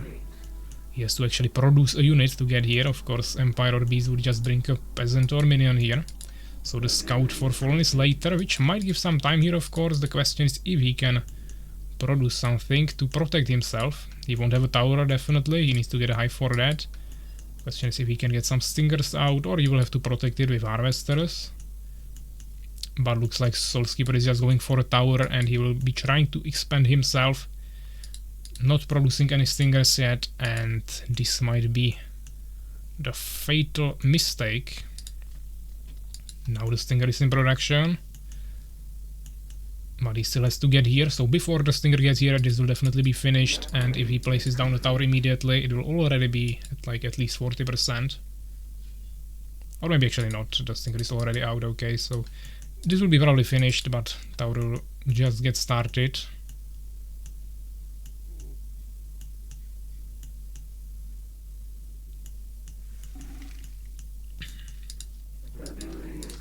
Of course incubator here, so maybe some splitter push could still do something. was considering tower in the front. I mean, not bad against spitters, but can't really risk it, of course. Stinger is gonna come here. I predicted 40% before. It's not there yet, but around 20, 25, so he's totally fine. He already has a Stinger here. And now, of course, what does SoulsKeeper do, eh? There is an expansion, it's finished, already working there, and he doesn't even have resources to start his own one. So I think he will just rather go for all-in push from one base with spitters, which probably won't work because of the tower, but this map also offers the opportunity to push from behind, so potentially that might work. Suwak doesn't even have incubator yet started, so he's investing mostly just everything into the economy, eh? And he will have only stingers, so maybe like big spitter push from here could do something. Now we saw the spitters. SoulsKeeper going for Wild Cocoon. Okay, so he's going one base, guard harassment against two bases, fallen opener. That is staying on stingers for now, still no incubator. Huh? I think he will place a tower here. No, he placed the incubator here and maybe a tower. Kinda would make sense even if it's not protected by anything. Or he places it here, okay. So definitely nicely protected against spitter push, even though if they would go immediately here, he would probably stop this. And he found a nice angle there on the hive. But of course guards can still do lots of damage, and guards are really strong in a fallen mirror.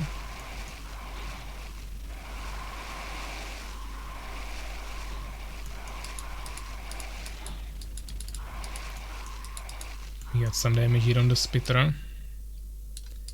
He's actually still making more spitters even though he wants to switch to the guards, but at least he's kinda like making Suwak think that he's gonna stay with the spitters, and this is of course a suicide of lots of stingers. You can't push with stingers into spitters like this. Suwak also going for Soul Trap. I think we might see some more harassment on this hive, but there is some new stingers immediately again. He has two bases, so he can kinda afford that. And now we see actually third hive as well. Two last spitters produced. We'll have 6 in total if he doesn't lose this one. And then of course full guards from 3 hives production. SoulsKeeper is still ahead on population, and Suwak has lots of population in economy. Plus this is actually not really saturated too well yet. Maybe now already, yeah, but wasn't for a long time. But he's getting another hive. Question is, what does he do against the guards? He doesn't have a single spitter. He's producing first one now, but he doesn't really expect any harassment, so this is completely vulnerable to air. And if SoulsKeeper flies to the right base, it might deal some serious damage. Of course, even if he destroys this, he still will be playing 1 against 1 base. And this is a nice push with the stingers. I think he got the insect haste probably. He's really fast, he completely surrounded them, and this is how you want to play it. Against the spitters, surround them and utilize the pike damage to kill them quickly. But there are the guards now. He's just wasting damage here, of course, or not damage, time. He should be already in the base where there is already tower starting. Immediate response with Dimension Gate to get stalkers. Spitters completely dissolved.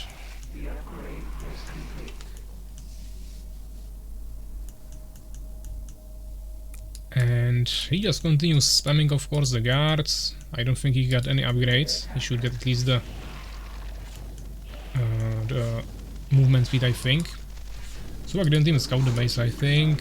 Here he might be able to destroy it. I think it will finish and hit him like 2 times. So there is a spitter now. Maybe not? Okay. Well, there is now spitters, which you can kill with guards, but you need more of them. If you take just the stats, then spitter is way better, of course. You have 30 more HP, 1 more armor, and also 8 more damage, so maybe guards have a little bit faster attack speed, and also they have the slow, but of course 1-on-1 the guards will lose it. Also they cost 1 less population and less gold, even though they cost more gems. But if we can produce enough of them, that could be a deal breaker.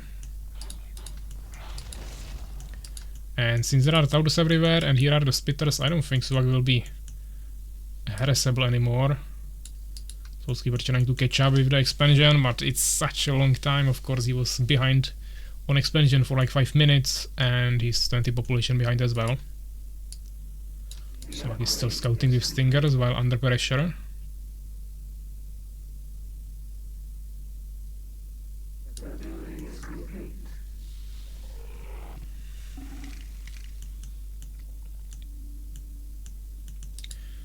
So there is also Stalker now in the game, which means the guards will fall much more easily.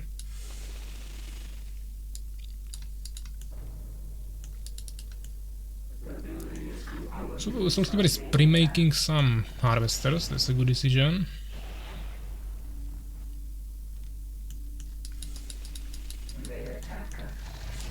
Guards here on the tower, nice.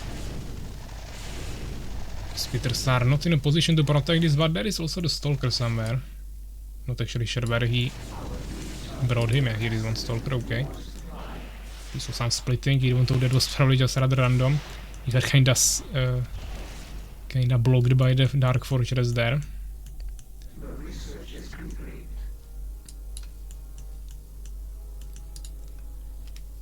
And we see already some first harvesters coming to this base. Hopefully he will do a split.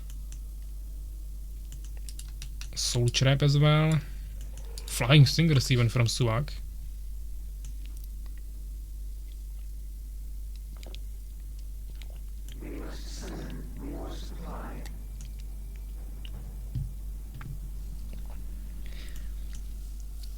Seems even now. I mean, Suwak is definitely still ahead.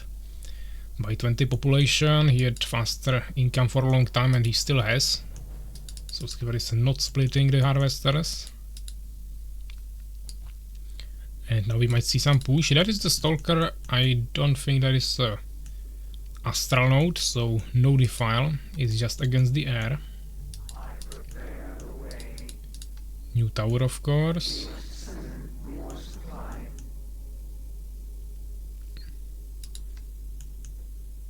Yeah, Unholy Ground heals all fallen units.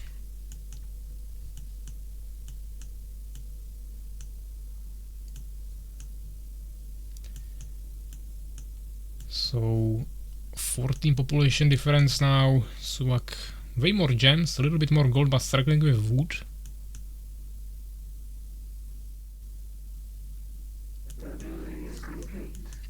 And let's see. I mean, there is one tower here, one behind it.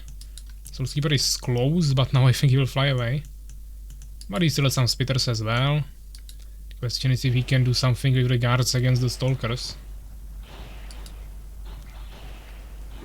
No, he just... yeah, now he turns around. He should have reacted way faster.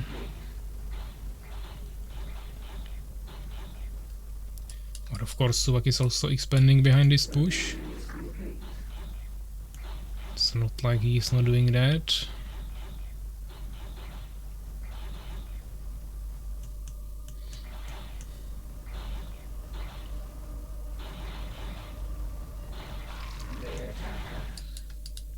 Okay.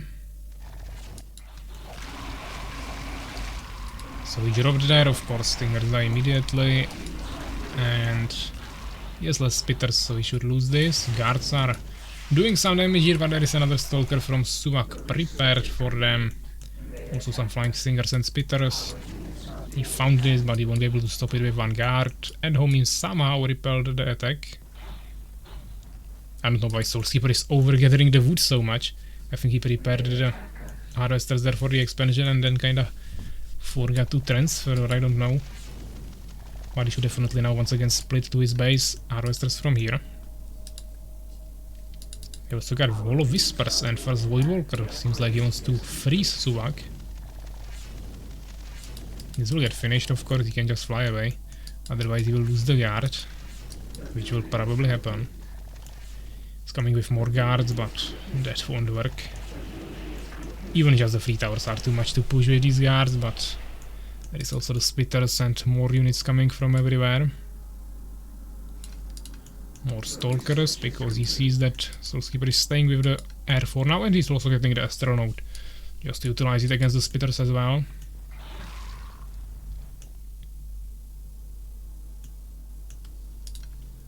finally getting the freeze as well with 3 Void Walkers. Made them first, so he gathers some mana. Healing the guards. Suwak, so many gems in stock. Absolutely not utilizing that, even though he's making the stalkers.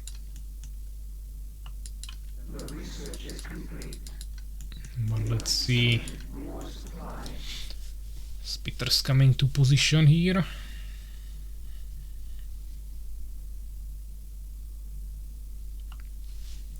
Suwak's think more defensive now because he just has better economy. Not even bringing any scouts around the map.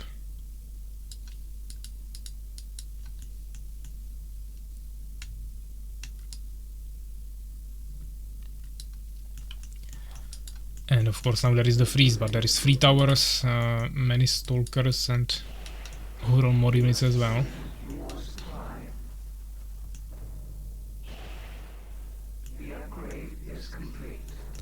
We got 30 population difference or like 25, so still decent. But the bigger the armies get, of course, the less the difference matters, but of course Suwak gets more income still, so the difference probably will be getting actually bigger. Mana efficiency and also freeze on his side. I don't think he saw the Void Walkers yet, but SoulsKeeper is trying to do more macro heavy approach here, going for bases as well. Trying to catch up on the resources. We are on 18 minutes and 10 seconds in terms of the game time. Oh, he actually ran out of resources in his main base. Suwak still has some time for that. But looks like there will be a push. Lots of spitters, stalkers and stinger drops. Question is if he will go here or if he will just go for the main base. Okay, they might meet in this extremely narrow passage. But to be honest, SoulsKeeper could just get some freezes here. The Void Walkers or Suwak are not here yet, also he got freeze. Not anti-magic in his hollow whispers unless he got it even before when we didn't see it. Well, if we have 2 more strategies that could work versus Suwak, Fallen versus Beast. Freeze was pretty bad in that case, because Beast army already going back because of the Stalker's fog. Yeah, I mean, freeze won't really help you because you don't have enough damage to kill them anyways. You just give all of his units +8 armor. And also once he gets warlocks, he can just dispel it and actually freeze your army, so that's not ideal. And you don't have resources for that from one base. So yeah, some anti-magic here from SoulsKeeper. Nice freeze there. If he can maintain this, that was too fast of course, yeah. It lasts for 8 seconds, so but he needs to refreeze now. That was too late, or he didn't even cast it actually. But he's dealing some damage there, but he is also standing in the defiles. Dealt some damage.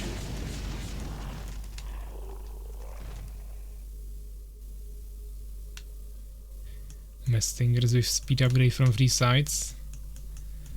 I mean, yeah, if the map allows it, then you can try that, but also we saw that Stingers die in 1 second to Goblin Splash. Actually, nice job here from Suwak, but there were no more harvesters because there is no more gold.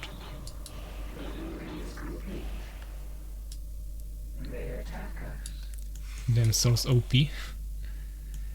I mean, Suwak is still ahead and he has so many more resources. His base is not working yet, but he's gonna also probably get stopped. He's actually going for this base that is not working, but he's bringing the harvesters there now, so those will probably die, but Suwak will just probably delete him. Also now he's gonna add the Void Walkers, I think. But Summoner is already prepared here, he got the upgrades, and when he also gets anti-magic and his own freezes, it will be completely different story as well. 1-2 upgrades against 3-0. Okay. So we're trying to fix the damage upgrade, the damage problem. Even though armor upgrades would be also for guards, this is just for the spitters. And I think he also has venom, probably. Nice freeze. Oh, invisibility. Nice response from Suwak. And of course some defiles now. Anti-magic, okay. Another freeze.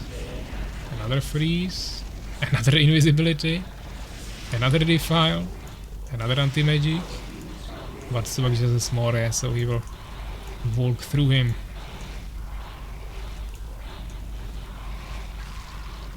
At the same time, actually there was some harassment as well.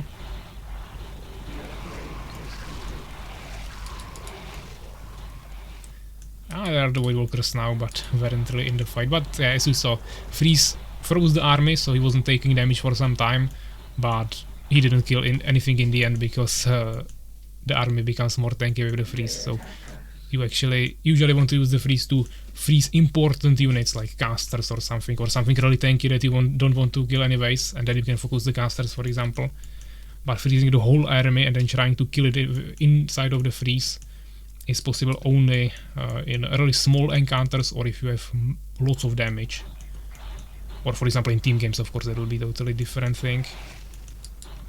But relying only just on freeze to win the game is usually not enough. Also each race has a way of dispelling that, at least later on. That's the one of the strand, but I was stacked on base and spent all gems for freeze. Thought it could work because kinda early timing, but I needed to go for fly upgrade, and surround plus fog would have big value on this scenario. I mean, yeah, but you still have to get behind him, of course, and then still drop. During all this time, it takes kinda long, the animation and everything. You can get one-shotted, so basically you would have to have the fog on top of him during all of this time. Also now with slower flying stingers, it's even more difficult to get there. So the position you were in is exactly the good position for Beast, because it was kinda narrow and you couldn't really get behind him. Your process is crazy hard there. One of the most notable fights in the entire tournament. Yeah, it might appear in the Armies of Exigo Rewind 2025 if we do that.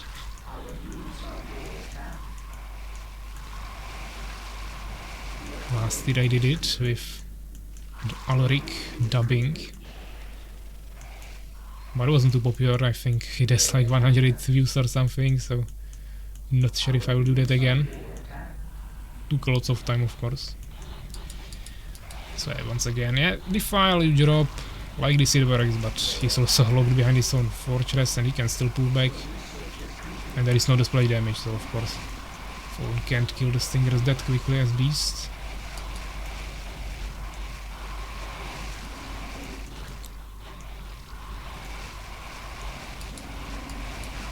Some freezes here.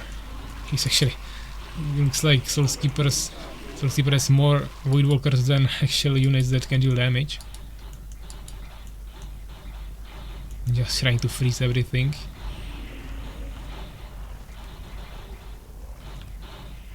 But of course Suwak has now half of the map. He lost the base in the bottom right corner, but now he has the middle, also base on the left with lots of harvesters.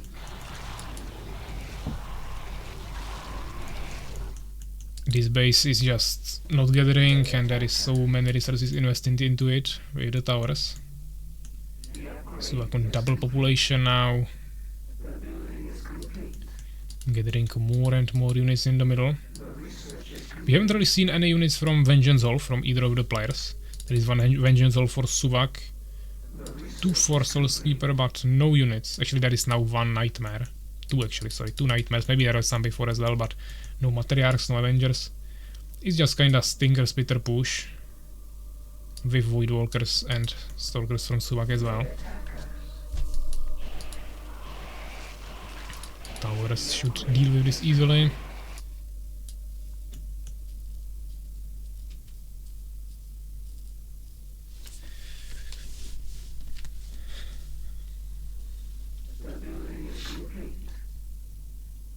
Splitters took so much damage from shooting Void Walkers, like half HP.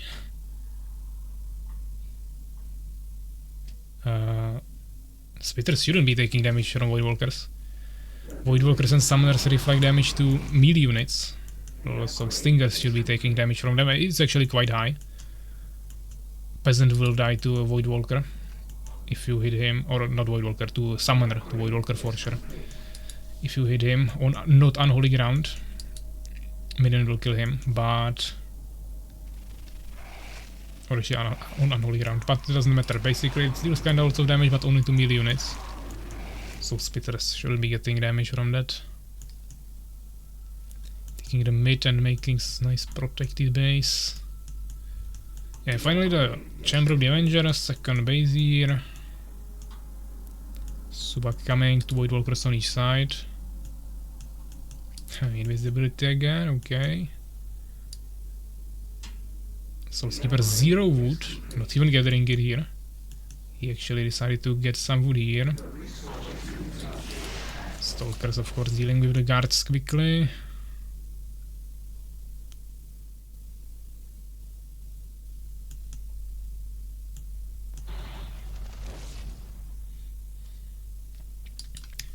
Invisibility again. You can still freeze the units of course, but he doesn't have a seeker or self-infested unit, or enemy-infested unit, or aerial, or any other way to scout this, so like the former for example, so he has to retreat of course, even though I don't think he saw the invisible units yet, but overall you don't really want to stay in open field when you have much smaller army. So I'm doing some challenge to have 10k spare gems. Yeah, looks like it.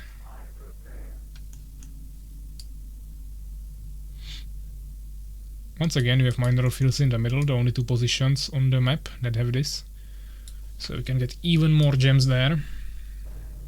Still not as broken like for example on the map Python, where you have 4 mineral fields plus a gems mine between them as well. That's insane of course. But there's Suwak also making some towers here. He still doesn't even have full population, so no need for him to rush anything, he just knows that he has more bases. Even though it's not that many more. This one is empty, but this one as well. So it's... actually this is 2 bases, sorry, then he has definitely way more. He has 5 working bases against 2.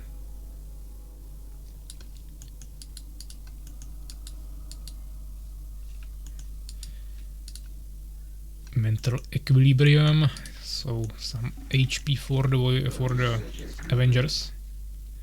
Are we playing chess or Armies of Exigo? Suwak thinking about that. Lots of gold on both sides.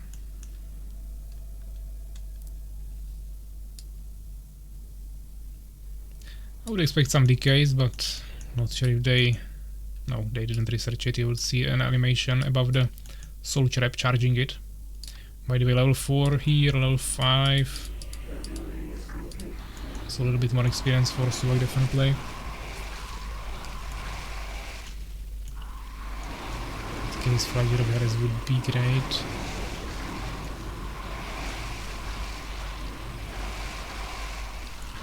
And then of course he will just... oh, maybe he won't walk over him. Dispel maybe? No, but they won't die anyways probably. So like on full population, but feels like the units are not here, or I don't know. Yeah, he has some Avengers in the middle. Still kinda missing the damage to kill anything.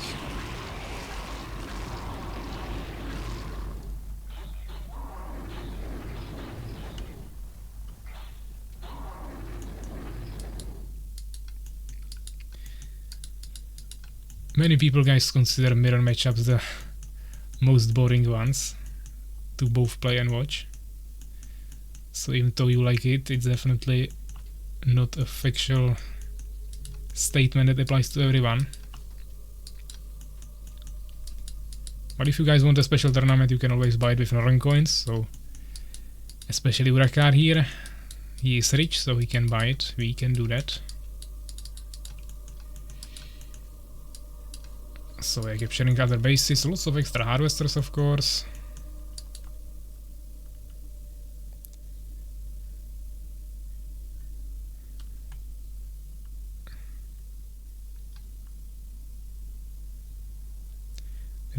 Good Empire mirror and full mirror. Now all we need is a beast mirror.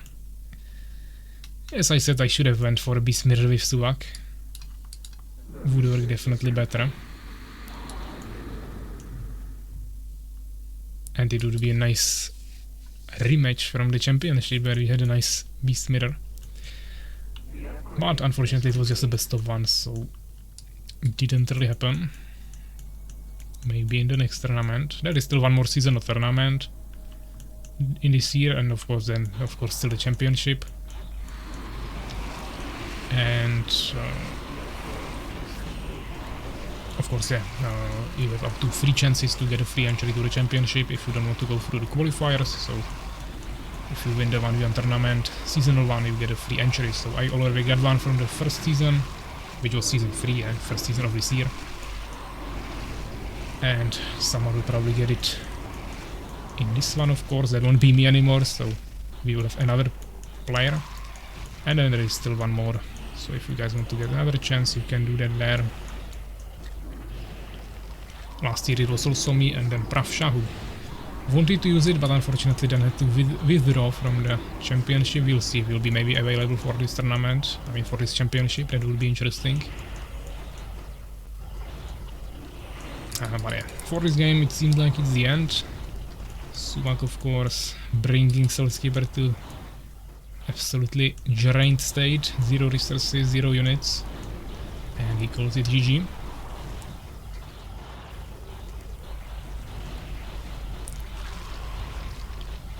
So 3 minutes with different race.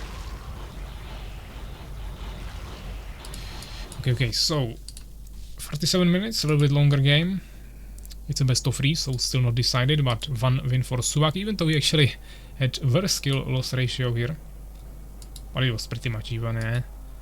Experience 5k and 5k more. 7 more researches, definitely way more resources.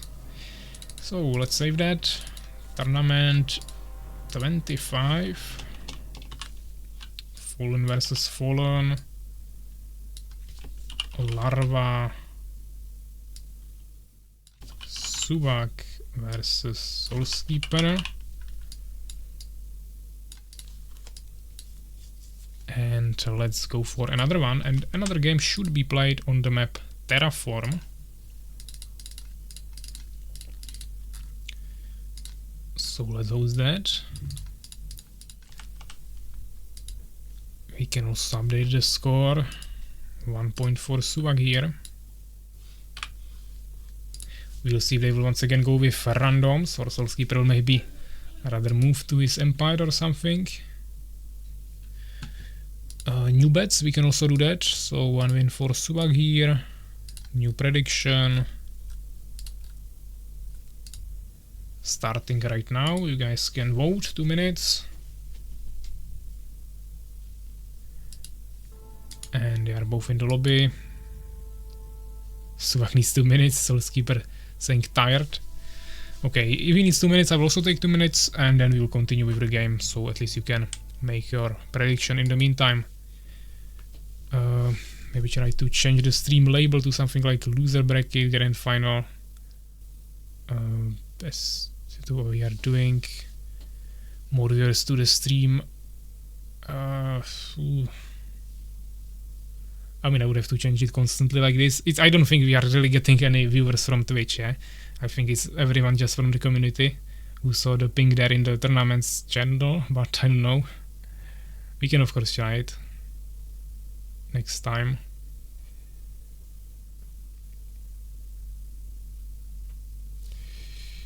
So yeah, as I said, 2 minutes guys, and I will be back, we will continue.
Okay guys, so we are back. Let's see how it's going. Prediction ended with almost 1000 on both sides. Pretty much even prediction, so that looks nice. And both players are in the lobby. For now staying with random, we'll see if they will switch that.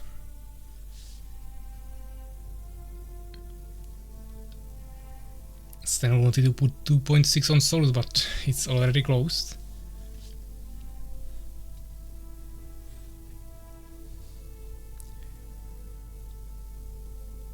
Grand final gonna be nuts. We'll see.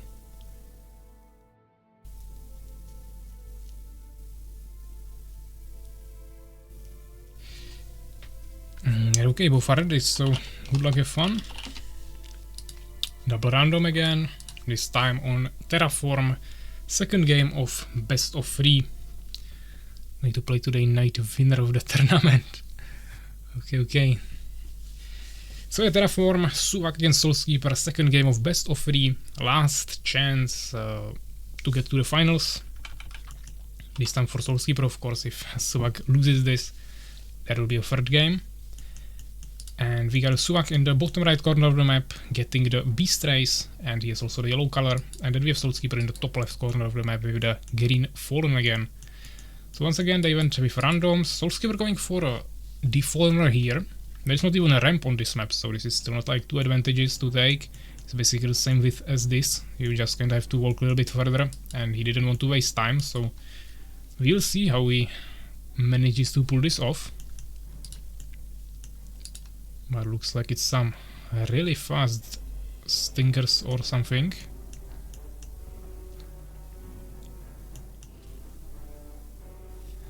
Yeah, so I can another try to get to the Hall of Fame. This time I'm not gonna steal it from him, but Ania could, or maybe even SoulsKeeper.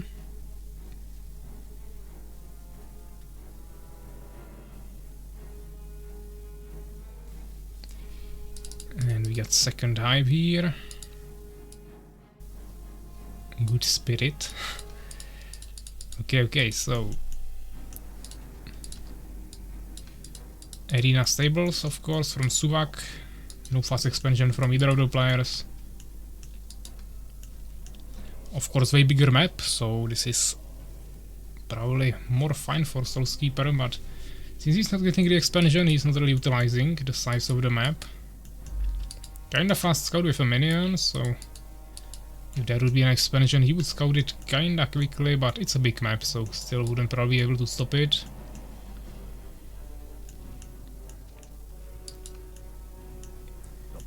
Urakaar thinks they are easy, so we are expecting the Urakaar fallen next tournament, of course. Incubator in the back, okay. Control form to protect it a little bit.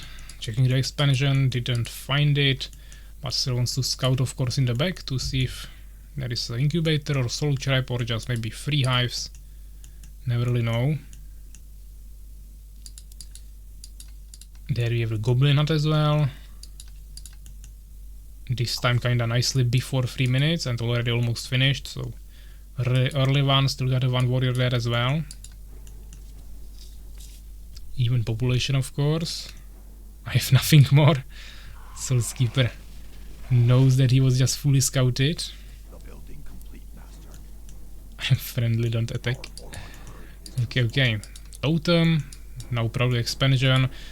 Beast is basically a defensive race, so this is a perfect for him. He's playing against Fallen with no expansion. He has perfect setup for his own expansion. It's a no-brainer. He can also go for one base all-in push, of course, but probably not really necessary here.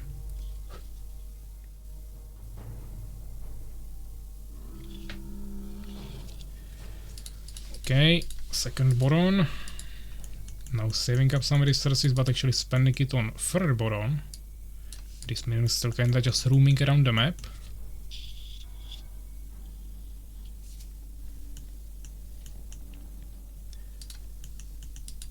Valkakun, okay. And Tough Carapace, so he's definitely going for guards. Looks like guards from one base with 2 hives. Not sure what's he gonna get from that, but this minion actually managed to squeeze through, but he was already too low HP, so got one-shotted. If he would be full HP, he would easily get there. and scout the Valkygun, but it didn't happen. The thing is that on this map you can't fly over these areas, so you still have to enter through this narrow entrance with the guards, which is a small disadvantage, but we'll see what is his plan. Stinger coming here. I don't think he saw the expansion.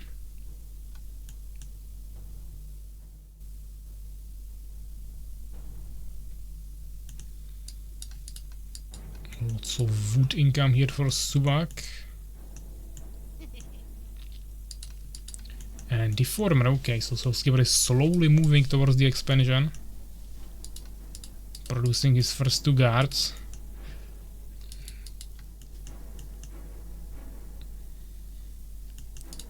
But of course the guards, like, what are they gonna do here, eh? First of all, they have to get through the totem and all these goblins, and then even if they get here, all he has to do is just stand there with the goblins on the villagers, and they are kinda safe.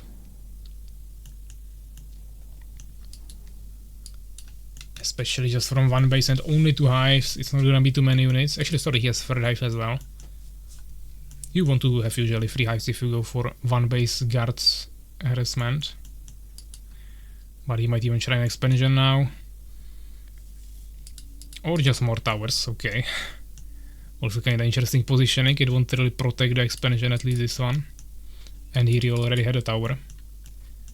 And it's not like beasts would be rushing him, and if it will be timing push, there will be trolls as well, so towers kinda wasted resources. Also the guards are not really moving anywhere yet. So just kinda wasting lots of time there, giving his opponent time to prepare for it. Goblin checking every area, just so he knows he's not getting like tower rushed or anything. If there would be a minion that... or not minion actually. I mean, he can't really get tower rushed by Fallen, but another race could have a villager here. He will still rather check it. There could be a Stinger, of course, somewhere for scouting. Warrior Guard here. He will scout the Valkygun. Greater Wings being upgraded. There is another tower here. Really interesting. SoulsKeeper built so many towers. Now finally making the expansion as well. But yeah, the guards are finally coming for some harassment.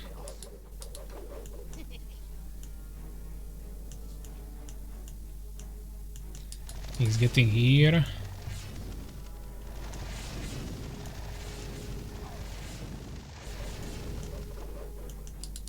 We are pushing back, okay. Beastshare is kinda in the back, interesting. Trolls of course will be needed in the front as well. Guards dealing some damage, but they can't really escape from here. He just locked them in there with the goblins. Now he flies away. And yeah, he just didn't really achieve much with the guards. Population still 10 in terms of difference, favoring Suwak.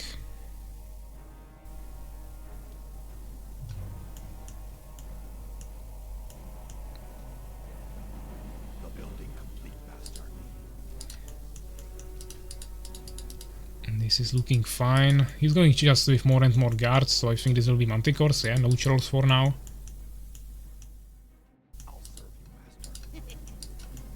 Lots of goblins stacked here.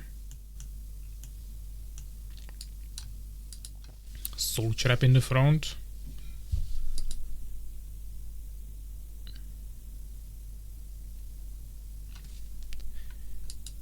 There's lots of guards, not sure how many, but maybe even full unit. Actually no, okay. That's only like 9 hive guards. Another tower. I think they are creating their own challenges. Last game Suwak was going for 5,000 gems in bank, and now SoulsKeeper is going for most amount of towers that you can build. Another tower here. Of course towers are good against goblins, but once there are trolls as well, they are pretty much useless.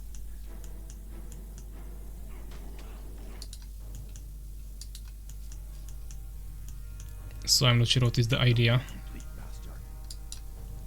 Suwak not really risking like a third base or anything, playing conservatively.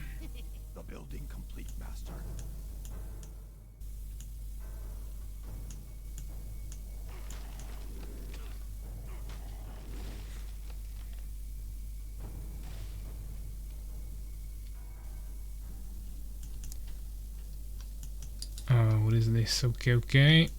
Where is the Manticore Riders now, eh? Actually only one, but... Okay, expansion from Suwak.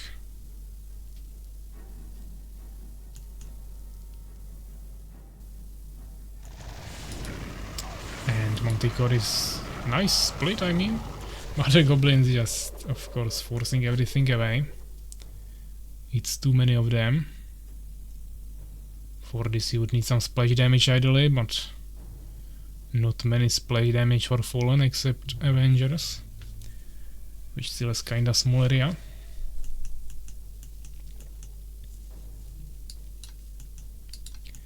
Vengeance Hall, second Vengeance Hall, and also Hollow Whispers.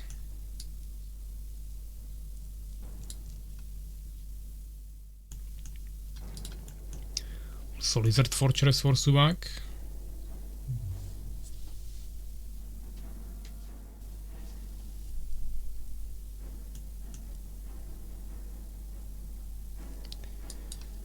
Some scouting with the Manticore, of course. It's a flying unit, actually kind of fast one, so he's pretty good for this. And we see SoulsKeeper finally swapping to some Spitters as well, adding Nightmares, also Stingers. Plus he still has the guards, so it will be a combination of everything, probably Voidwalkers again. While Suwak is staying, of course, with his goblins, ready to push. Capturing one base after another. Making sure he has totems there and preparing for some push. The building complete, Master.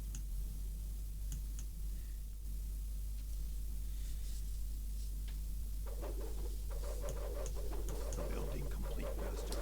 So the goblins are gonna deal with this Deformer. SoulsKeeper not really moving there yet. Who would also want to move into this, but Raiders are prepared. 2 Voidwalkers, actually 3 Voidwalkers ready, 5 Voidwalkers ready, and also getting the freeze.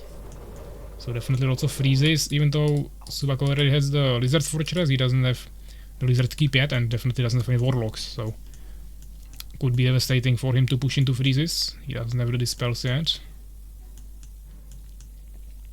But we'll see how this will evolve. Of course, Suwak has more resources throughout the game. Once again, saving up some gems, but oh, this was kinda wasted freeze, but 3 kill on Manticore, I guess. But the population difference is actually not that big. Of course, now he has another base once again. Maybe SoulsKeeper goes for all in from 2 bases now. Still a rally point at home, so some units being left behind.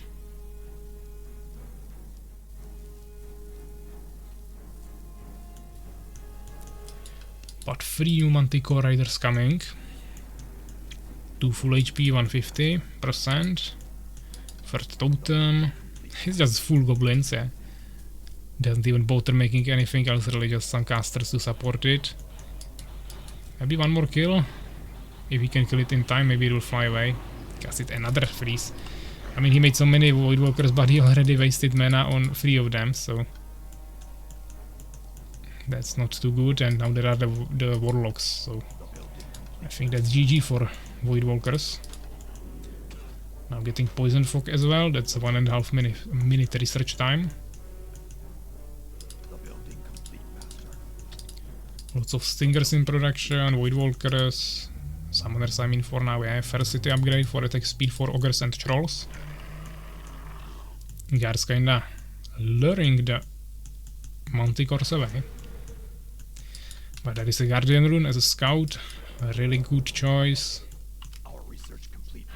This base is kinda harassable from here, but I don't think that's gonna happen. So let's see. Fallen kinda pushed back.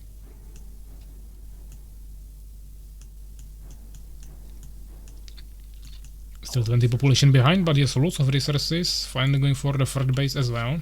But Beast already starting a 4th one. And there is some light source flying in the air, and the totem was perfectly placed just so it lights it up like this. This is there because of the gold field light, I think, is from this side, so there will be a source, and it's kinda interesting with the totem. We are being attacked. Usually happens in caves, but sometimes even here. Our research complete, Master. Totem plus 100 HP. Basically the light has two radiuses, outer one and inner one, and if the inner one is too big, it will make this effect on a building that is placed in that location. Our research complete, Master. Or any other entity, of course, that is static. Not splitting the guards, but he has freeze, so I guess that's also fine. Suwak kinda wasted his units. But once again, SoulsKeeper wasted his mana, but the fight is not happening yet, so he's just getting free kills like this. Research complete, Master. There is Void Walkers. More and more, just full Void Walkers, full towers. That's the strategy for SoulsKeeper, I guess. Complete, Master. But Suwak now unleashing his macro, Complete, Master.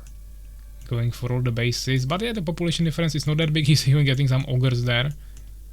That might be interesting. Our research complete, Master. 3 warlocks, not that many, but I mean there is so many freezes that it might not be enough to remove it. Anti-magic? No, tell me he didn't get anti-magic with like 10 Void Walkers. Ah, he's getting it now, okay. Of course you need anti-magic against Poison Fox. That's really important. Seekers, okay. Some goblins even prepared there for some split pushing. Another Poison Fog. Weakness even there. There's a slow effect, I think. Souls, yeah. Expansion not really working yet. This base getting finished. The building complete, Master.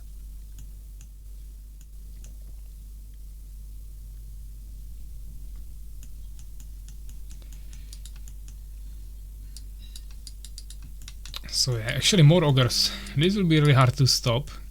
These stingers will just get one-shotted from the AoE damage, and then the ogres will just walk through the fallen army, but let's see. Population is full here, 30 missing on the side of SoulsKeeper. A nice freeze on the Void Walkers. I don't think he brought the Seekers yet, or maybe yes. Freeze on the ogre, now he has 14 armor, not 14, 11. AoE damage.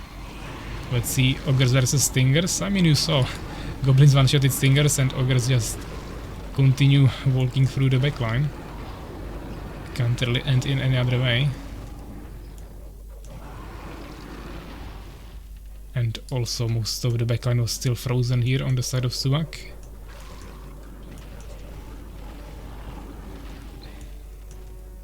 Can I turn Void into ogre? I mean, he should be able to. Finally some dispels. Suwak was also not using that before. During the fight it would help him a lot. He still has lots of mana on the warlocks, and he could have frozen the whole army and destroyed the ogres. Now he got kited, and it's not that easy to push into 10 Void Walkers here. Just annoying, but yeah, lots of resources on the side of SoulsKeeper. Still these goblins were not even in the fight, yeah, so Suwak was not using that extra population he had. So it was kinda even fight. One nightmare being produced here. Running out of resources in this main base. For both players, of course. So many production buildings. Also some more units here actually for Suwak. He really has like half of his army here.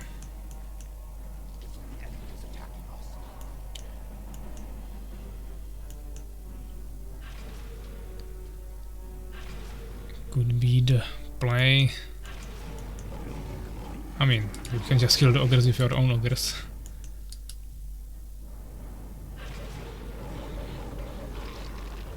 But yeah, of course, ogres are kind of strong in beast mirrors usually because of no pike damage.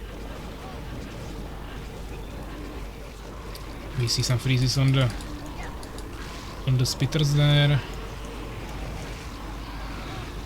But yeah, he's keeping the warlocks to stack there. He should have them in the back. A nice gang from behind with the guards. But there are still the manticores, so he has to be careful. Suwak, of course, somewhere gathering his units. Down here, actually, there are these guys, there are the goblins, yes, so now he's finally bringing the second half of his army.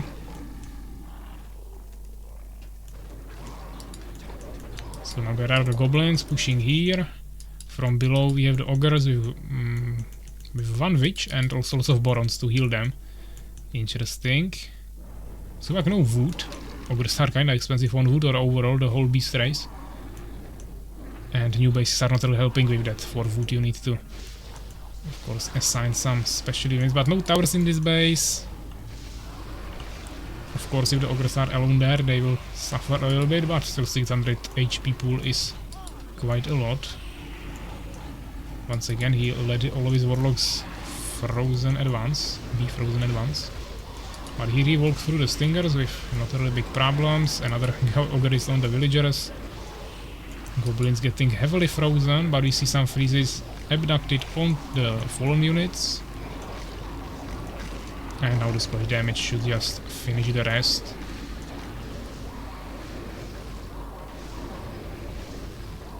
And yeah, he calls it GG, and this is the win for Suwak. So yeah, Suwak will be our second finalist with Ania. Journey for SoulsKeeper unfortunately ends here.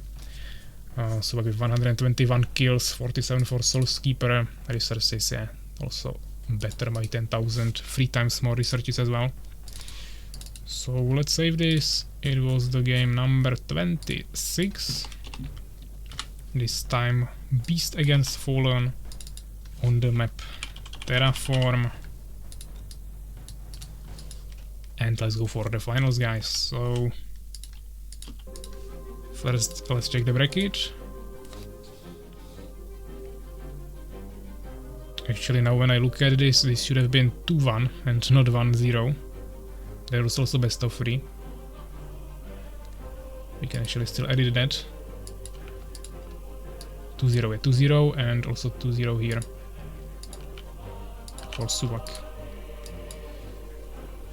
So yeah, Ania and Suwak in the finals. SoulsKeeper lost both of his best of 3s, but he still got, of course, to the third place, so pretty far away. I mean, far in the tournament. Not far away from the finals, that was actually really close. Grand finals don't know who to vote, love both. So the perfectly non-finalist was in the semifinals twice, but didn't get to finals. Yeah. So, Ania against Suwak, best of 5, let's pick the maps. It's getting kinda late, so let's try to finish it quickly, of course, but let's stay fair. So, game number 26. I'll make it separate here, and we got Suwak against Ania. Map bans will be 214 on both. And we won't be repeating maps, yeah, so we will just pick 5 unique maps here. So, let's start. Refresh. And 1 to 14. Number 6, not banned. Terraform again, okay. That can happen, that is not the same best of 5. 7, Winter Forest. Once again. 4, Ohana, we didn't have that yet, I think. 5, not 5, we roll again. And that's actually 5, okay. Overgrowth. And last game, 12, White Meadows. Urakaar is amazing, I will use it more. It didn't really work for you, but of course you can. Redwood Towers are fortunately not here. We got some interesting maps. I think we can go with this. No dark side is okay. So yeah, these are the maps, guys. Once again, we'll start on Terraform. So let's go for it.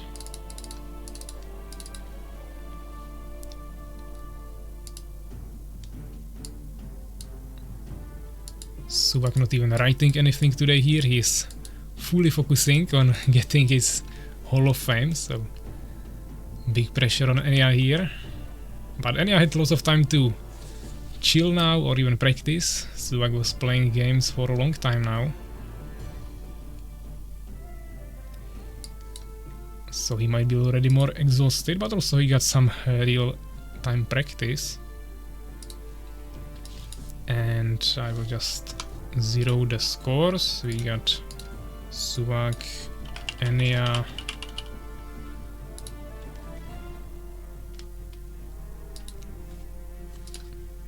Ania is here. We might need to rehost for Suwak. I don't know if he sees the lobby. Or maybe he needs some time, not sure. Let's wait a little bit, I will at least do predictions in the meantime, yeah. So last one, Suwak, and this time it's a finals, so we won't do it for individual games, it's the whole tournament. So who will win the finals of the tournament? Whole best of 5. Who will win the tournament Season 4?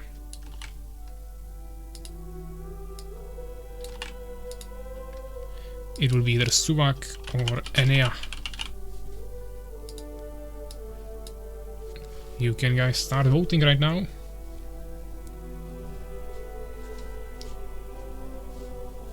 SoulsKeeper got 3rd place, so he will give the $30 that weren't gotten or completed in the challenges to himself. I mean, you can do it, it's your choice, of course.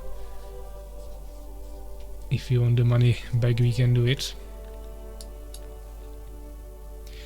But yeah, prediction running, guys, only 2 minutes. This is the last prediction of this tournament. We are voting for the whole tournament. Who will win the whole tournament? Who will win the finals? Let's make some big predictions. We got Suwak against Ania, best of 5, starting on the map Terraform. Both people already in the lobby. Looks like it won't be a random race pick, but looks like Ania is going with Empire and Suwak with Fallen.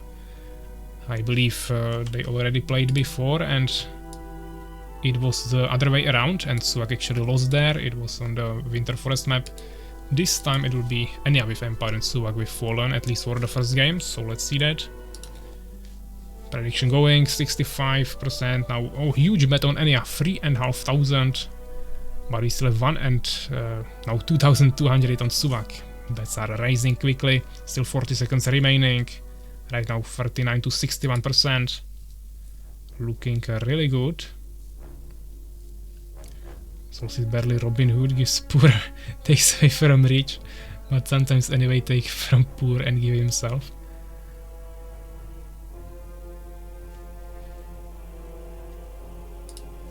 So let's see, 14,000 on Suwak, okay.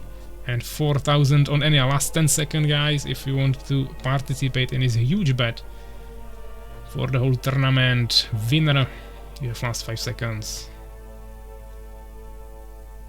And that is the end. So yeah, we got 77% for Suwak, 23 for Ania, 14,100 for Suwak and 4,200 for Ania. So that might be interesting. Someone gonna be poor after that. Still saying Ania has to win. And let's see. Almost 20k in the pool, yeah? One of the bigger ones, of course, we had even bigger ones in the past, like almost 100k, but this is something different. I won't get shit, I might lose 2k.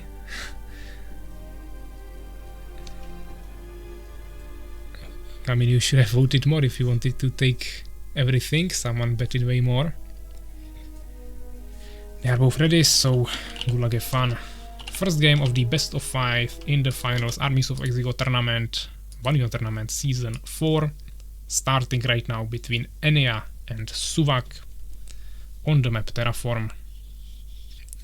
Yeah, it's best of 5.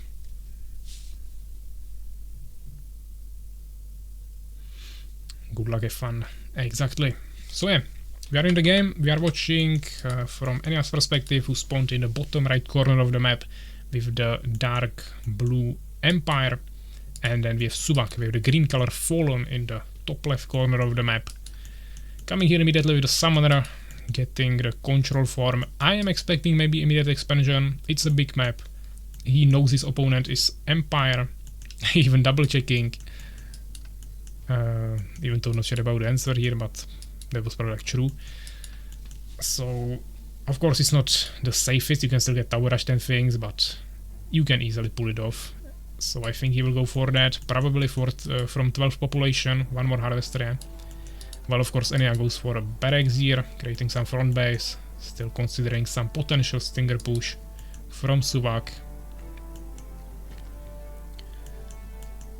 They should swap races. I mean, they played with the swapped races in the previous game, where Suwak actually lost against Ania. So now it's reversed, we'll see how it will end this time. Okay, it's in Polish something, okay. It's actually the same word in Czech, that would kinda be usable in the same situation as well. It's just probably not really that common to use it in Czech in this situation, but I guess it's fine.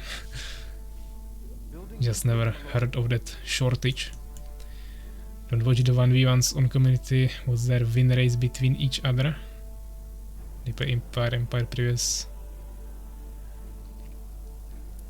Yeah, it will be definitely really favorable for Suwak, as basically with everyone except Makrozerk.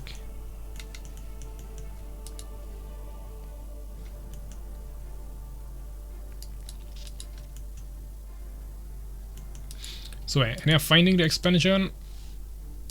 I've just starting, but he has one swordsman, but what will he do with him here?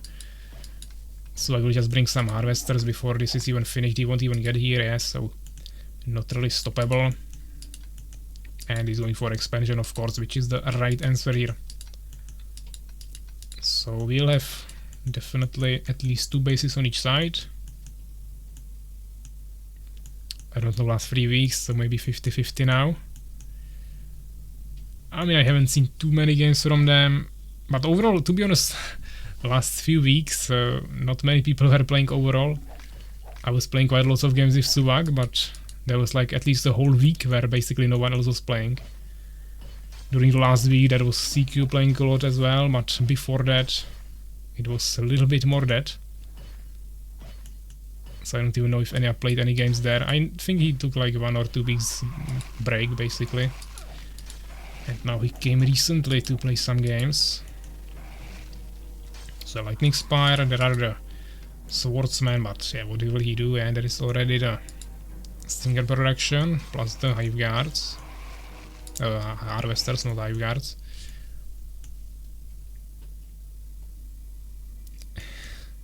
Black Hole took away all my confidence.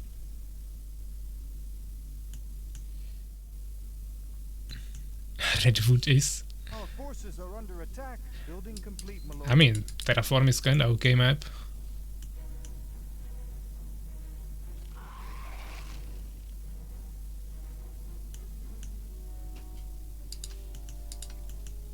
So a second barracks tower will be finished. I mean, upgraded now. Town hall will be finished. Not really any pre-made peasants, but he's still producing. Not in the expansion yet. Lots of downtime here. We are on the 5-minute mark now. Finally starting the production here as well. Mage rush. And yeah, sometimes does quick mages, that's true. Overall quick mages, quick void walkers. Not sure about quick warlocks, but I haven't really seen any play much beast, to be honest. But yeah, definitely quick mages is something we could see. Suwak immediately going for a third base. Not messing around here with anything. But there is the blacksmith, so even elf rangers can be now produced, or even pikemen, we will see. Does Mage Rush do anything in this matchup? I mean, of course, decrees are really powerful against Fallen Army. Once, of course, there are also Matriarchs and Voidwalkers, then it's more difficult, but if you can rush it right quickly, then it's really strong. Same with Voidwalkers. I was saying that freeze alone won't win you the game, but if it's like really early, when enemy has nothing, just few normal fighting units, then of course it's also really strong. So rushing these late game casters is usually kinda strong. But also can get countered there. Which I think Suwak will make sure happens. Perfect versus Fenrir, yeah. Building complete, my lord. So let's see, we got some stingers here. Building complete, my lord. Kinda checking around. Damaged a little bit. Controlling the whole map just with stingers for now. Not even going any spitters. Going for soul trap now, but he has the incubator, so he can swap to spitters. Now he's starting them. Expansion will get scouted, but there is already a tower.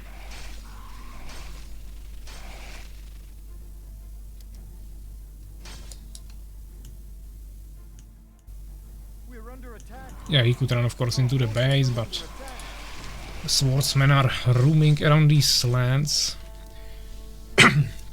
Kinda forcing the stingers away. Building complete, my lord. Yeah, and I kinda saw that it won't be easy to expand here, so he's going with like a tower row. Trying to get there as soon as possible with as many towers. We even see some dryads here, placing down some flowers, getting some vision. Good move from Ania, also using the invisibility, which is now usable out like without an upgrade or research. Dryads actually received quite a bit of buffs. I think in the end we maybe reverted all the bear buffs, but Call of the Wild should be cheaper. Plus Gerard takes only 2 population instead of 3, and also you can use the invisibility without research, so multiple upgrades. Gerards are definitely being used a little bit more, at least from time to time. And I'm kinda pushing Suwak back, but he's still ahead in terms of population definitely. Building complete, my lord. There is one Stag Harvester behind the pillar. 2 Vengeance Halls and Wild Cocoon from Suwak. Building complete, my lord. Trying to unlock more. Might be nice to remake some of those for 2v2 format. Complete, my lord. We're under attack. I mean, yeah, of course, but you would have to like close it here or something, or 2 positions wouldn't have the same expansion options as the other ones. It's difficult.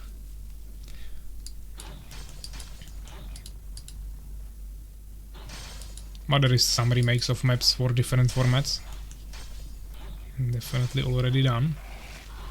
Why is Ania playing like Makrozerk? I mean, Ania doesn't have 20 bases. The problem is that he has only swordsmen. Now we are a good answer against the stingers, but now the spitters are also joining, so I would like to see some elf rangers. For now it seems like pikemen actually, but lots of towers as well. Thing is that he's still behind on population and bases. Now we see the whole of Whispers joining as well. Still no castle from Ania.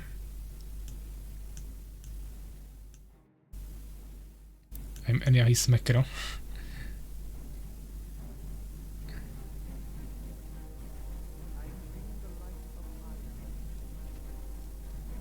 We must build more farms, my lord.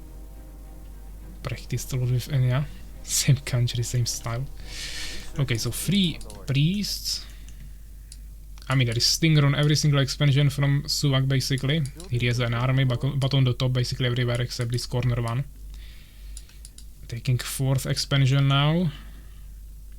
We're under attack. But Ania can quickly catch up with teamwork, that's not a problem. The towers are not really upgraded yet.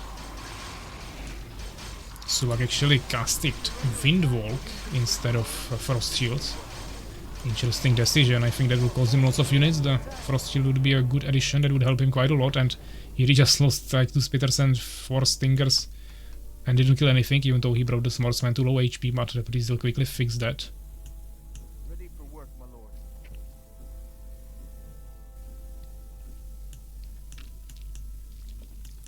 GG for Suwak. I mean, this is absolutely not decided yet. Suwak of course has better economy, but Complete, my lord. endgame Empire will be scary if we can get there. He has castle already, and from 3 bases, especially when 2 of them are mineral fields, he will have enough gems. He should be able to afford some mages and knights. Upgrade complete, my lord. I suppose he already maybe has resurrection as well. He's getting it now, okay. It looks evenish, yeah. Our forces are under attack. Flower's getting killed. He has the Seeker there ready. So Ania swapping to Phoenix for vision. Still 20%, 20 population difference. Ania can't really move anywhere out of his base. Building complete, my lord. Also doesn't have any anti-area, so maybe some guards might be a good decision here. Research complete, my lord. But Suwak seems to not going for that. But he has matriarchs now, so all the priests will be way more susceptible to something. Oh, interesting. Cursed trees. You could dispel them, but he doesn't have any mages. So this will be scary. But they have hard damage, so you can't attack buildings. Just kind of forced away the villagers. Now I think he will force away the army from here. He has definitely stronger army, but he has to get to him first.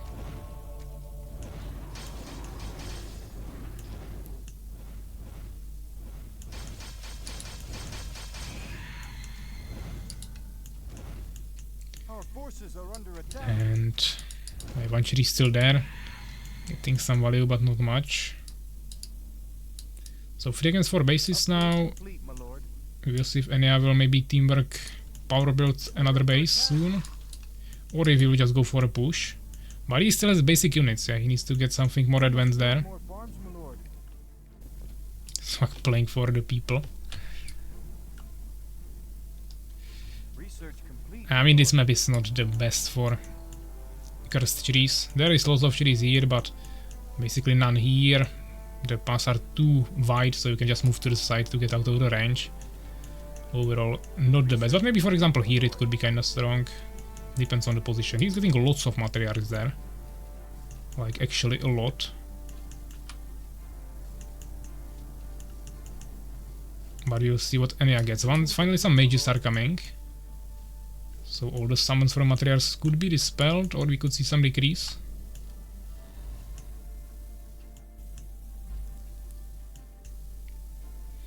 Suwak still on 4 bases. He has lots of resources, so he could expand more, but he doesn't want to risk it probably. Flower got immediately killed by the tower there. Or actually not. Oh, he stayed there. On 20 HP.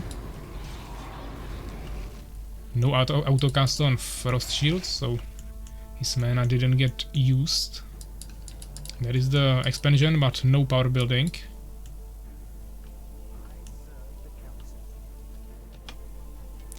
Yeah, both players utilizing all the gems they have from all of these extra mineral fields. Really good. Building complete, my lord.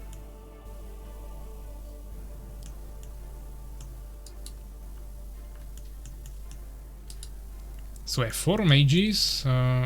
We don't see Circle of Ancients now, okay, so night's coming soon. But Suwak taking 2 more bases now.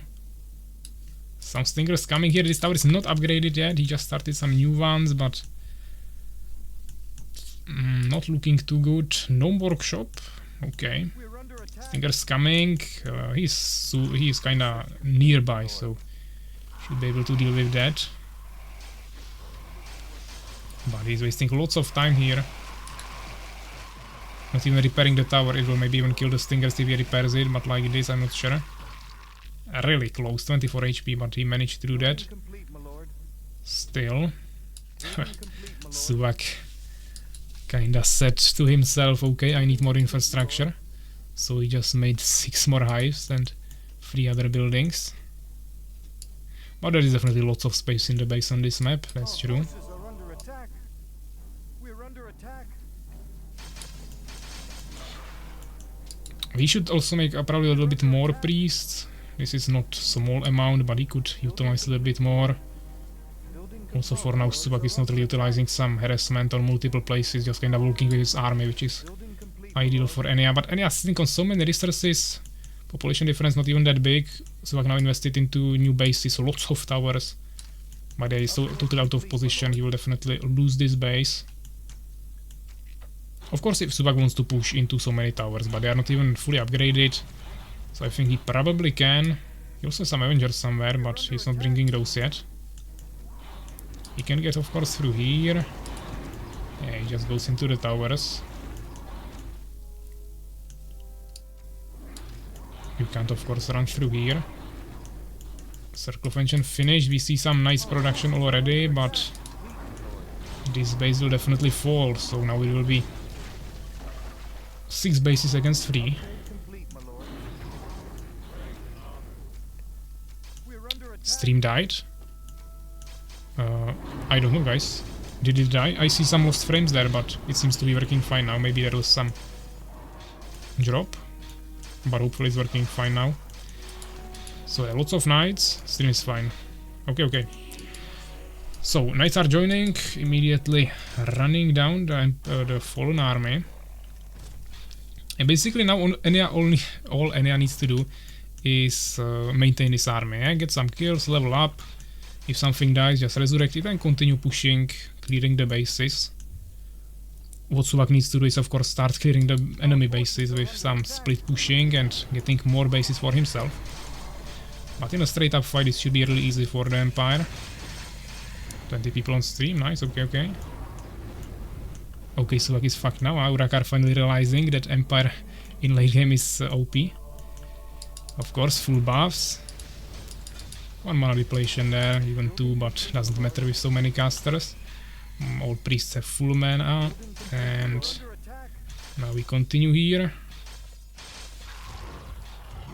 Stinger's there, but of course, no chance. Decree just one-shots them. All about control. I don't know, man, I never saw anyone who could win a fight in late game with Fallen against Empire. Of course, in 1.4, yes. Oh, we have lag. In 1.4, yes, because you had Avengers that were really strong, but right now it's much harder. Hopefully no one disconnected, that would be really unfortunate.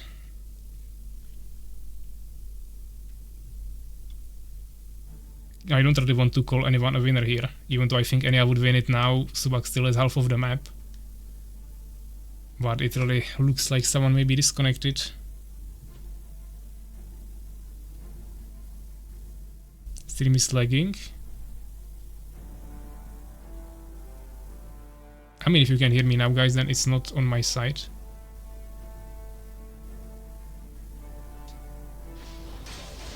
Ania disconnected. That's not good.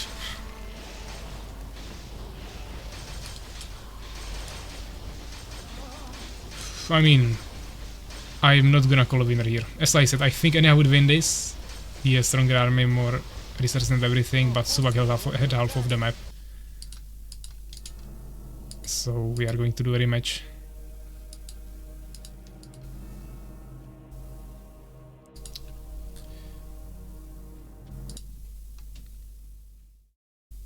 Okay, and he's saying that his computer crashed. Everything froze, so nothing with my internet. It was problem on the side of Ania. Everything froze and his computer crashed. So yeah, unfortunately. Oh, actually, we can see the stats here. I just alt-tapped. But yeah, 104 kills for Ania. Urakaar may be finally realizing that Knights needs to be nerfed.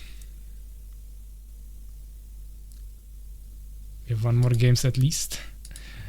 Yeah, of course, 11,000 experience, 2,000 for Suwak. Insane. I really think Ania would just win it here, but I'm not gonna say that he is the winner. Let's just do a rematch.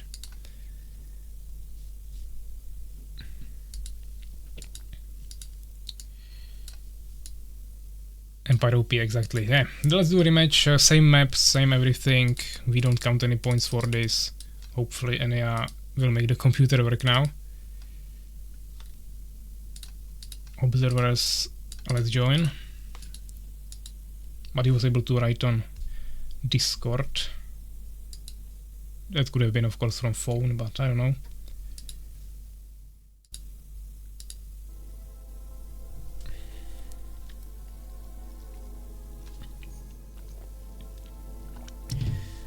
Magic immunity won't help Avengers against Knights.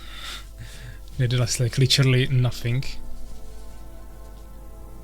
It helps them that they cannot get confused and enchanted and slowed by Poison Fox. But of course, does nothing to Knights.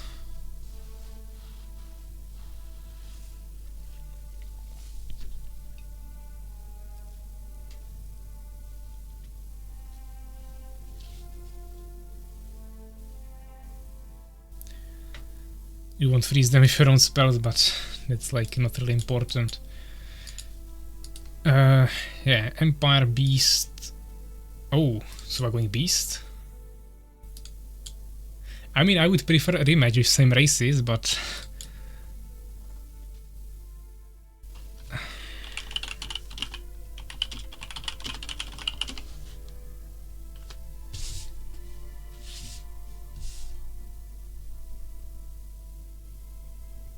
Okay.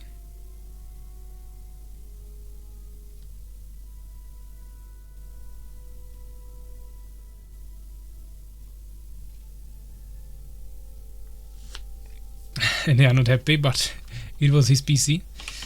So let's see if they are ready. And let's go. Unfortunate for this to happen in the finals. This was also probably the first game we had yet in the tournament. But let's see again. Second chance. Empire against Fallen. Terraform. And we are in the game. So, rematch of the first game in the finals. Armies of Exigo Tournament Season 4. Matchup between Ania and Suwak. Ania this time spawning in the top left corner of the map and Suwak on the bottom right corner of the map. So reversed positions. Of course it's still a two-player map, so relative to each other is the same. Suwak of course knows, I mean Ania knows that Suwak went for immediate expansion, Suwak knows that Ania knows it, so there might be some different decisions, but I think Suwak will still go for the expansion. Or maybe not, he's leaning towards this area. It might be Deformer into Hive into expansion, yeah, looks like it. Ania still going for barracks. When PAVVAC wants rematch with me. We can do it in the evening, no problem. But first we need to finish this, then I need to make dinner and then we can do it. So in few hours I would say. Also we'll see how many games actually we will still have here for the tournament finals. PAVVAC still expansion. I mean, he is maybe also even going for double hive. No. I mean, this is what you want to do if you want to play it safe. You just make a Deformer into hive and then expansion, and it will usually save it if they try to rush you. Because you will have early tower plus fast stingers, even from just one hive. But you can also just place that down the expansion and risk it a little bit more. It worked for him last time, of course. Just on smaller maps it might be risky sometimes. Even changed voice while talking about 3. Okay, didn't even catch that, but it's possible. Kinda early scout here from Ania. I don't think he brought Peasant last time, maybe. But definitely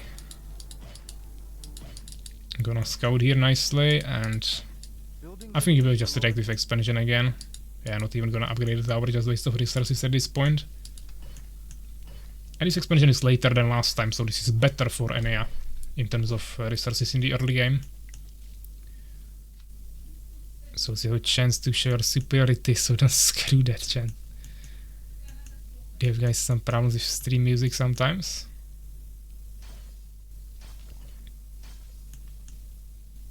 Yeah, not sure if you mean like lags or weird sounds. You mean like right now that you hear it stuttering, or overall that the music is weird? Because we had some lost frames on the stream like 10 minutes ago, but since then it was stable, so it shouldn't be bad like that. Weird strong. Weird songs, I suppose. Weird sounds. Okay, no idea. You guys will have to judge that. I don't see the stream, of course, myself.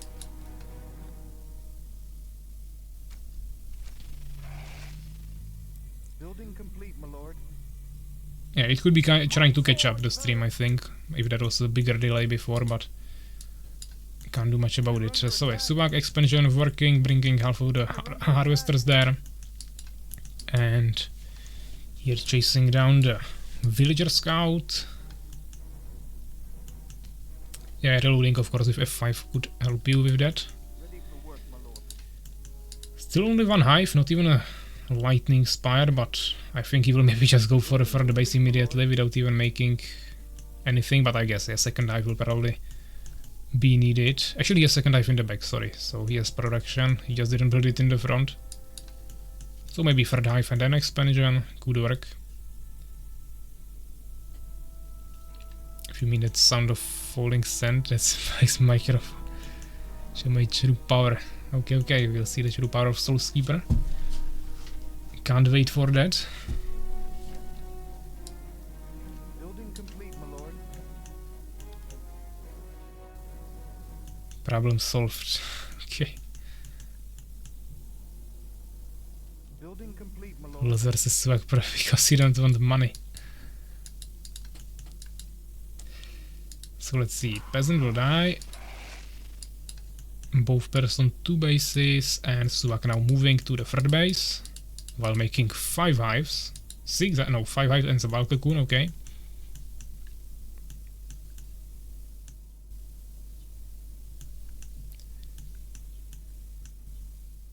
Can't wait for that slide hint of sarcasm detected.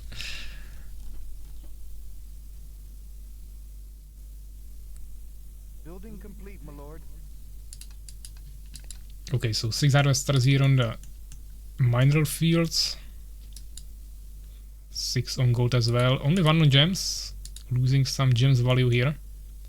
Now fixing it, okay. Or no, he's actually bringing it. No, yeah, he's fixing it, okay. Thought he's going to wood.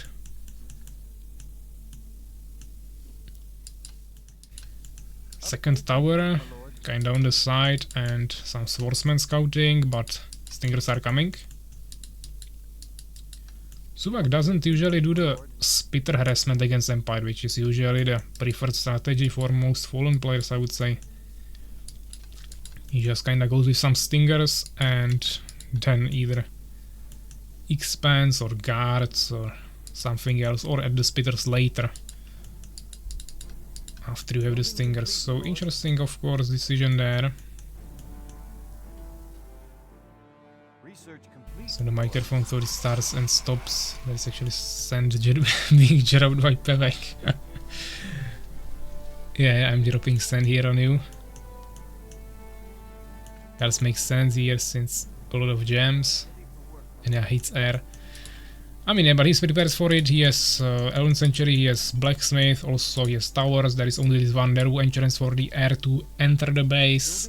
So overall, I don't think it will deal much damage. It might be just annoying around the map, of course. One guard got stuck here behind the trees, or inside of them rather. He also sees the expansion. Dryad, okay, trying to get some flowers on the map once again.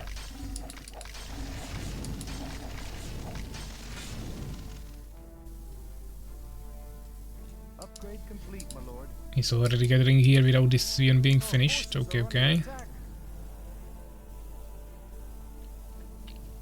We're under attack.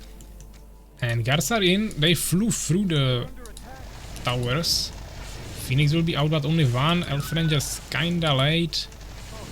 I mean, he saw the guards on the map before. He could have made the Phoenix faster, but he wanted to finish his Dryad, which will now probably die somewhere anyways. More guards coming. Our forces are under attack. More Phoenix is being produced. No towers here, of course.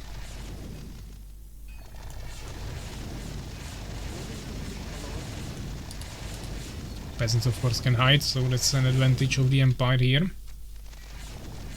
But of course, great distraction, definitely. Nice round there on the Elf Rangers, actually. Second Elven Sanctuary, yeah, there should be lots of Phoenixes now, definitely. Some more Elf Rangers here. Can even bring priests, but this base should easily be finished now.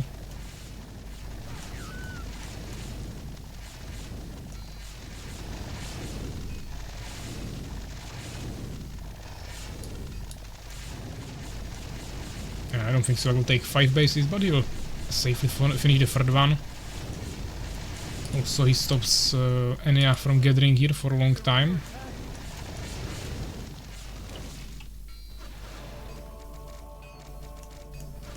But of course, now the guards have to go away. and got the match dropped. I mean, yeah, Ania would most likely win that. Now he might be in some problems, but he repelled this at least. He's one base behind. Now the problem is that he, of course, has lots of phoenixes that will be totally useless against the spitters. Elf Rangers are not bad, but he needs more priests. And he was not gathering for a long time. He's missing some peasants here. We'll see how we can deal with this. Of course, 40 population difference.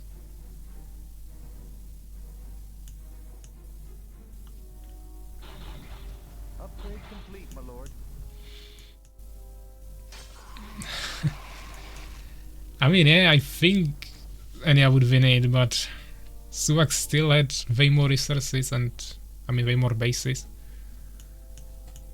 And it just didn't seem fair to already say who got a point there. We'll see. If it'll be really close, we can do one more extra game in the end or something, but I don't know.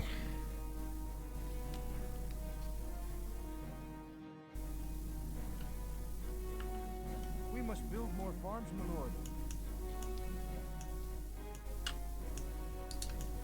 Lots of spitters prepared here.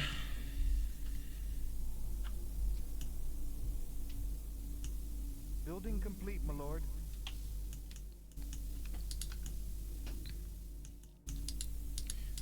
Let's see if we'll try to push into this. Of course, the spitters are spread to all directions. But I don't want to push into that. Doesn't. We must build more farms, my lord.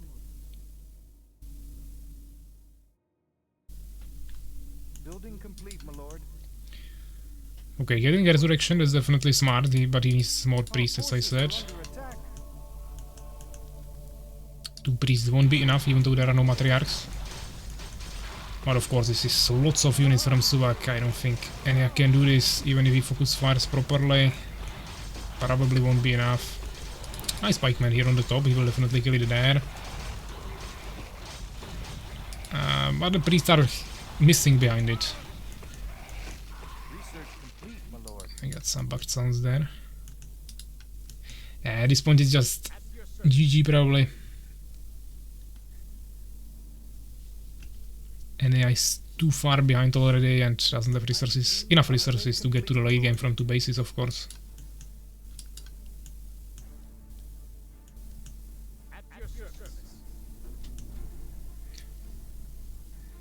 PAVVAC lives in a sandstorm, it's normal.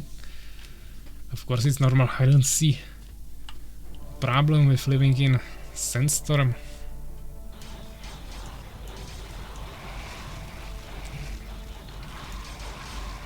Yeah, also Stinger's joining now to tank the pikemen a little bit.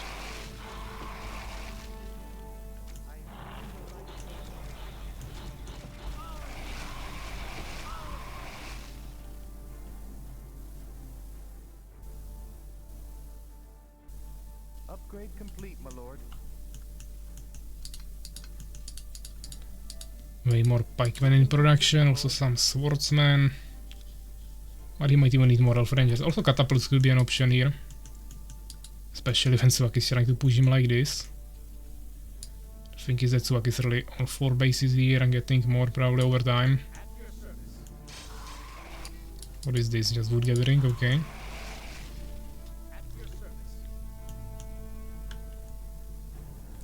Double supply, yeah, almost.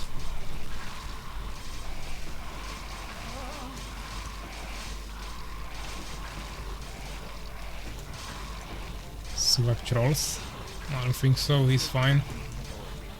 He should still win this fight, and yes, 4 bases, so should be absolutely fine. Towers now, even better when there are no catapults. And I'm trying to get to mages, okay. But he doesn't have the gems for it. Suwak 1700 gems.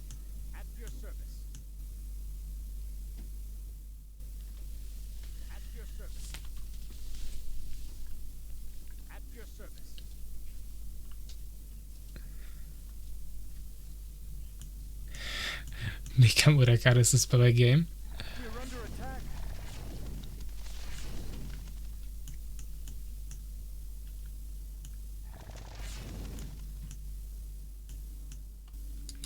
Pikeman just running away, completely ignoring the army of Suwak.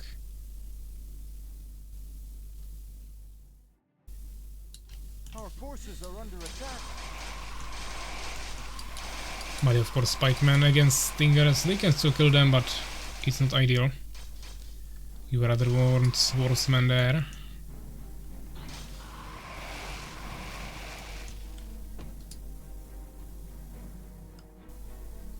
Ania doesn't want to give up, trying to get to the mages, also decree here. First mage in production. Question is, does Suwak have the infrastructure? We're under attack. He's getting materials, I guess, and he also has the Hollow Whispers, double Sorrow Shrine actually. So yeah, he should be prepared for mages soon enough. We're under attack. Our forces are under attack. Stingers have high resist to pike damage, yeah, also 25 damage, 25% damage reduction.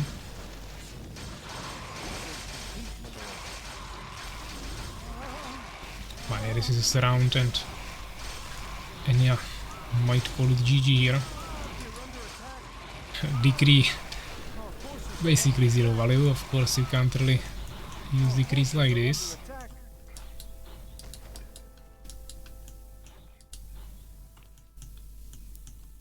Our forces are under attack.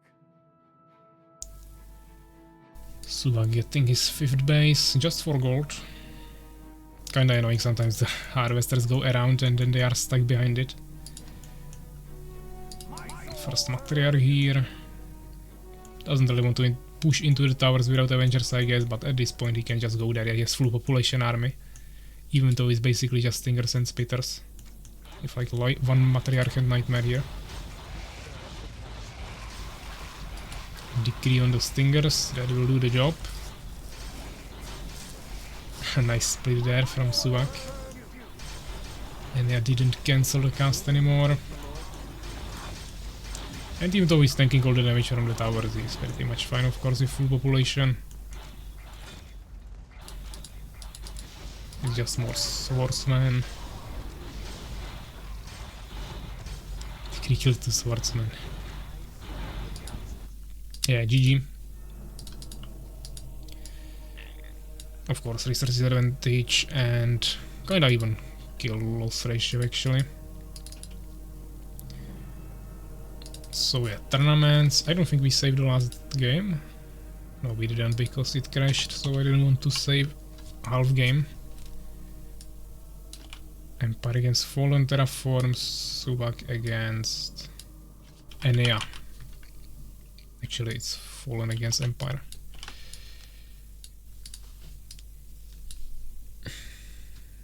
Give my money fast. It was for the whole tournament, so since it's the best of 5, we are not getting any money yet, but let's go to the second map, which will be Winter Forest.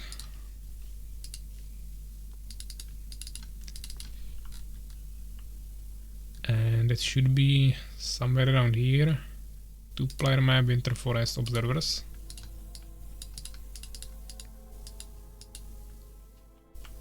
Should be for every game. What a joke. I mean, I said it like 5 times and it's in the name of the challenge, not challenge, prediction, so you shouldn't be surprised. But yeah, let's update the score. Player 1 score number 1.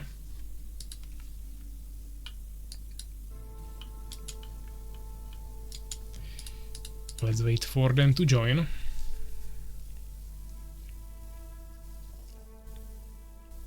Hopefully they see the lobby, maybe I will have to rehost, not sure.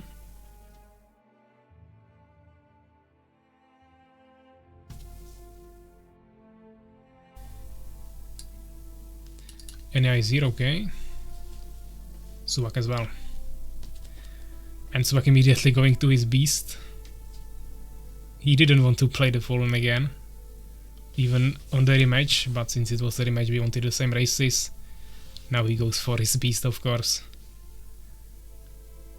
And Ania trying to stay on Empire, but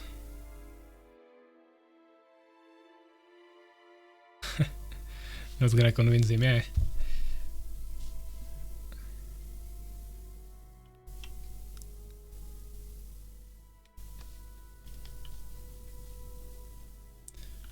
So let's see if they are ready.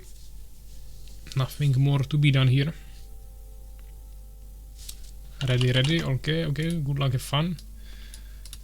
And yeah, second game of the finals, Armies of Exigo Tournament Season 4 between Ania and Suwak. This time on the map Winter Forest.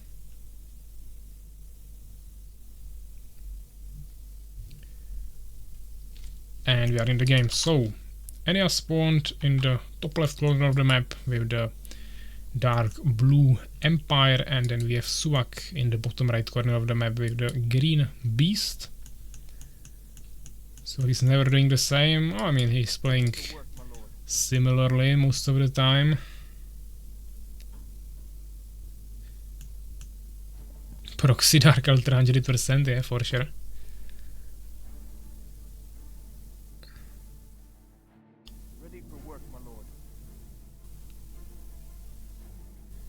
I remember StarCraft 2 tournaments where if in finals one of the guys lost before with the other, he starts 1-0. Yeah, there are definitely some formats you can do.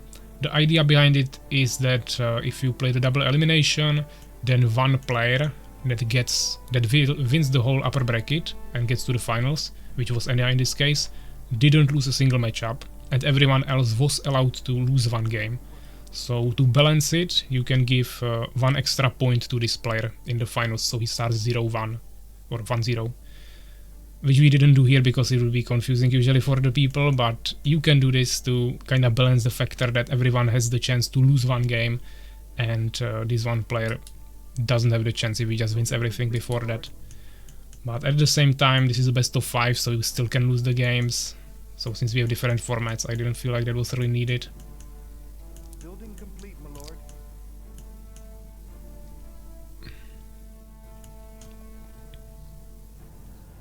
So let's see. We got arena stables kind of closing it nicely here. And they are building way more in front, not really utilizing this narrow space, but going a little bit more here. Using the second barracks as well. Swordsman, no peasant production, that's a mistake. He has the gold. Wasting some potential time there and now fixing it, okay.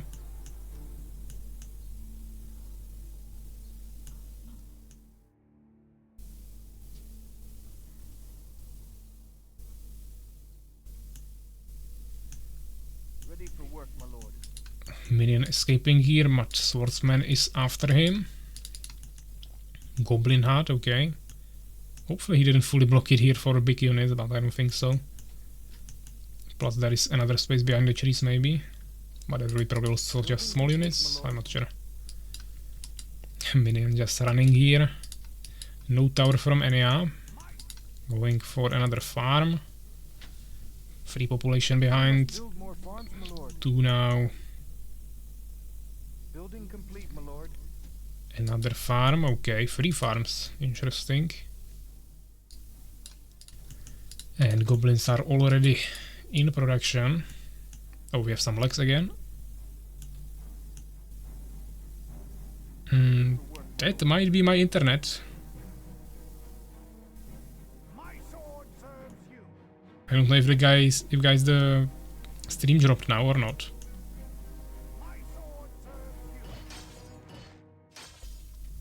Okay, I think there was some problem with the stream now. I don't know if you guys can hear me or not, but I can see the frames dropping like crazy. And the game is also lagging. So this is definitely on my side.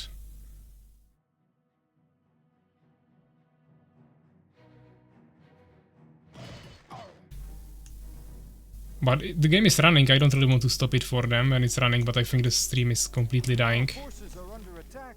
Yeah, Makrozak is already saying that.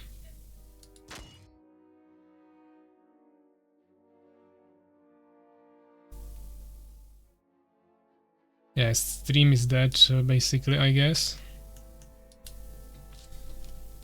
Upgrade complete, my lord.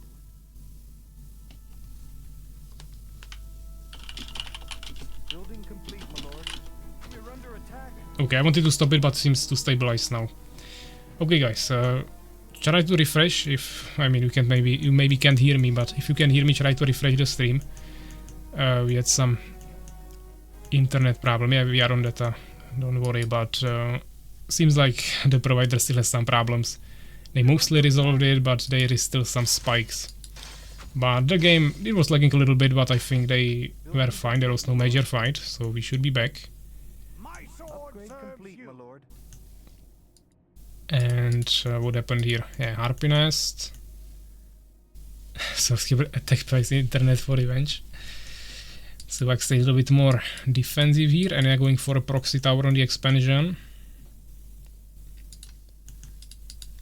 And we see Pikeman production also getting trailblazing. Research complete, my lord. Our forces are under attack. It's maybe why it was bad for me before and okay for you, and now it's reversed. I don't need revenge, he needs it. Yeah, okay, let's get back to the game. So, I think the best solution to this is just to get lots of priests and then of course heal your front line plus resurrections. But this is a lot of damage of course, so it might even require some catapults maybe to gain some advantage from range, things like that. This tower will get stopped. And he's going for expansion as well, I think, so we'll see double base on each side, I think. Temple finally being made, he has some gems saved up. But it's just tower first, he doesn't want to start an expansion without the tower, so... This one will be definitely faster for Suwak, who also has 10 seconds faster build time. But maybe Ania is actually expanding here. But there is a Harpy, yeah, he will see that, he has nice scouting.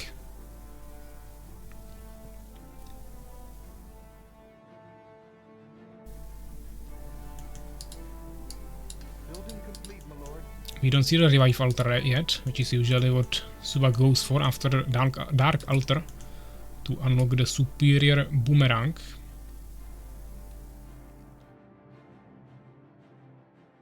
Upgrade complete, my lord. Still no expansion from Ania, Suwak already almost finished, or like 60-70% here. Trying to split a little bit maybe, but that's not enough. Suwak is also everywhere. And he's definitely ahead, yeah, now by 20 population. At your service.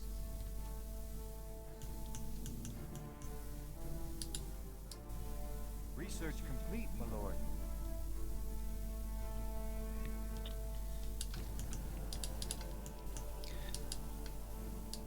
So yeah, Suwak finally going for Bestiary actually first this time. Not getting the revive altar yet.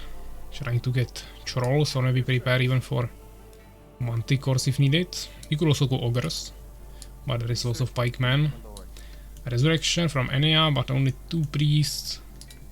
Still no expansion. Maybe he wants to make a timing push from one base, but he saw the enemy expansion, so he knows that he's on the timer.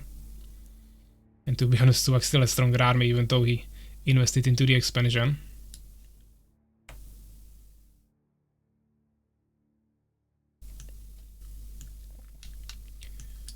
There is the totem. Let's see how quickly Suwak reacts. Yeah, the totem will fall definitely. And now what will happen? And I will pull back. I think one swordsman will die. Didn't, okay. So just the one tower died, no losses on the side of Ania, but still no expansion. Even though this peasant is standing here for such a long time already. He's just pumping resources into swordsman, which I don't think is a good idea. He should be spending gems on priests, but gold and wood should go into the expansion. I think this will cost him the game even though we pushed the totem, so now there is no towers here. It'll be still hard to do anything there. Trolls are joining, also Lizard Fortress. Totem on villagers just to make sure he doesn't get air harassed. Research complete, my lord.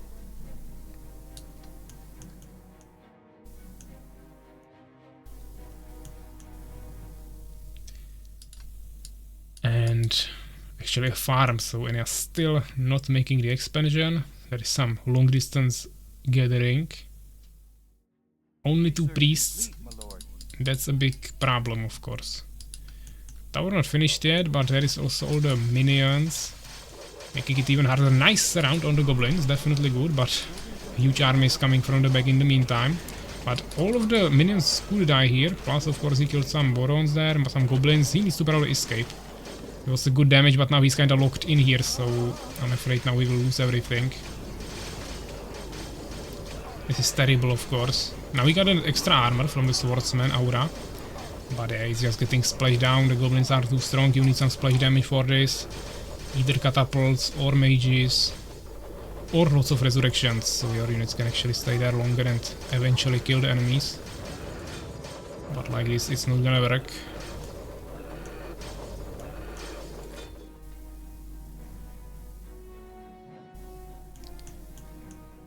And now Suwak is probably gonna go for all in against one base, and they're trying now to catch up, but it's too late. He has less than half population.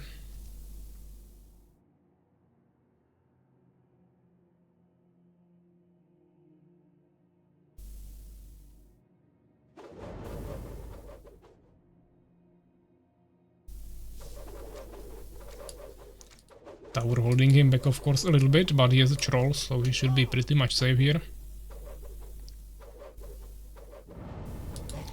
Actually damaging the temple first. Research complete, my lord.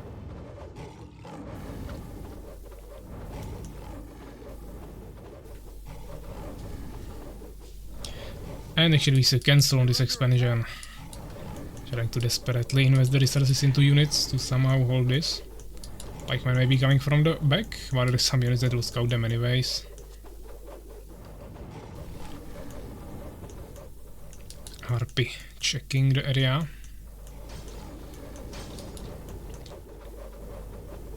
At your service. My sword serves you.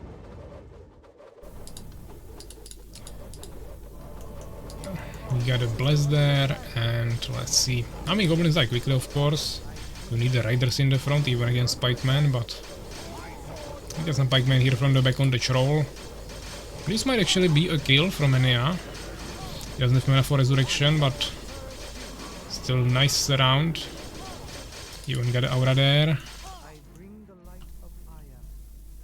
But yeah, it doesn't seem like he will achieve much, because Suwak already has new army at home, I guess. Or maybe not, because he has a lot of population still Our forces in are use. under attack. Ah, he actually has a wyvern here. Not even Elven Sanctuary from Ania, so we can't really fight this. He has 0 anti-air. My sword. Still not giving up, okay. He could make also Elf Rangers, of course, but yeah, he has one base, he's getting harassed. His army, not bad. Some of the last chances here to get the level 5 unit. He has 2 level 3s, but even against the tower, that will be even harder. All the minions here.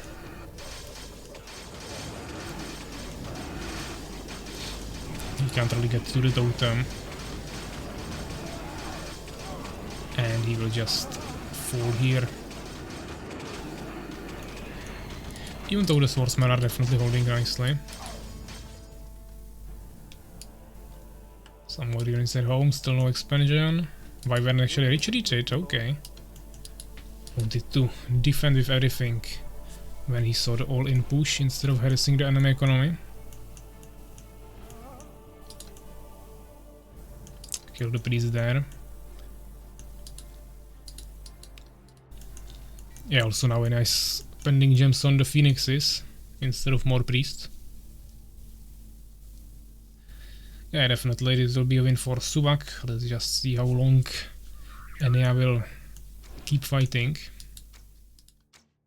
Now there is the expansion, but 2 wyverns. They should be able to deal with the tower and the expansion as well. Phoenix nice, but 2 wyverns and a harpy will of course deal with him, especially when he doesn't even have Nova. He even died, okay. Elf Rangers, okay. Another Phoenix tower on the villagers. And yeah, coming here. Building complete, my lord. That's a lovely little dragon. That's actually multiple lovely little dragons. You have my bow. Against no Empire anti-air. If this lost, Ania will only get stronger still. I mean, Ania was strongest in the first game, but unfortunately That one crashed, so that's not ideal.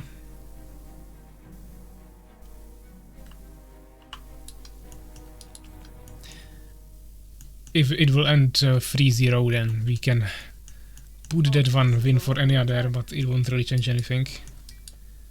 If it would be 2-3, then of course we could talk.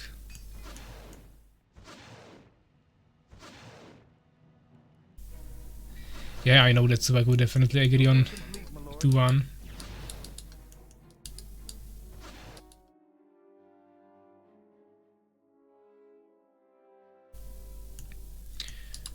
But let's see, push here on the expansion, no way Ania protects it, or maybe he has lots of units, but just one priest could do a nice round there. The auras are also good, so we will see.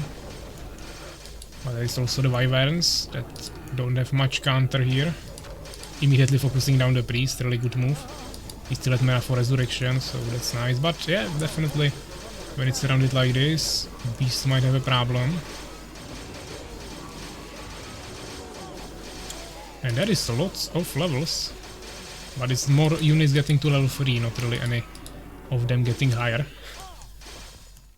Building complete, my lord. Ready for work, my So yeah, now there is like 5 units with level 3. We're under attack. At your service.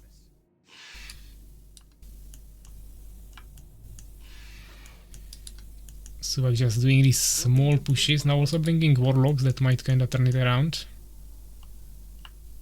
From 45 supplies 30. And yeah, kinda evening up the game. So I didn't really make another expansion, now he's going for it. Ready for work, my lord. Little army is scary, maybe I will actually still win it, we'll see. But Suwak shouldn't be able to throw it if he starts using the casters and everything he just unlocked. He's getting the poison fog, there is no way and I can get mages anytime soon. He can barely afford like one priest for his army. He wants to make Ania level 5 for nice bucks. Might be the case, but I don't think so. Ready for work, my lord. Suwak seems a little scared, which he should be. This is not a fight he wants to take, but Poison Fog could do some damage there. If he can of course lock it here, that's perfect, but if he walks into the open field, it will be much harder. And he is on the side there, but nice Poison Fog, that's what I was talking about.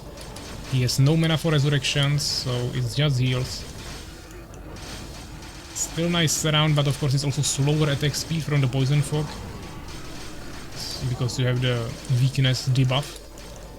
So overall kinda hard, but yeah, he still can fight there nicely. He has 2 upgrades plus the aura, so that's 4 armor for all the swordsmen. Goblins only 2 damage upgrades, doesn't even have boomerang yet. Still no superior boomerang for some reason. Warlocks will seal the deal, damn, no, I mean, they should, but didn't really. But still not even a level 4 swordsman. And the leveled up pike, actually there is a level 4 pikeman, he's really close. Let's keep an eye on him. If he kills a troll, he will be level 5, but I think he will die and he won't have resurrection. He escaped, can he heal him? This is the closest we saw yet, and pikemen get extra experience, they level up extremely quickly, so that's definitely a unit that it's not a surprise to see leveled up, but it's of course a melee unit, not that much HP, so kinda hard to keep up. But now he has already 300, so decent HP with these levels. But he's running away from his own heals, he needs to wait here a little bit and heal all the swordsmen as well. Ready for work, my lord. We're under attack. Upgrade complete, my lord. Tower down. Complete, my lord. Suwak has another base now, so once again he is keeping his economical advantage, but he is losing on population now, that's true. By the way, these swordsmen are level 3, this one is the closest. Yeah, this one is the closest to level 4. Upgrade complete, my lord. I would like to see, yeah, castle, obsidian tower of course, but maybe also disciples for resurrections or even knights. Complete, my lord. The thing is that he's still only on 2 bases and one is running empty now. It already ran empty for Suwak because he wasn't getting harassed by air, but it will run for Ania now as well. So it will be 2 against 1 bases again. 1 against 2 bases, yeah.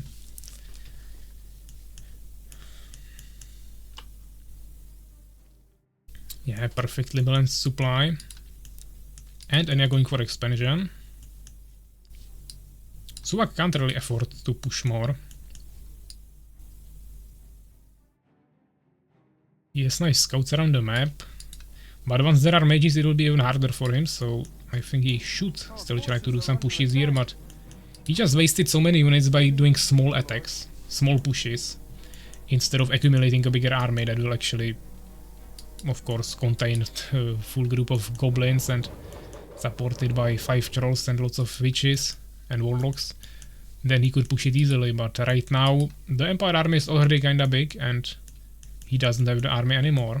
I mean Suwak. His base will probably not get stopped, and I saw the warrior immediately, but it will definitely get scouted at least. We're under attack. Peasant got killed, and they are not even reacting. Okay, maybe he wants to expand here instead. Or go for a push. Okay, he's waiting for mages, I think he gets decree and he go for a push with 2 bases. 1 working one. Because Suwak is now getting another base and he's just behind on the resources, he wants to win it with a push, I think. He has lots of extra gold, he could get even more swordsmen. And he's not really producing anything else than the mages. But Suwak cannot push it with this. Oh, he's making ogres, okay. There is few pikemen, but they get one-shotted by the smashing blow, so I don't think that will be sufficient enough. Let's see. Hopefully the pikeman with level 4 won't get one-shotted. Let's keep an eye on him. If he gets level 5, that will be another challenge for Ania. And Ania already completed like 4 challenges. He is the true challenge completionist. 30 yeah, ahead, yeah, definitely. Small advantage in that. Lots of buffs. Complete, my lord. But yeah, the 3 ogres, 3 warlocks could definitely do some damage. By the way, of course, Suwak can also level up units, yeah. He has level 2 troll here for now, I don't see any leveled up goblins. But he probably didn't really remake anything in Revive Altar. If he even has one. I don't think he has, yeah. The fact that he didn't get the superior boomerang is also a mistake, of course, but at this point, with mages, I don't think he wants to go for goblins anymore. And Ania is pushing. 50 population behind. Let's see how the Empire army can stand here, of course. And no dispel, pretty late one. But no knights, of course, against ogres, which is pretty tough. Building complete, my lord.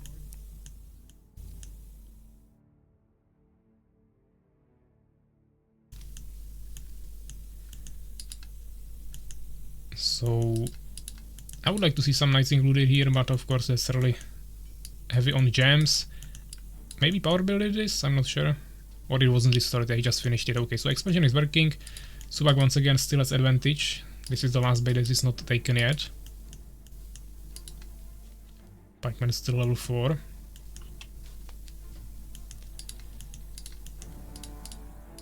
Lots of swordsmen in production now, trying to use the extra gold. Definitely a good idea. 4 warlocks coming, 4 ogres and like 6 trolls or something. The problem is that dispels the effect from that area, so if you get your units poisoned and they run away, and then you dispel here, they will still maintain the poison, of course. Same with anti-magic, you have to actually run through the anti-magic with your units after that, so not the easiest to dispel this, but he has lots of mages, so he is fine. And now he's running him down. But there are towers, this is a really good position for the beast. Also no decrees were really casted yet.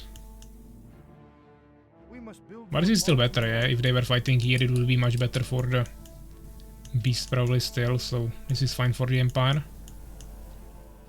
And he needs to be here to protect these bases anyways.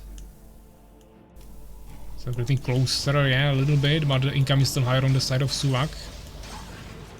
Some trolls dying, poor positioning there from for the siege units.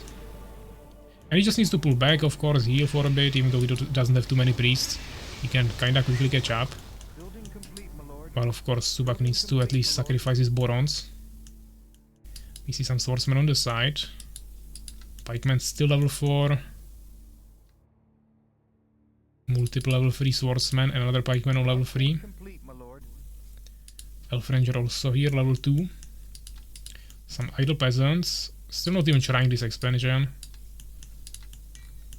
And we don't really see the Circle of the Ancients either. Suwak may be considering a push here.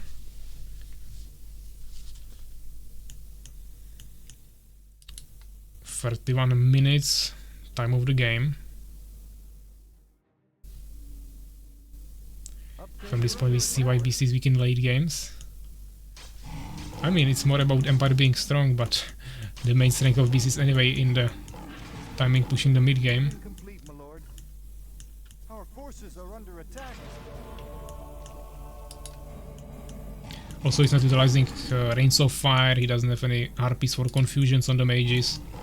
Still missing lots of tools there, also no demons. We're under attack.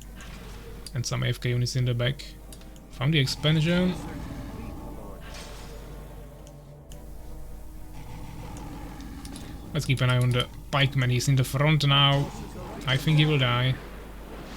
If he dies to Ogre or Troll, he won't be resurrectable, of course, he will be thrown away.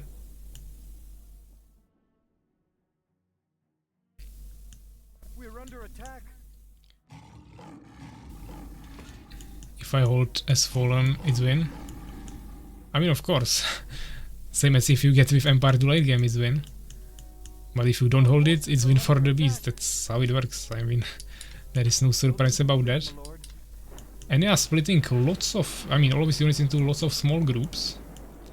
Poison Fox are keeping him really busy. Empire vs Fallen not always win, I mean, we saw it in the... It's not always win, but if you get to late game and you have a big fight, army against army, then it's a win for Empire. Under attack. And if you want, I will even do testing with you where you will just place 2 full population armies and we can fight. Just full roll 0k. Our forces are under attack. Minions push somewhere, he ran out of resources, I guess.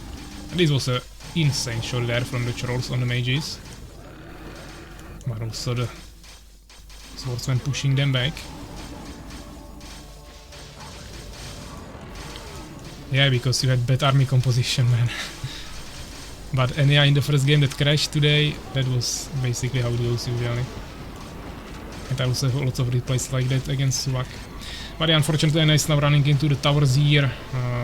Even though he has resurrections, he can't resurrect all the units that are being thrown away. That's the strength of Beast as well. He can throw lots of units like this, with both ogres and trolls. And I think this is GG.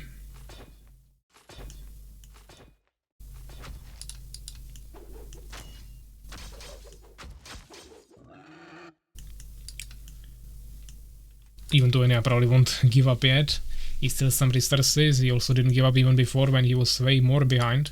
But I think now Suwak will take this base, setting him on not 1 extra base, but actually 2 more bases.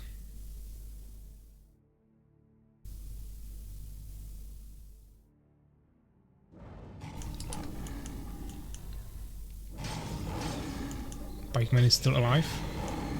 Ah, I see. Or maybe there's another one. I don't think there was a level 5 unit, but if you guys saw some, we can of course rewatch a replay maybe, but I don't think so.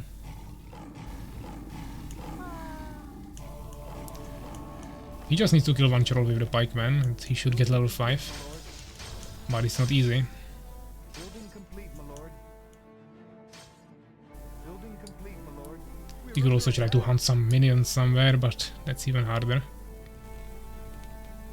Warlock going for a Poison Fog, and also Guardian Rune. Berserkers also nice counter there for the pikeman. Even swordsmen, they are just really strong in the base.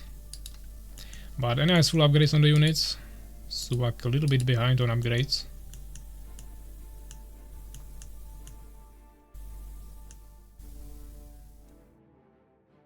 need to play Beast a little bit differently, I guess. I mean, of course you can spam 2 units. But Suwak is also not utilizing all the tools here. Usually when he plays against me on Inner Sanctum against Fallen, it looks a bit different. This game he is just kinda doing some untraditional things, I would say. But yeah, okay, and he's coming with Knights. This might be the turning point, let's see. But not too many priests left. Still not sure where he got resources for this, but okay. Question is, does he have upgrades? He's getting prayer at least. He doesn't have horse armor. He's trying to stop this. Supply difference of course is big. The ogres might be a problem for the knights, that's true.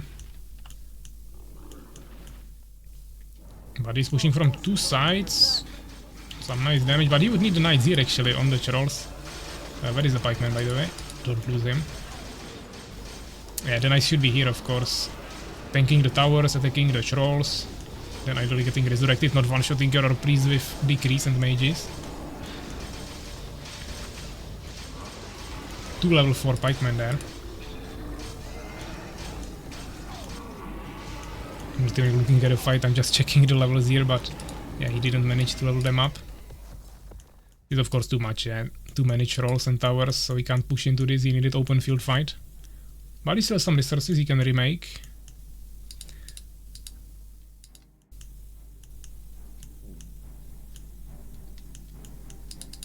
He's producing knights and swordsmen for now. Should probably also make a few more mages or priests. Draw. Suwak, no. He is determined to win this title. I mean, Suwak has majority of the map and he's running out of income, so no reason to call this 0, of course, but population is kinda close actually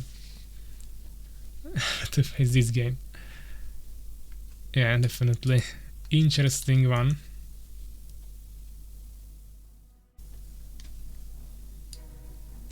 And the weird map is making it even more weird. Finally getting the horse armor as well. And he already has full upgrades on the units, so that's really good. But now the trolls also have full damage, ogres as well. Plus they have the attack speed upgrade. Yeah, he doesn't have much to support it with, he would need like 50 more population of elf rangers behind this. Or just more knights and mages and priests.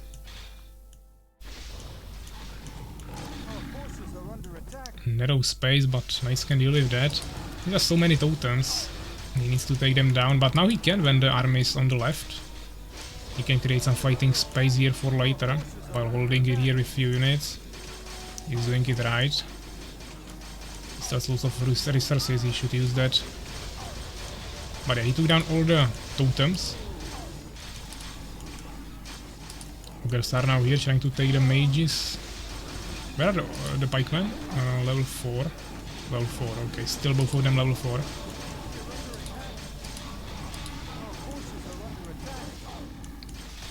But the other one is getting some minions here. But it's not too much experience. Level 3 knight as well. Okay, he might get level 5 on this pikeman. If he kills few more minions. Yeah, level 5 pikeman, he completed the quest. Or challenge or whatever. Let's get back to the game. I could write it down, but let's not distract them in the middle of the fight.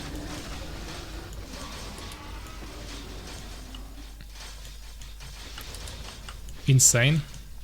Yeah, of course it's insane. It's Empire late game. What do you want? Suwak is still ahead a little bit in terms of population, but he lost a base here that Ania can potentially take. Now there is the HP hour as well, even though just lesser one. Lots of totems.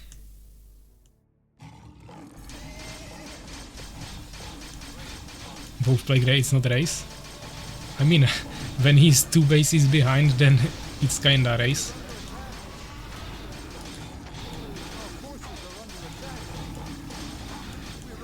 Each time Fallen is holding something with less bases against someone, you say he's broken, and now when there is base difference, you are like, what? But it looks like Ania will actually win this in the end. Ogre's coming, okay, good turn it around, but Ania still has also resources.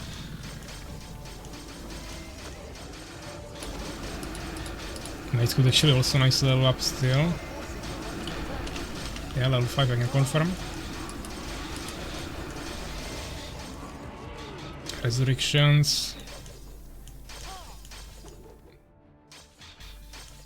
Suwak could take draw. Yeah.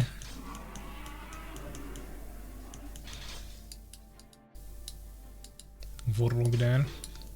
But yeah, all these bases are empty. Suwak doesn't have any more income.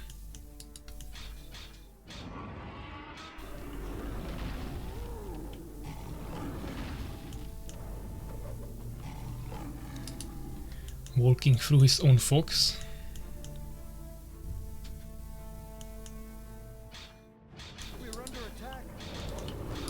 There is okay, more knights coming everywhere. Minions. Level 5 pikeman is still alive. Some knights fell here, of course. They were away from the army. So a decent push, but he's constantly walking into his own fox, so that's not helping him too much. Question is how much mana he has on the ogres. Some is there. And there could be resurrections. Level 4 knight. Could be actually 2 level 4 knights, could be more level 5 units. But yeah, the ogres are also strong, yeah, definitely destroyed something here. Population kinda even, but yeah, Ania still has a base. Suwak cannot recover from this. He has 0 income.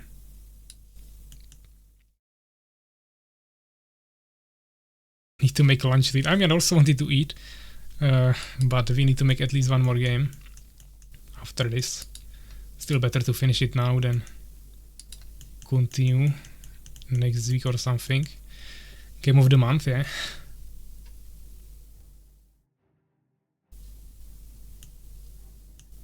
Building complete, my lord. 15-minute break. No breaks. I want to finish it. Hopefully the last game won't last this long. I mean, it's 45 minutes now, yeah. It's like average macro game.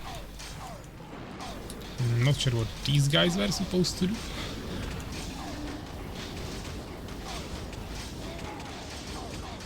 Yeah, best of 5.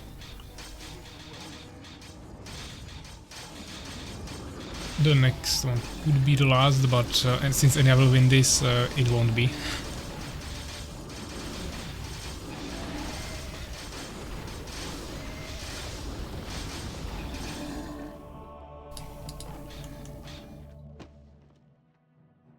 And so I call it GG.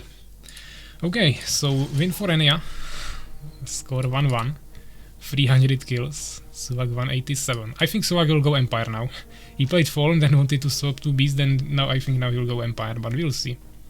Especially if Ania stays on Empire. Even researches, way more resources for Suwak. Like, way more. But Ania, insane kills ratio, of course. We are definitely saving this. Game number 28. And it was Beast against Empire. Winter Forest.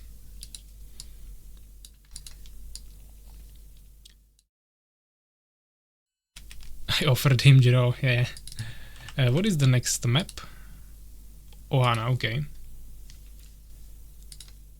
By the way, I'll update the score. 1-1. What is this? Tournament observers.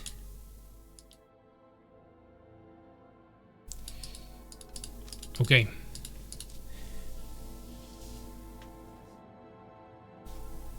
So yeah, you guys can join. Hopefully we can finish it in like the next 45 minutes. But I am afraid not. There will be like one game and then we need another one at least.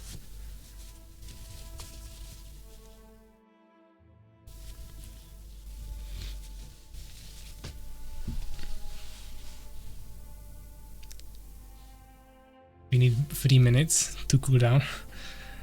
I mean, I would rather not prolong it anymore, but if you guys want 3 minutes, we can probably do that.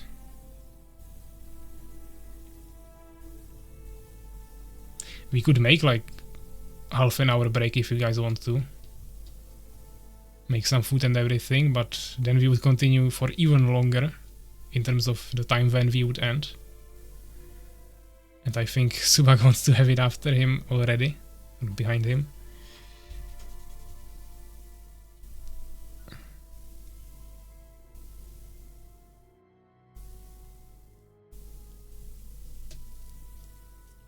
And I think Suwak is not on the stream, so he can't really hear what we are discussing here.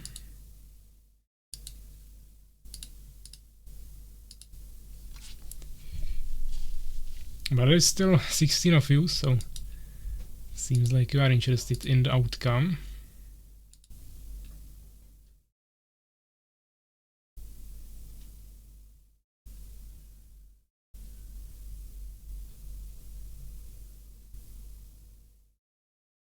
But yeah, the sad part is that I have to go to work tomorrow, of course, and still would like to cook my dinner, so time is not looking too good.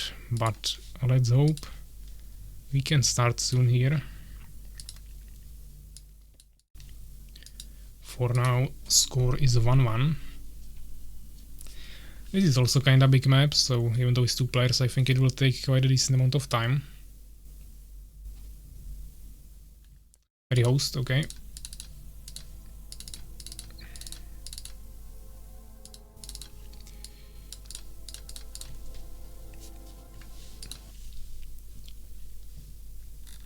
What do we have here?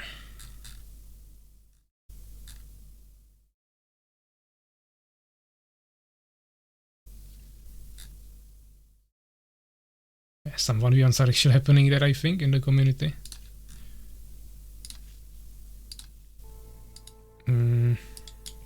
Ania is here. Just need Suwak to rejoin as well. Maybe also took a quick break. Okay. Both are here. Ready check, and let's go for it. Ania staying on the Empire. Suwak saying ready, but he's random. That would be a bold move.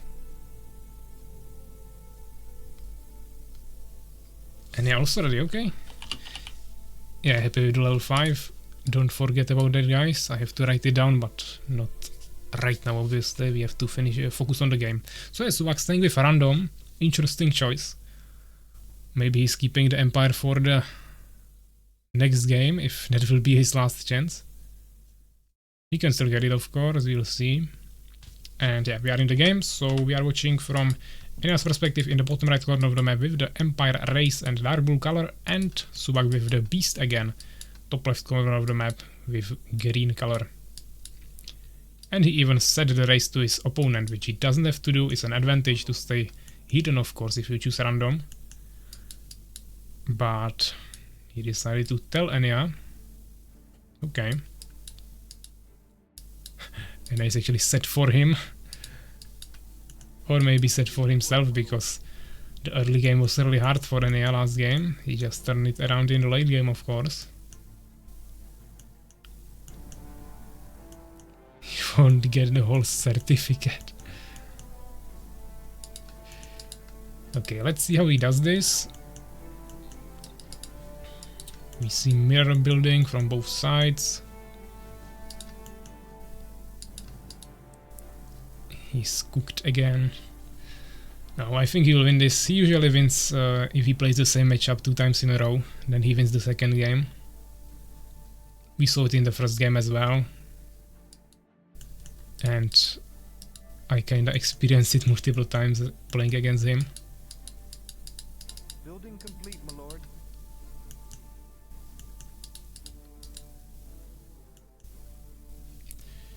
But let's see. So, minion coming for a scout from the stables.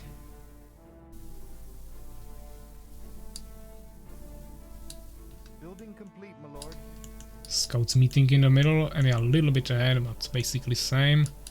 And looks like almost maybe expansion immediately. Even without the tower, that would be kinda risky, but yeah, so we're going for Goblin Hut. Our forces are under attack.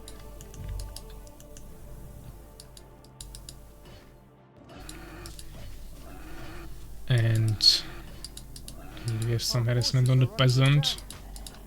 Nice, forcing him away because yeah, he needs a swordsman. You can't really fight a minion with peasant. You need at least 2 of them and still will need to micro them. He's actually sending 3 peasants here, or maybe swapping. Not sure.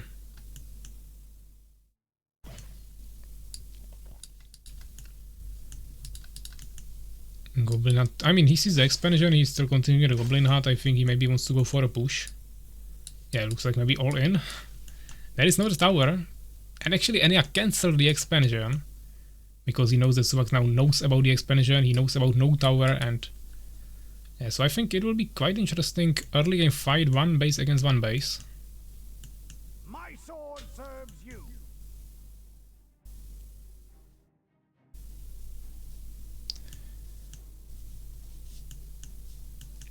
And now we have a warrior here running in there.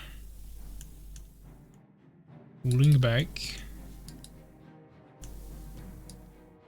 But I really think Suwak will just go for a push here. But Ania setting up 2 towers, so that's not really gonna work.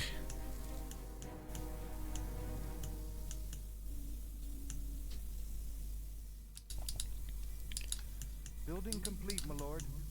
2 towers are definitely allowed. Maybe against 1 he could try, but this is too much, I'm afraid. He even abandoned the ruined tower. Towers are not upgraded yet, so he could try a push. But it's risky.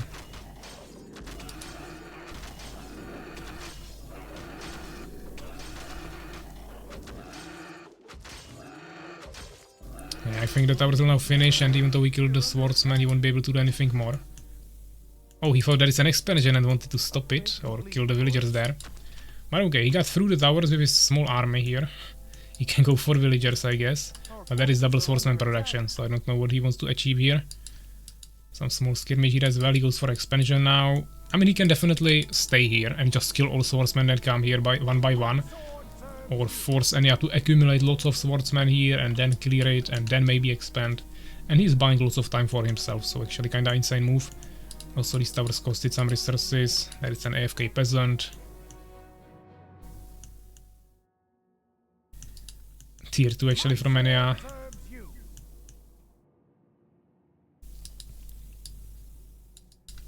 Suwak returning a little bit with some units. No totem, of course. He goes offensively now. But here he got nicely surrounded by the swordsman. And he will lose lots of population, of course. Losing 2 barons there. Of course, the warriors are strong there. Also 1 goblin to support it. But this will definitely hit hard in terms of losing the barons.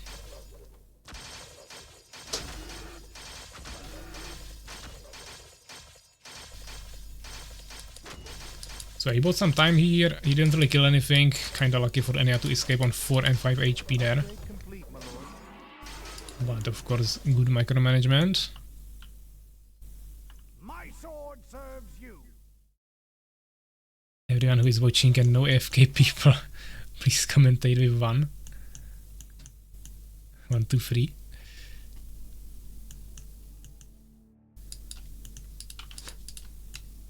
Okay, a witch, but there is already the expansion working, so I just needs to do a split. Actually, cancel this weapon master. Tower ready to take, but didn't take it yet. Final expansion for Ania as well, also temple. Suwak doing the split now. Revive altar. This time he goes for his superior boomerang that he kinda forgot about last time.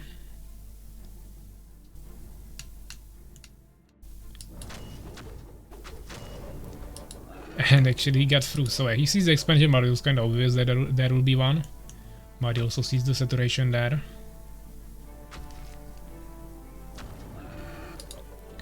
Beast Cherry, he might also see that if he clicks on it.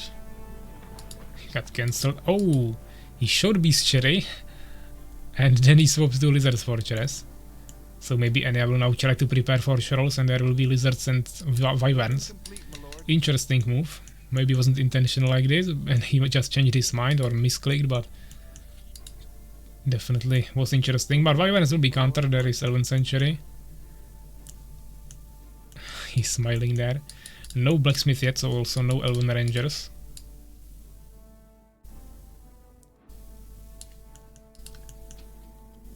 But if it's Striders, then there is just one Phoenix needed or some Ice of the Forest.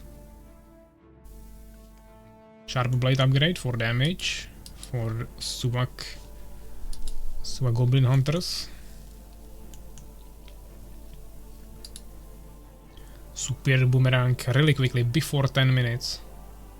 We are on 9 minutes and 30 seconds right now and there is only 30% remaining, so this will be done before the 10-minute mark, even if when it's locked now behind the Revive Altar. And it's also getting Gaseous form, okay. Lizard Fortress is now also finished. Lizard Keep, okay, so it will be Warlocks. So early Warlocks with Super Boomerang on Goblins and also drops. And he's also getting Striders with that. That's interesting. Now he's getting the Bestiary as well. Dino's coming, okay. Won't be the Dino's Revenge challenge anymore, but still something. But in the end, only 2 challenges weren't completed.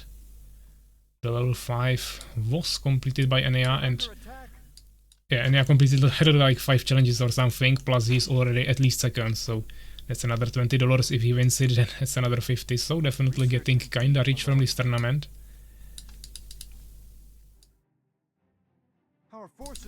Strider here, not really doing anything yet.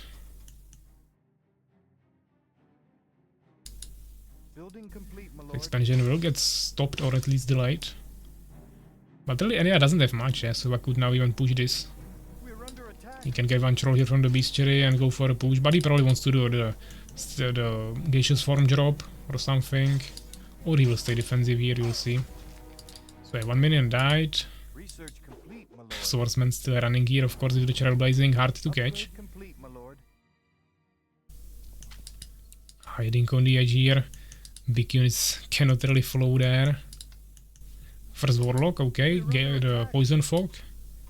Reviving one Warrior here in the Revive Altar. And making some new Goblins. Now I would expect maybe some push. Second Revive Altar, okay. Fenrir goes prepare for school. And I'll win the tournament just cause he's poor and needs money. Okay, maybe Ania actually goes for push. I mean, Ania will have lots of vision now. He has the Ruined Tower here in combination with the Ice of the Forest. Plus also having a Phoenix. So even with Gaseous form drop, Suwak would literally have to go over the water here to not be seen. Which I don't think will be the case, so I don't know. Looking tough. First troll here, Harpy Nest, Arena. Second damage upgrade. Strider nicely stopping this. Needs to bring the Phoenix. Which was in the attack, so not good at all.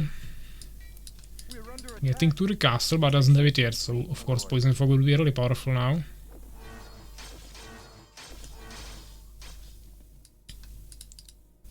Stronghold Arena. Henge, okay. So maybe some ogres again. Didn't have enough of those last games, so wants to get more. But I think just more goblins would actually help here, yeah? He already has all the upgrades there. Multiple arenas plus the goblin hut, so we can also produce them quickly. They are cheap, yeah, I think that would be the best decision. But Ania also lots of resources now and still not taking the third base. For now only pikemen and swordsmen with some priests. Which means no anti-airs, also wyverns could still work kinda recently. No towers here. This is a tower, obsidian one. So mage is coming soon, but he doesn't have the gems, especially from 2 bases, can't really finance that. Eye of the Forest.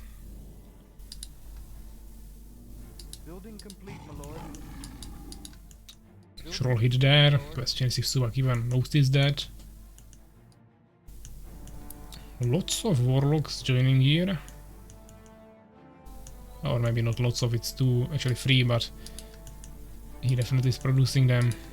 Mouth of Hell, okay, maybe Reigns of Fire this game. Could be good, but you need 250 gems to research it. And yeah, considering destroying this wall, maybe you can take an expansion here kinda safely. This one is further away, so might be a lucrative option. Upgrade complete, my lord. But Suwak double expanding behind this push. That is really strong on its own anyways. And this is the power spike of the beast, of course, yeah. A little bit delayed, but he also has way more things now there, and he has 40 more population.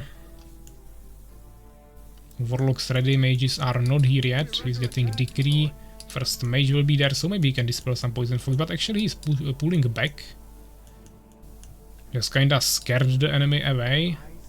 Destroyed the vision, and now he's doing double expansion, so why push, of course. He can wait for the enemy. Also, he now destroys the flowers to get rid of even more vision. There is one more flower here. Another one. Research complete, my lord.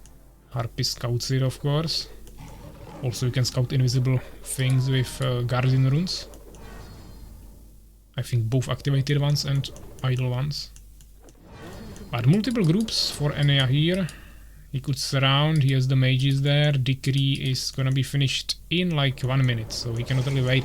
Ooh, this is terrible for the swordsman, but the pikemen from behind are good. I hope he has at least resurrection. I think he should just continue shooting, yeah, this is really good for the goblins.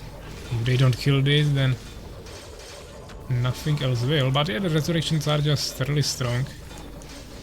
But yeah, I think the goblins will still deal with this. One warlock kinda AFK here, he could cast the poison fog into the casters. Or even the other ones, yeah. Not utilizing really the tools there from the casters. But Ania also sitting on lots of resources. Suwak now a little bit as well, but Ania had over 2k gold. Gaseous forms coming. 2 new bases finished, this one already saturated also with a totem. He could even bring more gaseous forms there. Cast it to sacrifice. But I think he will drop here, force the enemy to retreat, and then he will push, or the other way around.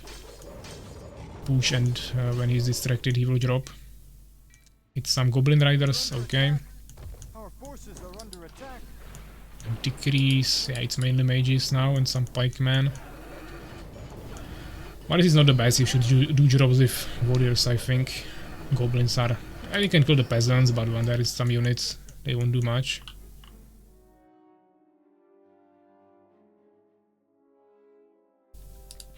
Research is 1, 2, and 2, 2, and 0, 0. Nothing here on the expansion happening, okay. But Suwak even taking the front bases. Decrease on trolls. Decent. One died. There is still the Baron, but Suwak has full population, yeah. And the whole map. This is not even close. He just needs to continue pushing before Ania turns it around the same way as last time by getting knights and level upping his army and getting more casters. But I don't think this time it will happen. But Decrease here could definitely devastate it. There is mana on this guy. Yeah, so strong. Like, what the fuck? Whole army deleted.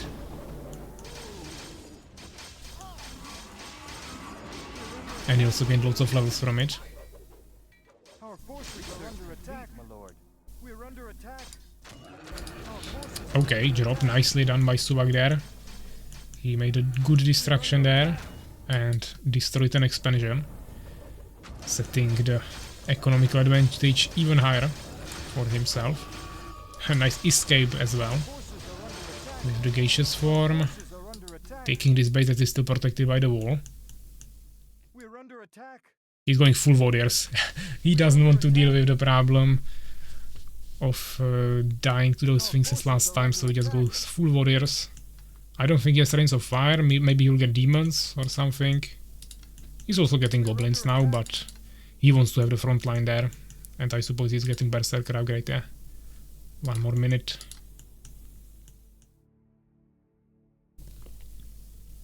Our forces are under attack. There was still some harassment happening. So just one base that is gathering on 50% here.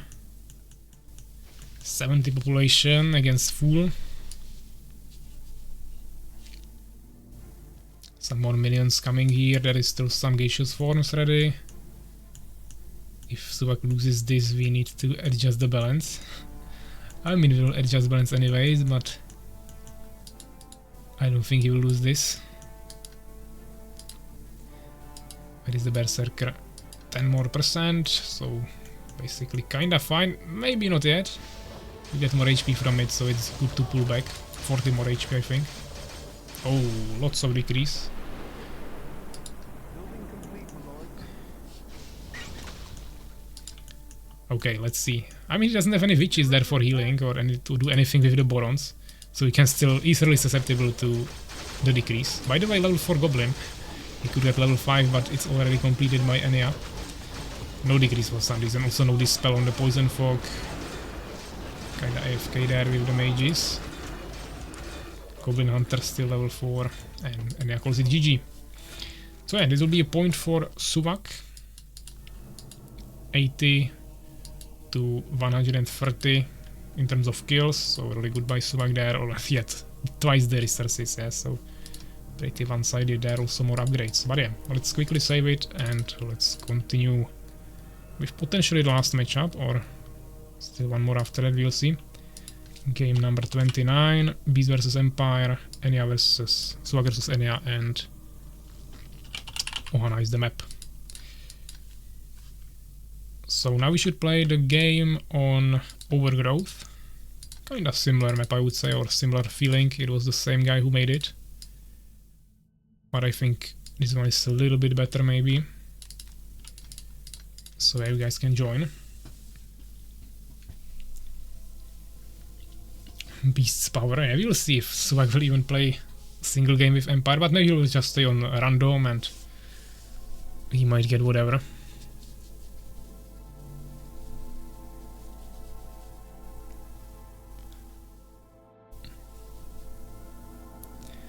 But you guys are always complaining about Fallen's winning tournaments, so this time it's a combination of everything. And yeah, trying Fallen now, okay. Let's wait for Suwak.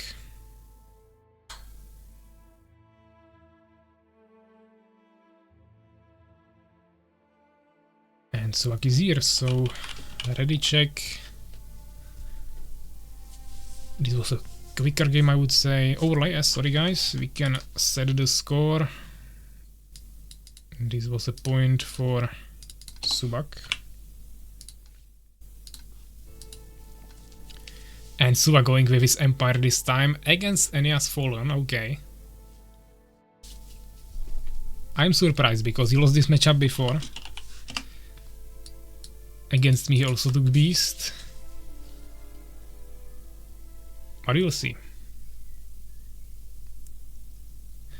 So yeah, fourth game of the finals of this 1v1 tournament, Overgrowth, Ania against Suwak. So, okay, what happened?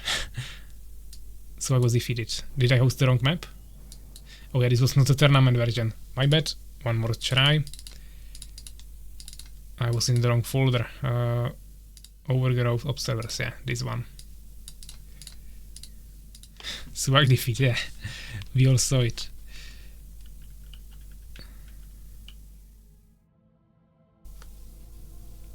So yeah, let's just wait for Suwak to rejoin.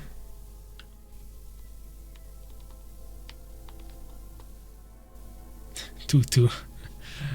I mean, if you would count this and also the first game, then I already won, but that's not the case. 3 rank map.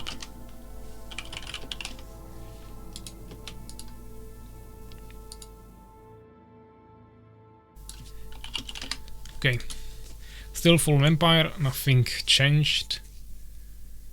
This one should work hopefully.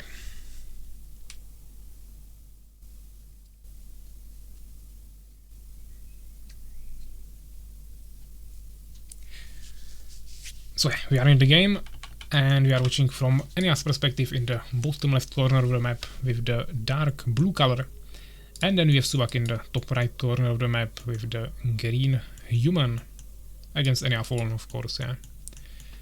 But it was the race ban for the enemy in the next tournament. That might be cool. I mean, we were doing race bans in a championship. So that will most likely be there again. Or if I will come up with a different system, we'll see. Championship is still not really determined how it will look like. It doesn't have to be the same as last year, of course. So a hive. For now just one, no immediate expansion. Suwak bringing 3 peasants at once. Gathering for a long time, like over 1 minute, and now going for double barracks into a farm as well. Getting everything at once. He could still delay the farm even more, of course, because the build time of the farm is, I think, 30 seconds or 35, and barracks are 65, so you can easily wait till like 40% of the barracks or something and then build it. Not population kept yet, but this is fine. And Ania is going for expansion, okay. From 1 hive. And immediate tower, I suppose. For which you have the wood. Or maybe another hive? I will build a tower, but maybe he will build a hive. Yeah, he will also make a tower. But peasant is already coming, so he will scout this. So I think immediate reaction will be expansion as well. Even though if you go expansion, then of course 2 barracks are not ideal, but at least he has stronger defense in the front line like this. He's getting tower 2, so yeah. He sees this. I don't know if you already saw the expansion, but probably yes, and I wouldn't be even surprised if he cancelled the tower now, but probably will finish it, then expansion, then upgrade tower. He could have also cancelled the swordsman maybe.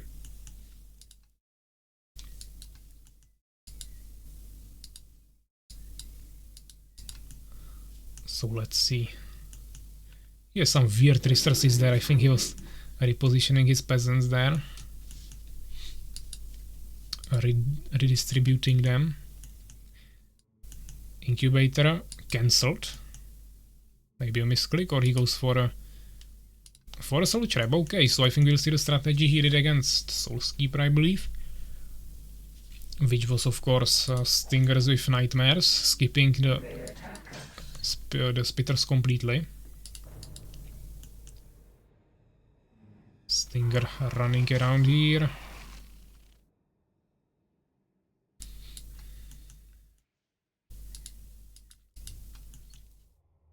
And the question is, what now? I would expect immediate production here on the harvesters, of course pull from the main base, which is happening. It was a little bit late, but fine. Second hive. Stinger scouting. Not really seeing anything. Actually got kinda stuck there, but he is escaping.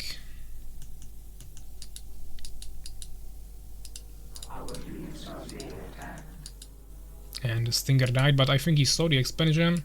So Ania could react with another base or maybe some pressure. Oh, there is the tower, so kinda hard. So Cherep already finished. It was too soon because he can't utilize it for anything yet, but if he can also maintain harvester production, he should be fine. Now I suppose double Vengeance Hall will be placed down. He has the resources for it. Or maybe a hive first. Okay, 3 hives.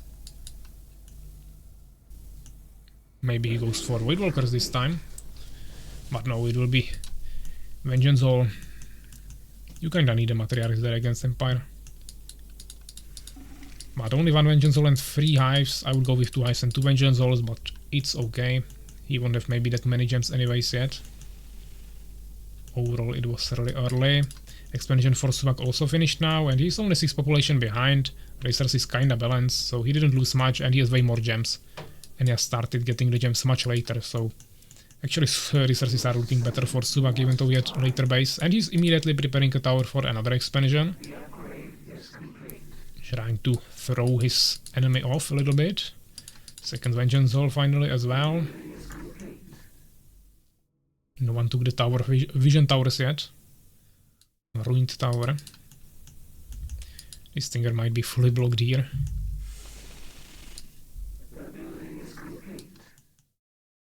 And of course, Sorrow Shrine, keeping an entrance here, that's good. Well, this is some weird smoke on these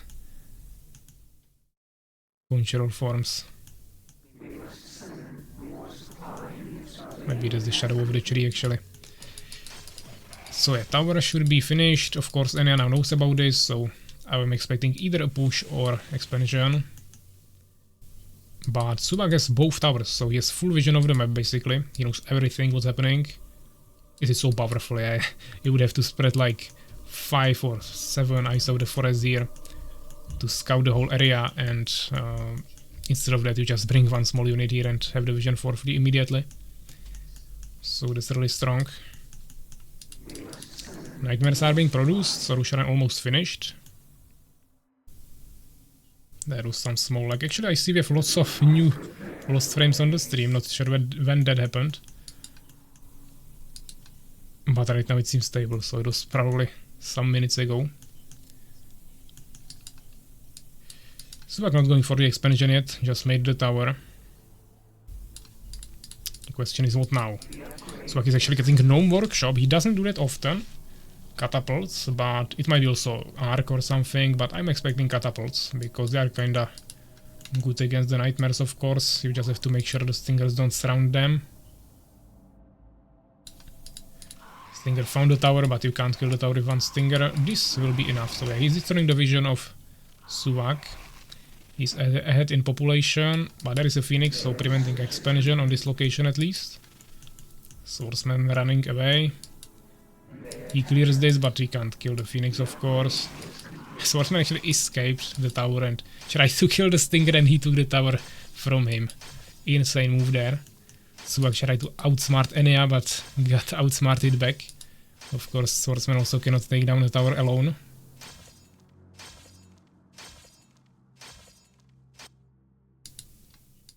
And let's see here, of course, checking the bases. Chat is completely silent here. Everyone awaiting the next winner here who will appear in the Hall of Fame. But the materials are joining. We see one Dryad. Catapult. The full army is definitely bigger now. But Empire army is also dangerous. At least in terms of population it's even. But it definitely seems much smaller here, but a lot of population is in the catapults, definitely. Those are kinda expensive, of course. Free population, yeah. But it's actually same as the nightmares. If you would have half of the stingers from other side, I would be kinda confident with this push, but like this, it's not really possible. He probably already has mana depletion, also getting Dark Fortress. Getting more more matriarchs there. Getting the swordsman here. Trying to prevent this expansion with some stingers. I think Suwak will probably just have to go for a push, or maybe try take this base. Another option. Truth will be revealed if the Empire is superior. Suwak is gonna win this. I wouldn't be too certain about that.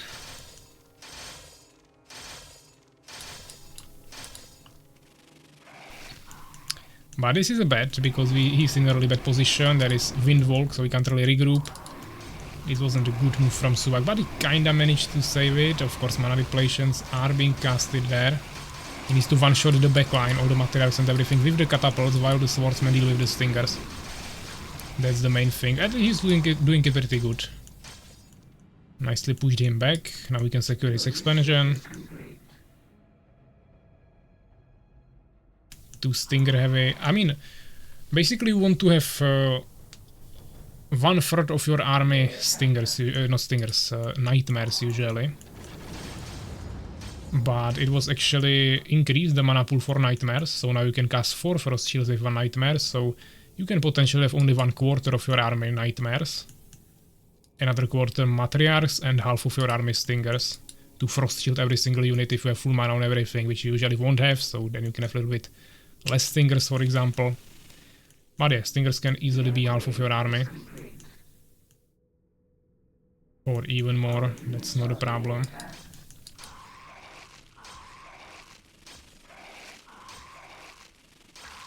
Pikeman clearing the stingers here. Shouldn't be a problem. No teamwork. No castle. Population capped, but he's ahead in population, or pretty much balanced, but he's a little bit ahead. Lots of matriarchs coming, but there is the damage missing a little bit, I would say. What are his upgrades? He's getting damage, okay. More nightmares now, movement speed, insect haste, and also tough carapace. I think he would rather should get damage with faster reflexes. For the stingers, he needs damage to deal with the opponent. Armor he can get from the shields. But it's fine. Yeah, for now, no upgrades here. Empire army has 2 damage upgrades on melee units and 1 armor upgrade on the range. Not sure why he has armor upgrade on ranged units. That doesn't seem too reasonable, but definitely 2 damage on the melee ones are good. 1 more barracks here.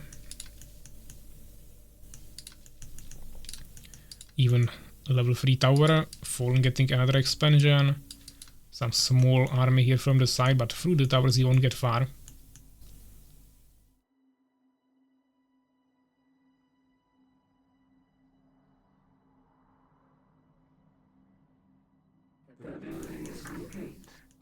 So let's see. Maybe he wants to also take this base. I think Ania needs to transfer to more advanced casters. So Voidwalkers or Stalkers or both. And I will also add some Avengers. This is terrible, yeah. I mean, his army is not bad, but he cannot fight this. All the catapults and everything. Of course, this small army from the back is good. It will distract the catapults, and if Suwak doesn't manually retarget them, it will be kinda devastating. And also cursed trees. That was a really good move there from Ania. But Suwak is fighting in a really bad position, to be honest, overall.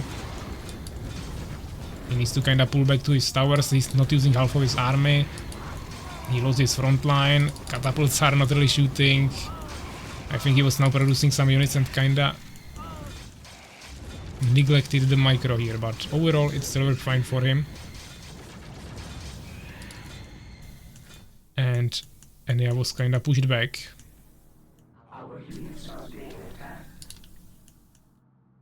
And he's going for another expansion, which is once again protected by a stinger. So he will have to deal with that. Stingers level 3, Nightmares level 2. Matriarchs of course don't level up. No auras for Suwak yet, but he has some level 2 units.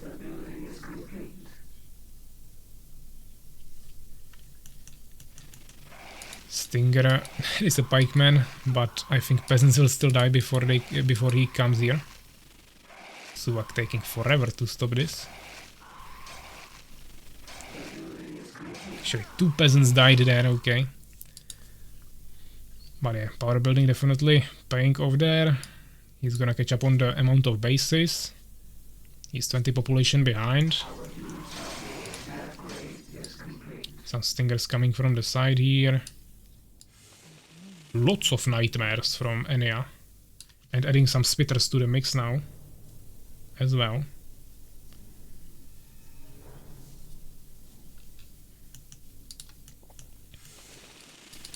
And lots of stingers, so yeah. Trying to transfer more towards that. He has enough materials, I would say. Not enough, you never have enough materials, to be honest. You can always raise more skeletons or do more mana depletions against Empire, but yes, decent amount of them, so now he wanted to catch up on the Nightmares and Stingers, which he kinda did, and now I think he can maybe even add some Avengers, as we can see he's maybe preparing for that. But he has the 4th base here, but it's not really saturated yet, so actually Suwak has the 4th base faster in terms of it actually working. Another base for Fallen, but kinda late.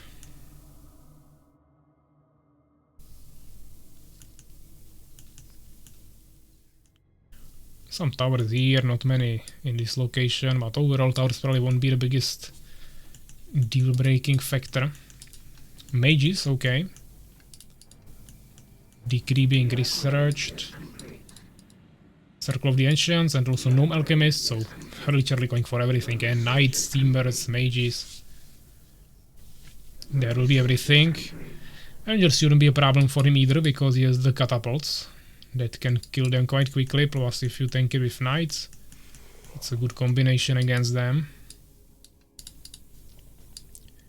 Maybe one more base for Suwak as well. So they will have the same bases, and then there will be these two left in the middle, which are of course a little bit more vulnerable. Ania still has all the... Suwak has all the vision here with Eyes of the Forest. Plus each player has one of the towers, so they kind of see everything, yeah, but... question is how they can utilize that.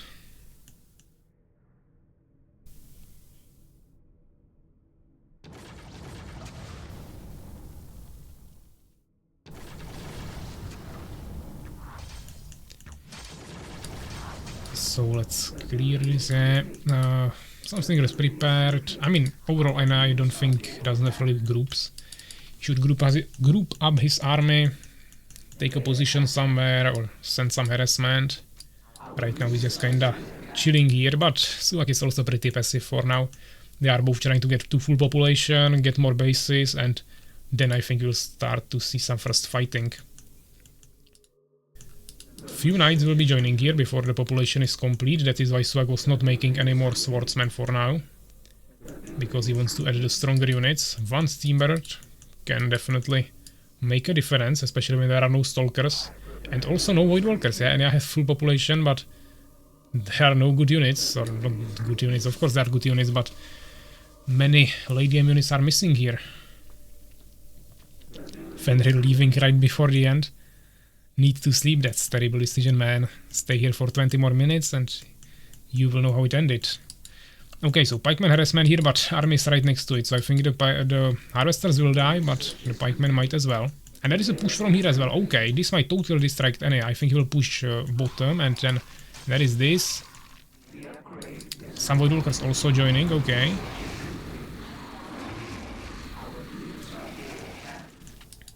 Now we push like this. And definitely kind of smart to push away from the frost shields. I would still throw some decrease in there, yeah, definitely like this, no problem. I don't know where his army is, yeah. Suwak doesn't have the army there because he's harassing on 5 different places. But he might still win the fight if he has resurrections, but he kinda doesn't have too many priests. Also needs to dispel this. Yeah, this is a problem because there is full population, of course, of the fallen army. So even though he's losing on population overall, Suwak didn't have too many units here, but he's harassing so many bases in the meantime that if he doesn't die actually, then he will be fine. He just needs to somehow hold it here. He's producing lots of swordsmen. This is kind of bugged, yeah. The flank unit is in the ground, but it can attack. So we won't have a problem with that. And actually turning around the population, but Suwak has lots of resources, he just needs to start producing again.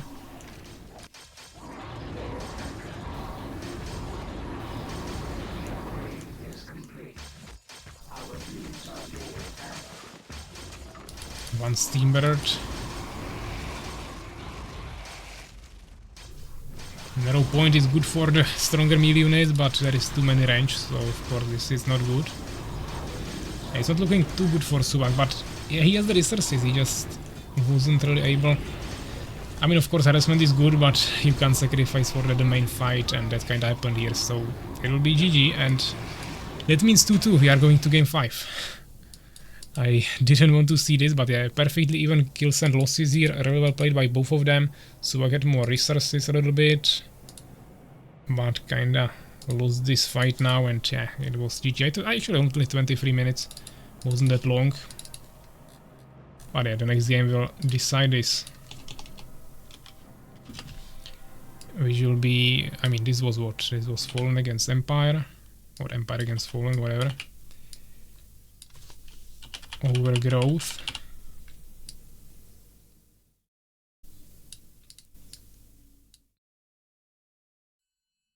How the fuck did he fucked up this art? Yeah, let's see. Last game. What is the map?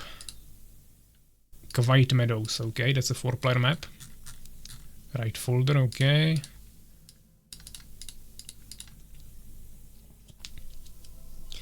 Ania might win the tournament actually. Or Suwak, yeah, let's update the scores.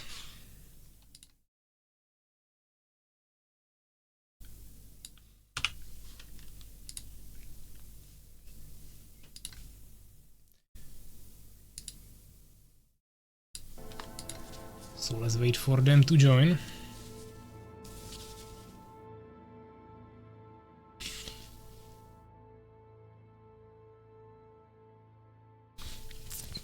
Quite Meadows, of course, still offering an expansion there, but wider entrance, so more risky.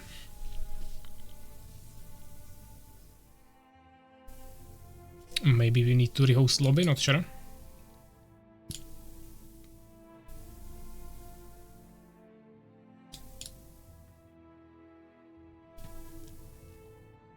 But no one is joining for now. Macrozerk coming just to complain. Macrozerk, you have to be more active here. Suwak is losing. You must cheer him up a little bit.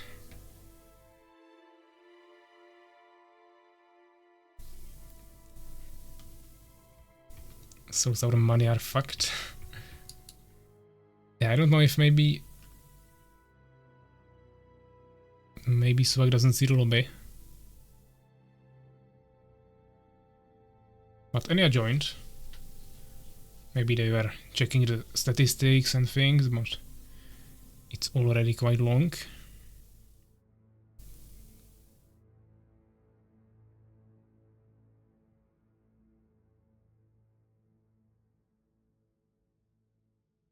Legit will take all SoulsKeeper coins.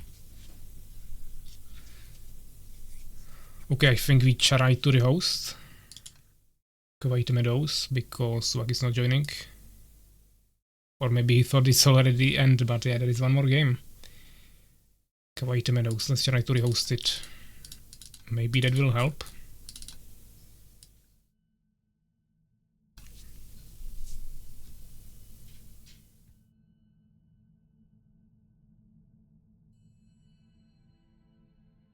Okay, Suwak didn't see.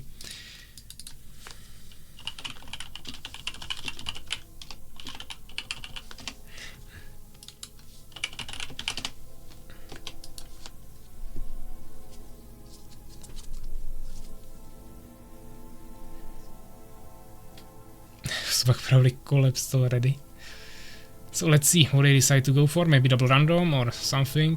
Suwak doesn't know, so just ready, and Ania going with Empire. Okay. So good luck, have fun. And let's start it.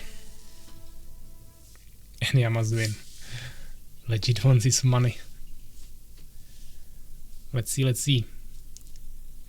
Last matchup of this tournament, finals, game number 5 between Suwak and Ania. The score is 2-2 right now. We are on the Quite Meadows, and we have Ania on the right side of the map, bottom right corner, with the dark blue Empire against Suwak with the green Fallen in the top left corner of the map.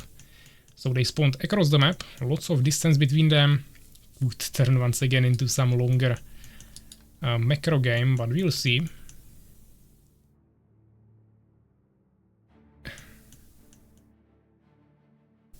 Again, that Empire is so pure.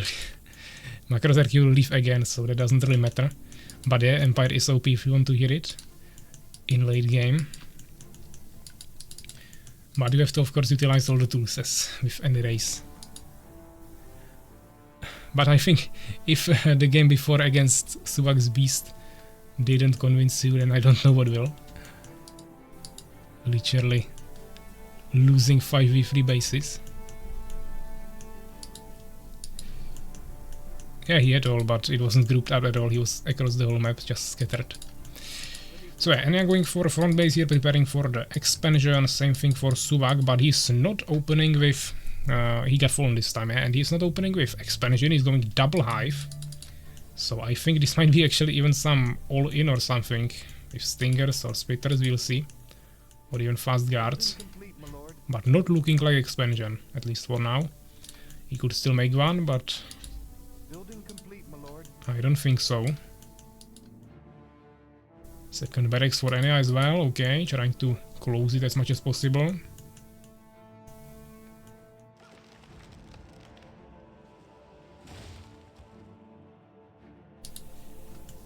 Some first wood gathering, no gems yet for either of the players. Tower from Ania as well. Scouting on the left side first.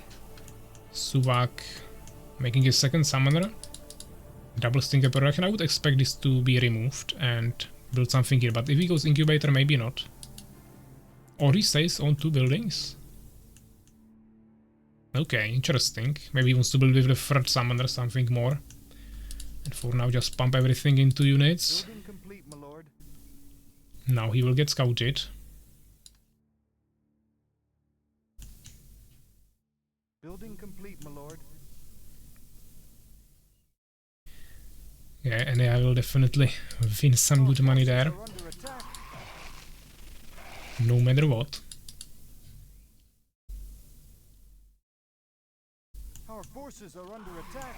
Ready for work, my lord. Next time I will join tournament. Won't be that easy. Not sure if we should believe you. Looks like you are avoiding all 1v1 tournaments just to come then for the championship title again. Building complete, my lord. But you should win at least one tournament before that, otherwise you'll have to go through qualification again. This is an insane wall, but question is what is it going to be useful for? Upgrade complete, my If lord. there will be another tower, then it's kinda good wall against stingers, I guess, but that's about it. We're under attack. Stingers surrounded there. So let's see. Tower, here it's blocked by this guy, but yeah, he will probably just go for this farm, I guess. Simply just why not when there is no other tower. And he goes for the expansion now. Incubator in the front, okay. Repair. He has to be really careful here with hold positions here and swings, because there is the tower, he has to be out of range. Swordsmen are coming, there is repair, yeah, so... and he had too slow with the swordsman there, it didn't hide him in the barracks. Could have escaped and saved it. But he still got some kills there, yeah, it's fine. Yeah, he's a billionaire. Actually cancelling the tower, going for expansion, I suppose. Because obviously he knows that Suwak is going for one as well. Incubator, it could be guards, it could be spitters or just more stingers. Or for now just investing into the expansion and not really worrying about more units. Because Ania probably will stay more passive for now. They both gonna be shaky now, so small mistakes for sure. Yeah, but Suwak is used to 100% speed and this is 75, so he can be AFK for 1/4 of the game and he will be still okay.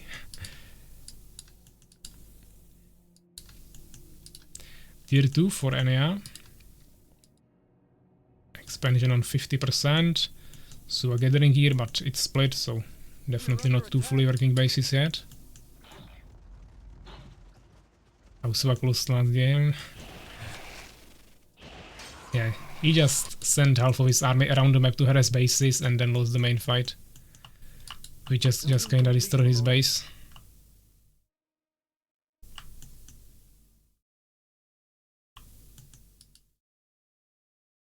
So yeah, we got lots of stinger scouts around the map, some spitters coming now. Upgrade complete, my lord. 20 population advantage there for Suwak. But this tower will be finished in a second, he just needs to repair it if it gets damaged.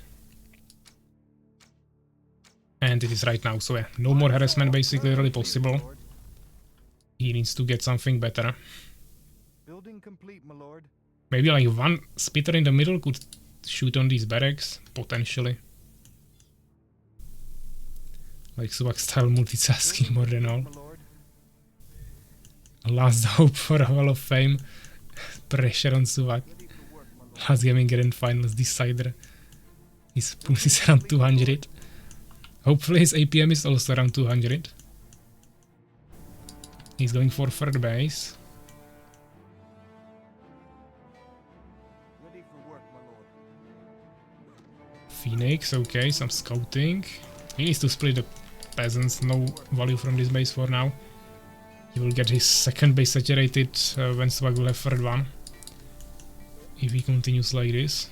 Ready for work, my lord. APM around 300. Still hungry, no lunch today. I mean, I also want to go make food, but what can I do when these guys decided to go Building complete, my lord. 5 games in a best of 5 instead of 3?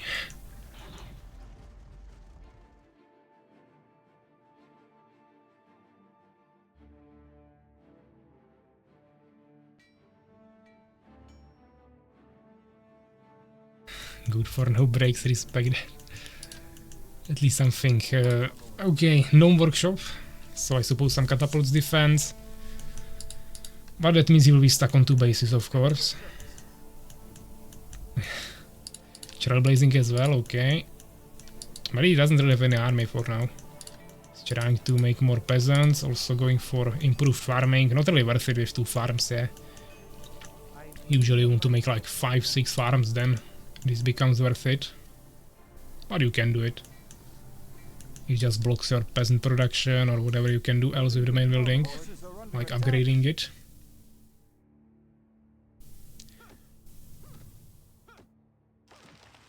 Was there upgrades?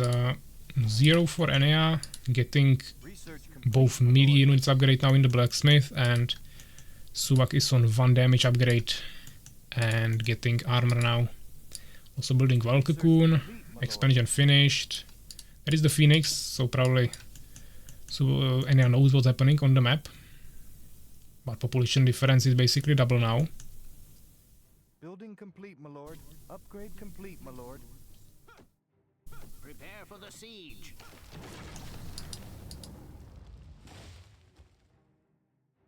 We can't go best of 7. Next time we'll probably make it best of 3 again, or we'll just split the tournament into 3 days. Because if we would end usually when we end streams, then we would be in the half of the games, let's say. Suwak needs a pause, okay. 3 days is fine, yeah, it would be better overall, but I guess it's okay. Start Friday. I mean, at Friday I'm at work and most people probably as well. Oh, Suwak needs to let his cat outside.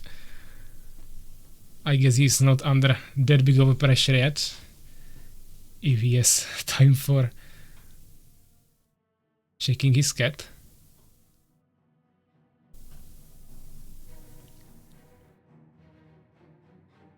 I guess his cat couldn't watch it anymore, so rather want it outside. Yeah, of course, I'm also ready if you guys are waiting for that. Upgrade complete, my lord. Even Suwak cat says it's too much pressure for him. Unbelievable. Upgrade complete, my lord. So castle is here. I suppose mages will be joining us soon. This is unpushable against the catapult. Yeah, he needs defiles. Or at least avengers, but still hard against the catapults. But of course he can take the whole map in the meantime. That's not a problem. Population difference getting smaller. And actually garrisoning into the barracks with some pikemen. Cat is too scared. Cat confirmed. Prepare for the siege. So I will take over the map again. I mean, he might.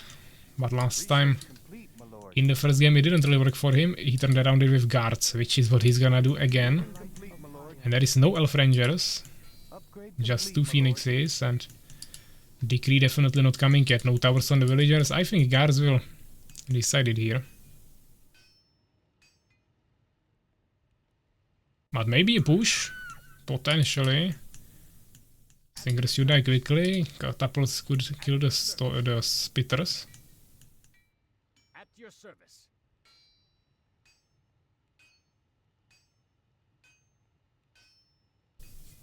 Research complete, my lord.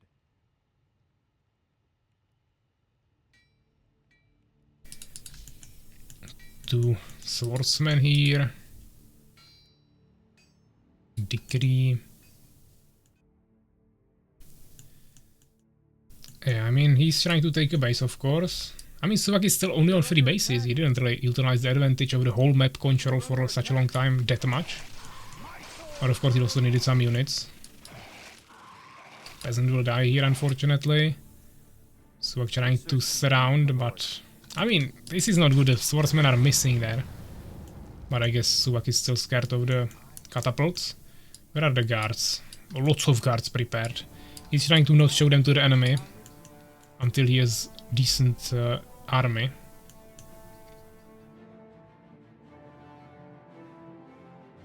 Of course, yeah. I mean, Decrease could kill the guards, but I don't think they will be on the right position. Even the tower wouldn't save that, and there are no elf rangers, not enough phoenixes. And also the phoenixes didn't really scout the guards. But let's see, there is the phoenix, maybe Nova into Decree, and... But there is a split from Suwak. Let's check HP. Mage one-shot it immediately, not even a chance to cast the Decree there. Resurrected the mage, but it's too small mana pool. Still, actually, okay, he could have casted the Decree, maybe he has Disciples. Of course, the ground got totally destroyed.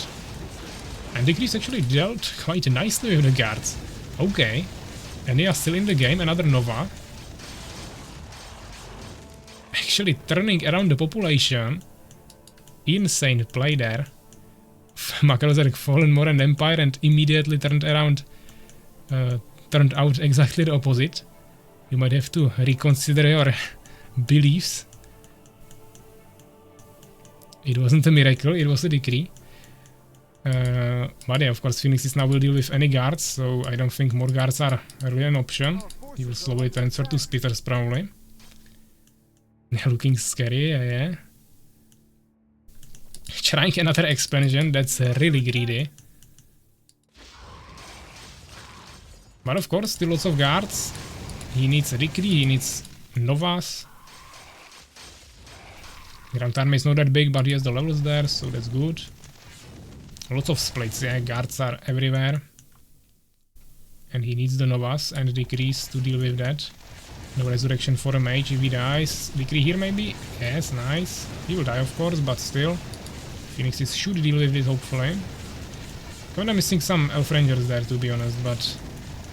also not moving, he will lose the catapult probably. Maybe not. One more Nova.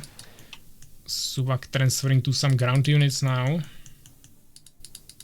More Spitters. He doesn't have any Vengeance Halls. There is one Vengeance Hall and also one Hall of Whispers.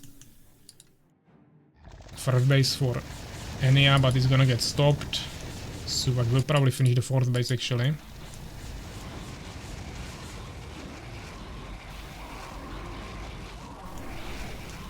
The ground army will get totally destroyed, of course, by the Empire Snowball here, but the question is about the air.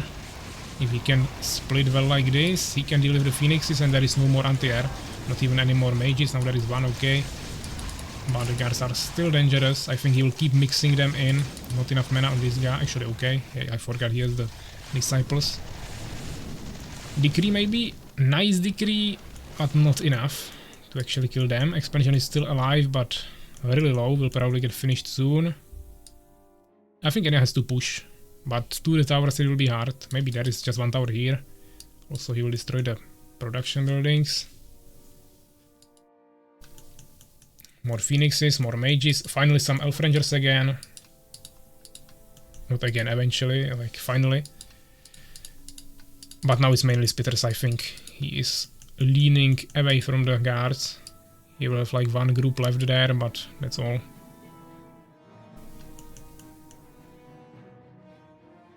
Going for 5th base. But Ania still holding on similar population just from 2 bases. Our forces are under attack. Lots of guards everywhere of course, but there is not too many Phoenixes actually. I think he still has only 1 Elven Sanctuary. No, 2 of them. Now he finished 2 more actually. He wants to spam the Phoenixes faster, but he doesn't have any gems. While Suwak doesn't have any gold. They should trade 50% gold and gems to each other. Building complete, my lord.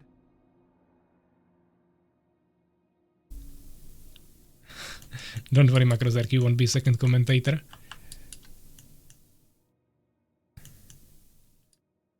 Yeah, materials are nowhere because he doesn't even have... how is it called? Sorrow Shrine. More farms, my lord. And he barely has any Vengeance Halls. My lord. Come on, Suwak. I think he should get this, but... the guard's getting one-shotted once again. There is lots of harassment on the villagers there, that will be hard to deal with for Ania. He needs to bring the phoenixes there. Decrease kinda missed, actually hit the phoenixes rather. Still no towers, there is this tower at least. Lots of farms in the back. It's not enough, to be honest. 2 phoenixes might easily die here to the guards.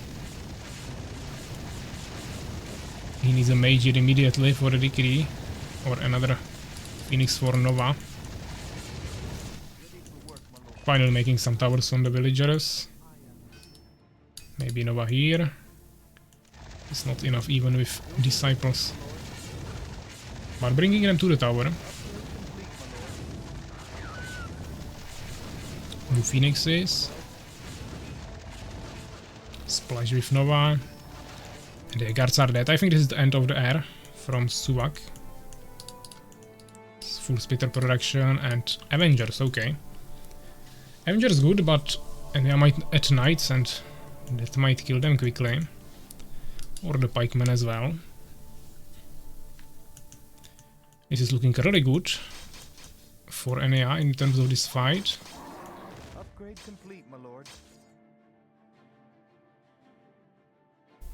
Still holding, now 3 against 5 bases. Lots of towers here. Beholder's van. I don't think that will happen. Voidwalker joining, nice. Suwak adding some casters there. But no matriarchs, still only Avengers here in the Vengeance Halls. Which is not bad, but... I mean, there is not that many casters. And he doesn't have any gems. We're under attack.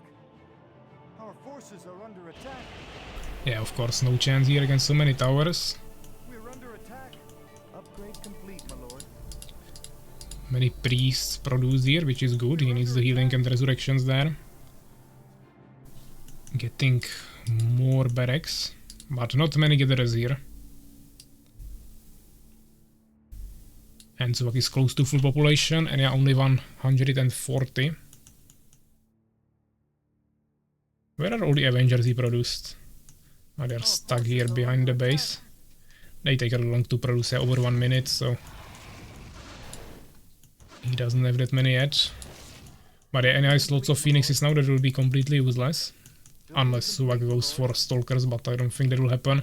Not even that many things to blind here. Building complete, my lord.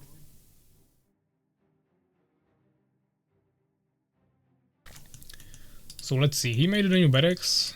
No production in them, and we see knights, okay. But there are also stingers now joining. Expansion gonna get stopped, or at least scouted. Now there are the Avengers, only 2 mages, that's not enough to deal with 5 Voidwalkers. There will be many freezes. Anti-magic probably. Okay, 1 more mage here, but he's not in the group, I don't think he will see that. Decree didn't do much. Freeze. And here's 1 mage here, dispel it. Okay. He needs to cast the decrease there, but there is actually anti-magic already, okay, then just save the mana I guess for these spells. And he needs lots of resurrections. Knights are already here, but they are stuck behind the army. He actually destroyed the tree that was destroyed by the Avengers of Suwak, I suppose. And yeah, this is the push of the Empire army, of course. Knights kinda left behind. Hopefully they don't die. Avengers, of course, holding strong, but the rest kinda disappeared. Population getting almost close, but Suwak, of course, on full already. Getting another base here that is scouted, but not stoppable. Our forces are under attack.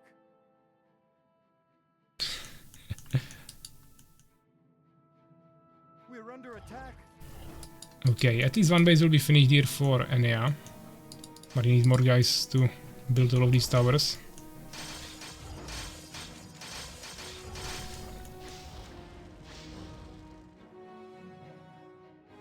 Building complete, my lord. So yeah, let's see. He should probably add more knights, which he's doing. Actually, lots of knights. I would still like to see a few more mages there. Mainly for the dispels. Suwak staying on 5 Void Walkers. Building complete, my lord. Building complete, my lord. Building complete, my lord.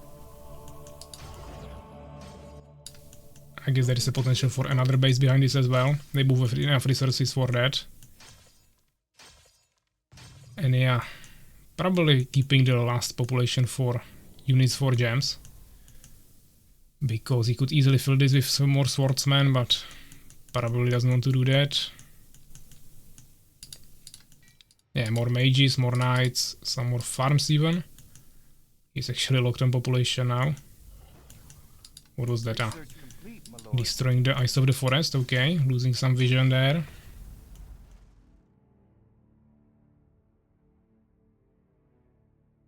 Upgrade complete, my Upgrades lord. are free 2 for melee units, for Ania, ranged units, Our forces 1-0. are under attack. And Fallen is free 2 as well. Building complete, my lord. Building complete, my lord. Suwak lots of resources in stock. He can remake his army quite nicely. Knights coming here for the spitters with the towers, that should be easy defense. Yeah, trying to do some small harassment with small armies. Upgrade complete, my lord. Kinda giving up on the big fight. But there is towers everywhere, so it will be still really hard to push for him. He needs to tank it with the Avengers idly. I mean, like 5 stingers against this, that's of course not gonna do anything. Our forces are under attack. At least he forced away the peasants, he killed some villagers there, that's always good value. Nothing here. This is not a base here, just a tower. Our forces Suwak are actually under low on attack. gems for some reason. He had so many gems. Now everything disappeared. Okay, I know why it disappeared. He has 10 Void Walkers. Now he's taking the whole map with Deformers.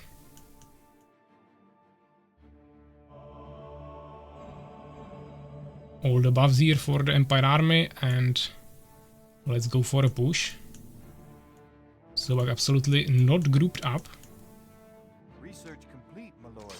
and I don't see any situation in which he could kill this. He doesn't have any damage. Of course, freeze is good, but Building complete, my lord. I don't actually know where his army is, because he has full population, but this is really small. We're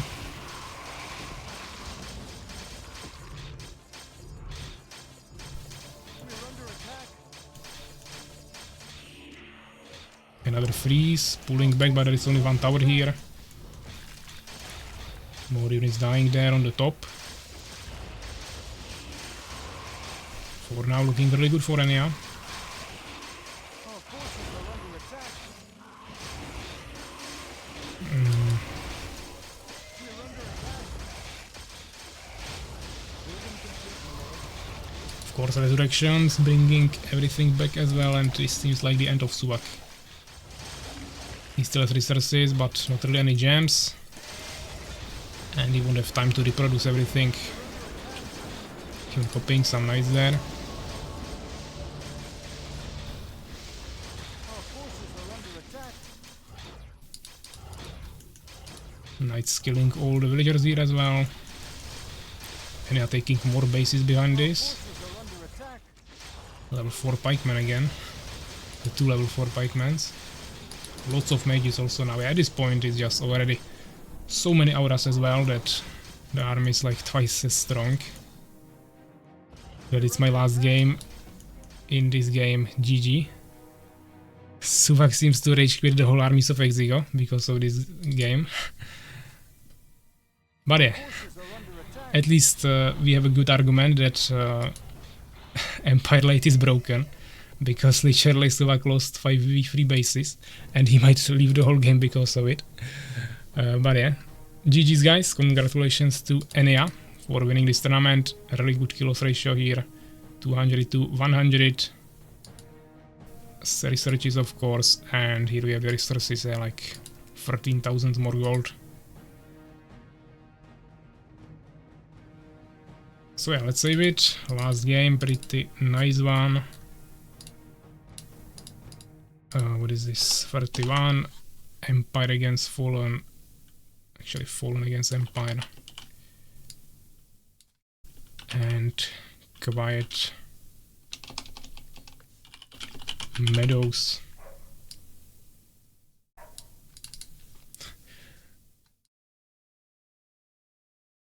So it can be done.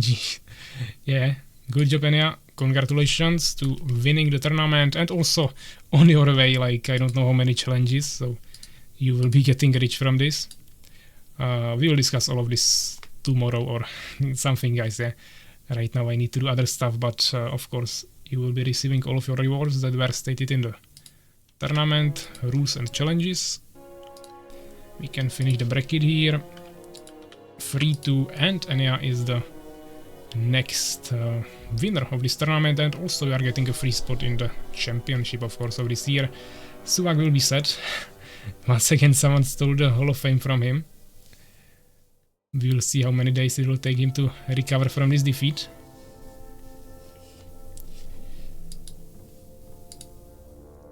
Okay, that was quick. He already left the community, guys. I guess he wasn't joking. So yeah, Makrozerk, you have a job. You have to bring Suwak back. Otherwise we lost our main developer here. And one of the best players. I will bring Suwak. Okay. We believe in you. Relax. So yeah, 3-2.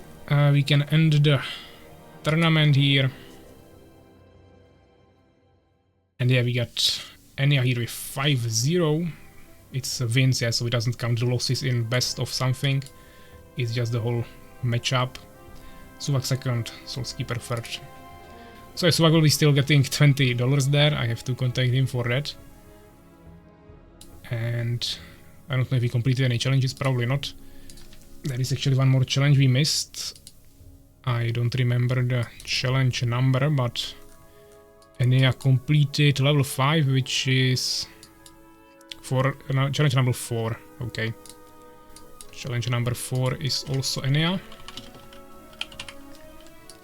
So 8 challenges, 2 of them weren't completed. We will discuss with SoulsKeeper later what will be done with that money.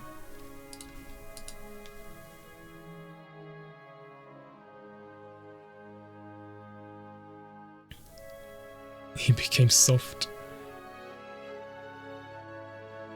But yeah, first time Ania will be in the Hall of Fame, so congratulations.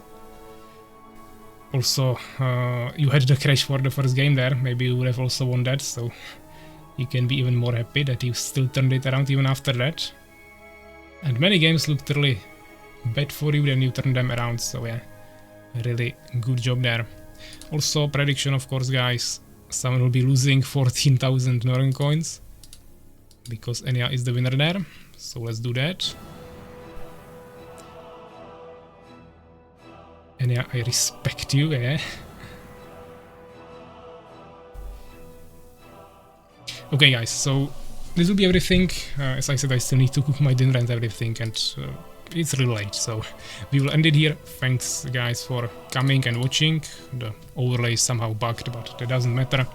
Thank you guys for participating in the tournament, and of course next week we'll once again continue with usual community streams and everything, and another tournament once again in usually 6 weeks. Who won? Ania is the winner this time.